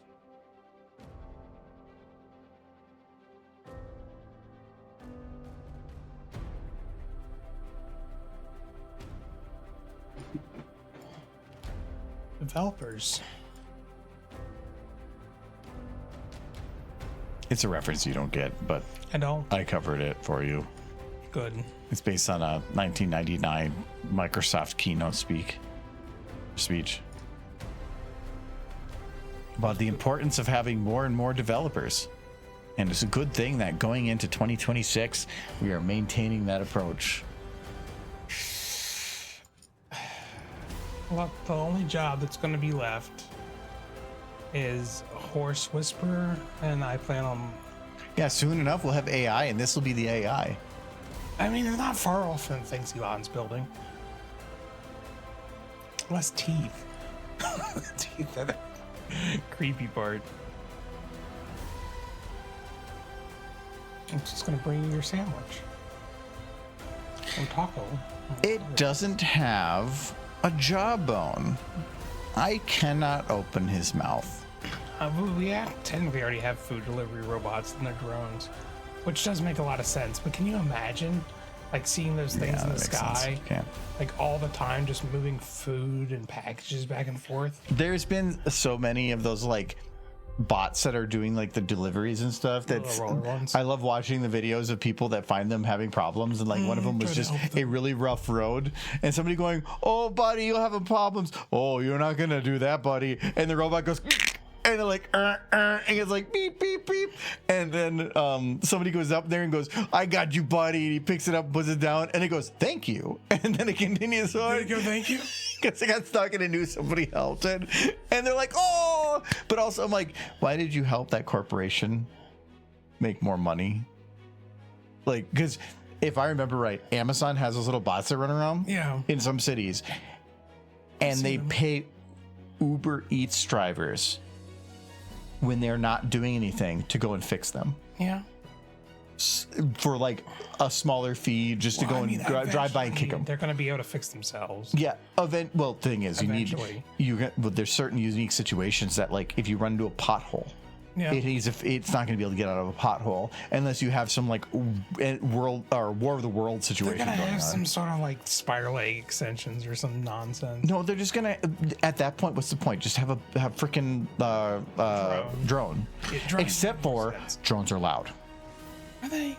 It's electric motors. Yeah, but it's loud. But you're shoving a lot of air very fast. It's electric motors spinning like thousands of RPMs per It's not second. louder than a car. When it gets up close to your house, it can get loud. And if you were to have hundreds of them in the sky, it would be constant buzzing. Yeah. It actually can get very loud. Hey, look, Rena. Yeah, it scares me sometimes. It does, but also I use it a lot. We all do at this It's like, We don't hey, there's this weird thing that I don't know or understand, and I need an answer to. I could just go browsing through forums to figure out what it is that I'm asking the question of, or I can take a picture of it and say, hey, what is this? And it will then give me a best estimate. Not always accurate or whatever, but it might give me enough to give me how to ask the actual question. So, and also for developing and programming stuff, it is an instrumental. It is if you are programming and you or do any type of developing out there now and you are not using AI, you are going to be overwhelmed. You're going to fall behind super freaking quick, if not already. So you may not like it, but as a developer, it actually is a huge time savings. I use it all the time at work. I would say every day at work, I'm probably using AI to assist me in something with some kind of development anywhere from 2 to 40 times. And when an instance might be a couple questions of like getting clarification on what I'm trying to do. It's just because it is saving me a ton of time. Nolan quote, a rare Nolan quote. I still have the stuff for 3 ways upstairs. They don't want to eat them.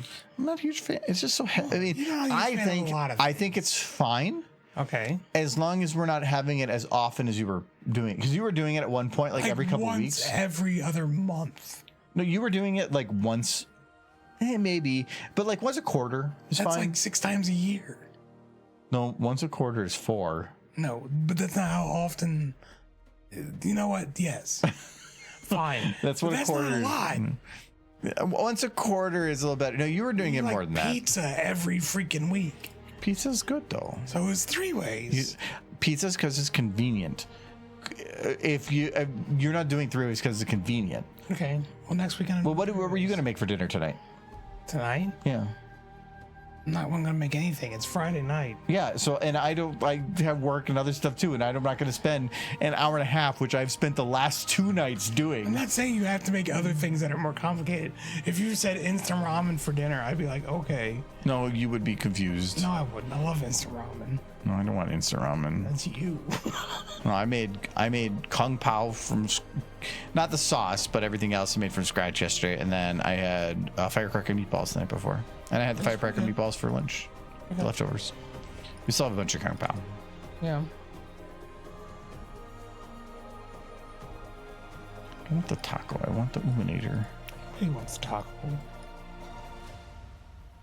Taco is life. Taco is love.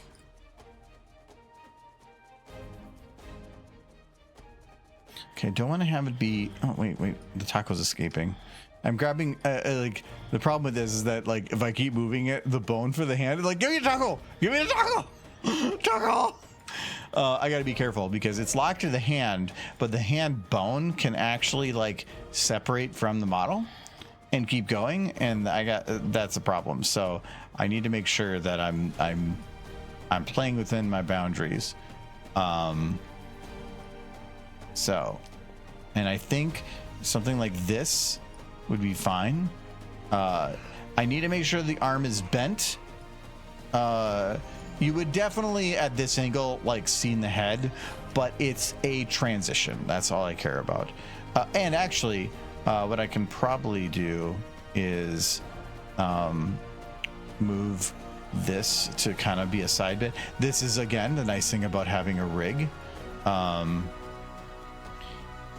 And I would also think, I just realized I'm selecting everything for this. That's fine. She would be a little lower.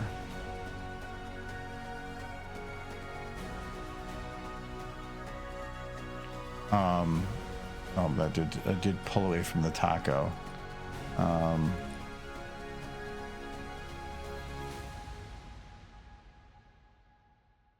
Okay, so that is the correct position for taco. And then we'll make this hand go down here.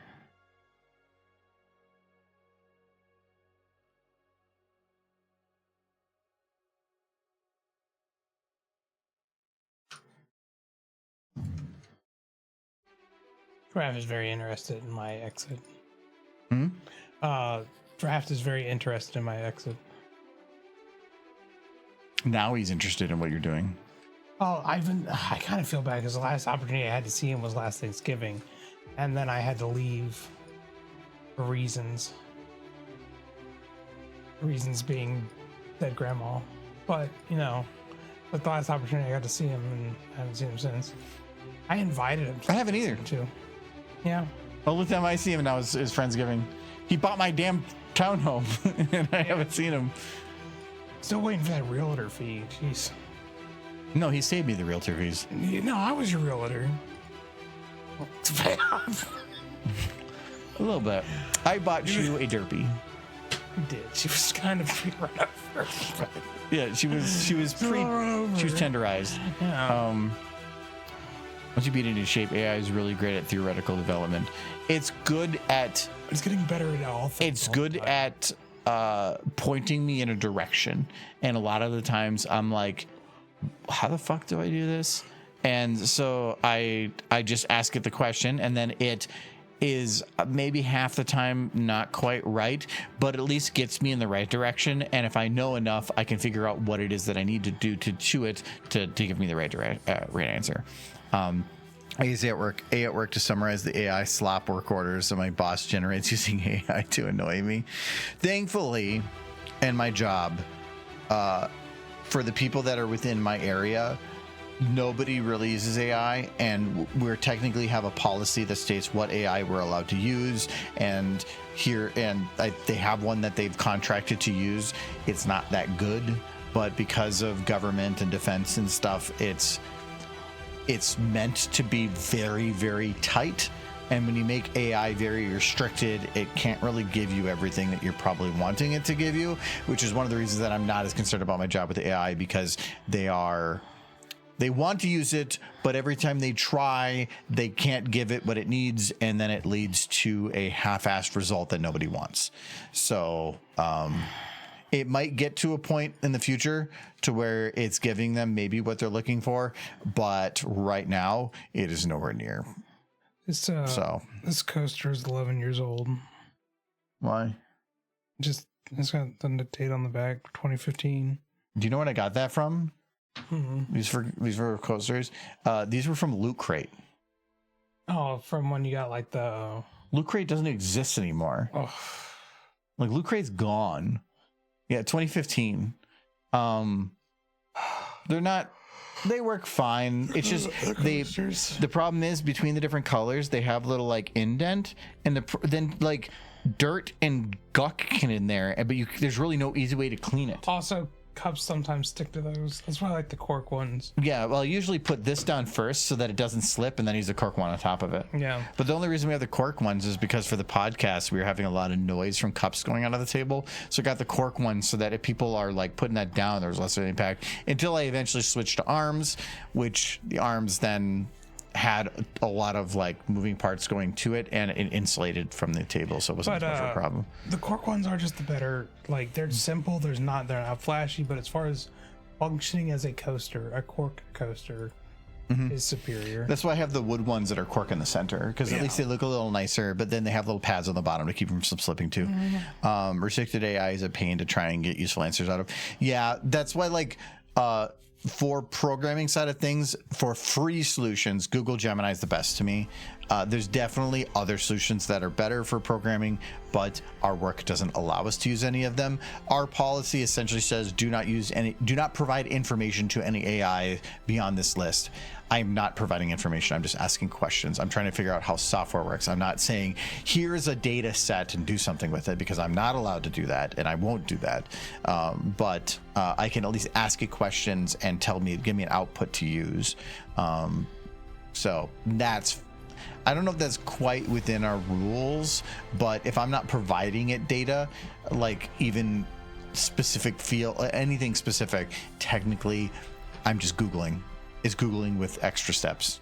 So I consider that okay. I hope. Not developers. Developers. That was a keynote thing. But that's fine. They originally had like 3 different AIs, but now they've merged them all into one. Who had 3 different AI? Our work. Oh, your work. They had like a Teams AI, and then they had a ChatGPT clone, and then had a third one. And apparently they merged them all into one, so that they're all running from the same LLM now. But I still don't care. I went into it, and I'm like, oh, they have an AI that we can use. And then I asked it a question, and it was like way off, way out. Like, I'm like, what the hell are you talking about? I was like, well, not using you. Maybe for the thing, like, I think their AIs are like, do you need it to summarize your emails? It can do that for you. And I'm like, hey, can you tell me how Power Apps does this function? And it's like, what's Power Apps? That's not very useful. And I'm like, nope, that doesn't help me. Bye-bye. I'm not going to use it. Oh, AI. You're taking over the world. Good for you, I guess. You do you, man. Oh, we got Paleo and as long as the rich can get rich. Fiora on. Pony roulette. Yeah, I know. I love how even if there's a ton of people on, you say pony roulette, but then you make it sound like if there's not many people on, that like that's the opportunity. No, you need to find more pony people, new pony people. Look at that pony person. Which one? The third one down. Ashen Dice? We've rated that before. Do click them. They got one of their tags is ADHD. They got dudes with pants, no pants on. I don't know what they're doing up here. Yeah. Michael, what is this? It's what the people crave. This is you exercising right there. The pony's watching that. No, those are chickens. I like how it's just the eyes that move. I love it. It's great. There's ponies. It is really kind of creepy. They've been streaming for 8 hours, so I don't know how long they're going to be streaming. Might be done soon. That's a long time. Don't you need to Killing in that one's Portuguese and English, but Liam Embersor. That one looks different from an interface perspective. As a pony. They're playing Minecraft. Are they playing Minecraft as a pony? Let's see. I'm hoping not, because they're carrying a sword and shield. So they are. Oh, no, Nope. no, they're not. They're not a pony. What? It's like the easiest thing to do. You're the mod king. Brewing Tea BRB. I hope they're British, because that makes sense. Free cuddle for you. Are they I don't know. I think they're playing Escape the Backrooms with no ponies. No ponies. Get your ponies. Well, like, let's go to. I think they've been streaming. Wait, they said working that 9 to 5, so I'm thinking they have another hour. All right, we'll rate them. So no, that's technically right now, but they're still doing things. So let's head there. I think they sound new. Hold on 1 sec. No. Oh shit! Did you die? Like normal, it's a male voice on a mirror. Yeah, okay, we'll head over there. Pony. I think it's official that girls don't like My Little Pony now. I think they just got scared away. No, there is a lot of people that, a lot of females in the community. I just don't think that there's as many that are streaming potentially. Why aren't they or throwing themselves at me if that's the case? Michael, that might be why they're not here, Michael. Because I want them to throw themselves at me. Because they're people and not sexualizing like you're talking. But I want to be sexualized. Please. No, Anyone. I don't. All right, thank you to Susie Pikachu for the follow. Thank you to Nellen for the resub, and thank you to Remember Bloody Sunday 72 for the gift sub to Midprem. Ignore Michael. We will be back on Sunday to do some Jackbox. So if you are interested in playing some Jackbox, we will be playing. We do keep the lobbies open for some people, and yeah, and also check out some pony merch. It's at store.argodam.com or cookiederby.com. Yeah. No, go buy shirts. I'm sure. Shirts and cups. Yes. And then those little cup sleeves. That's what they're called. Yeah. Oh, let's have a good one. Bye-bye. Bye-bye.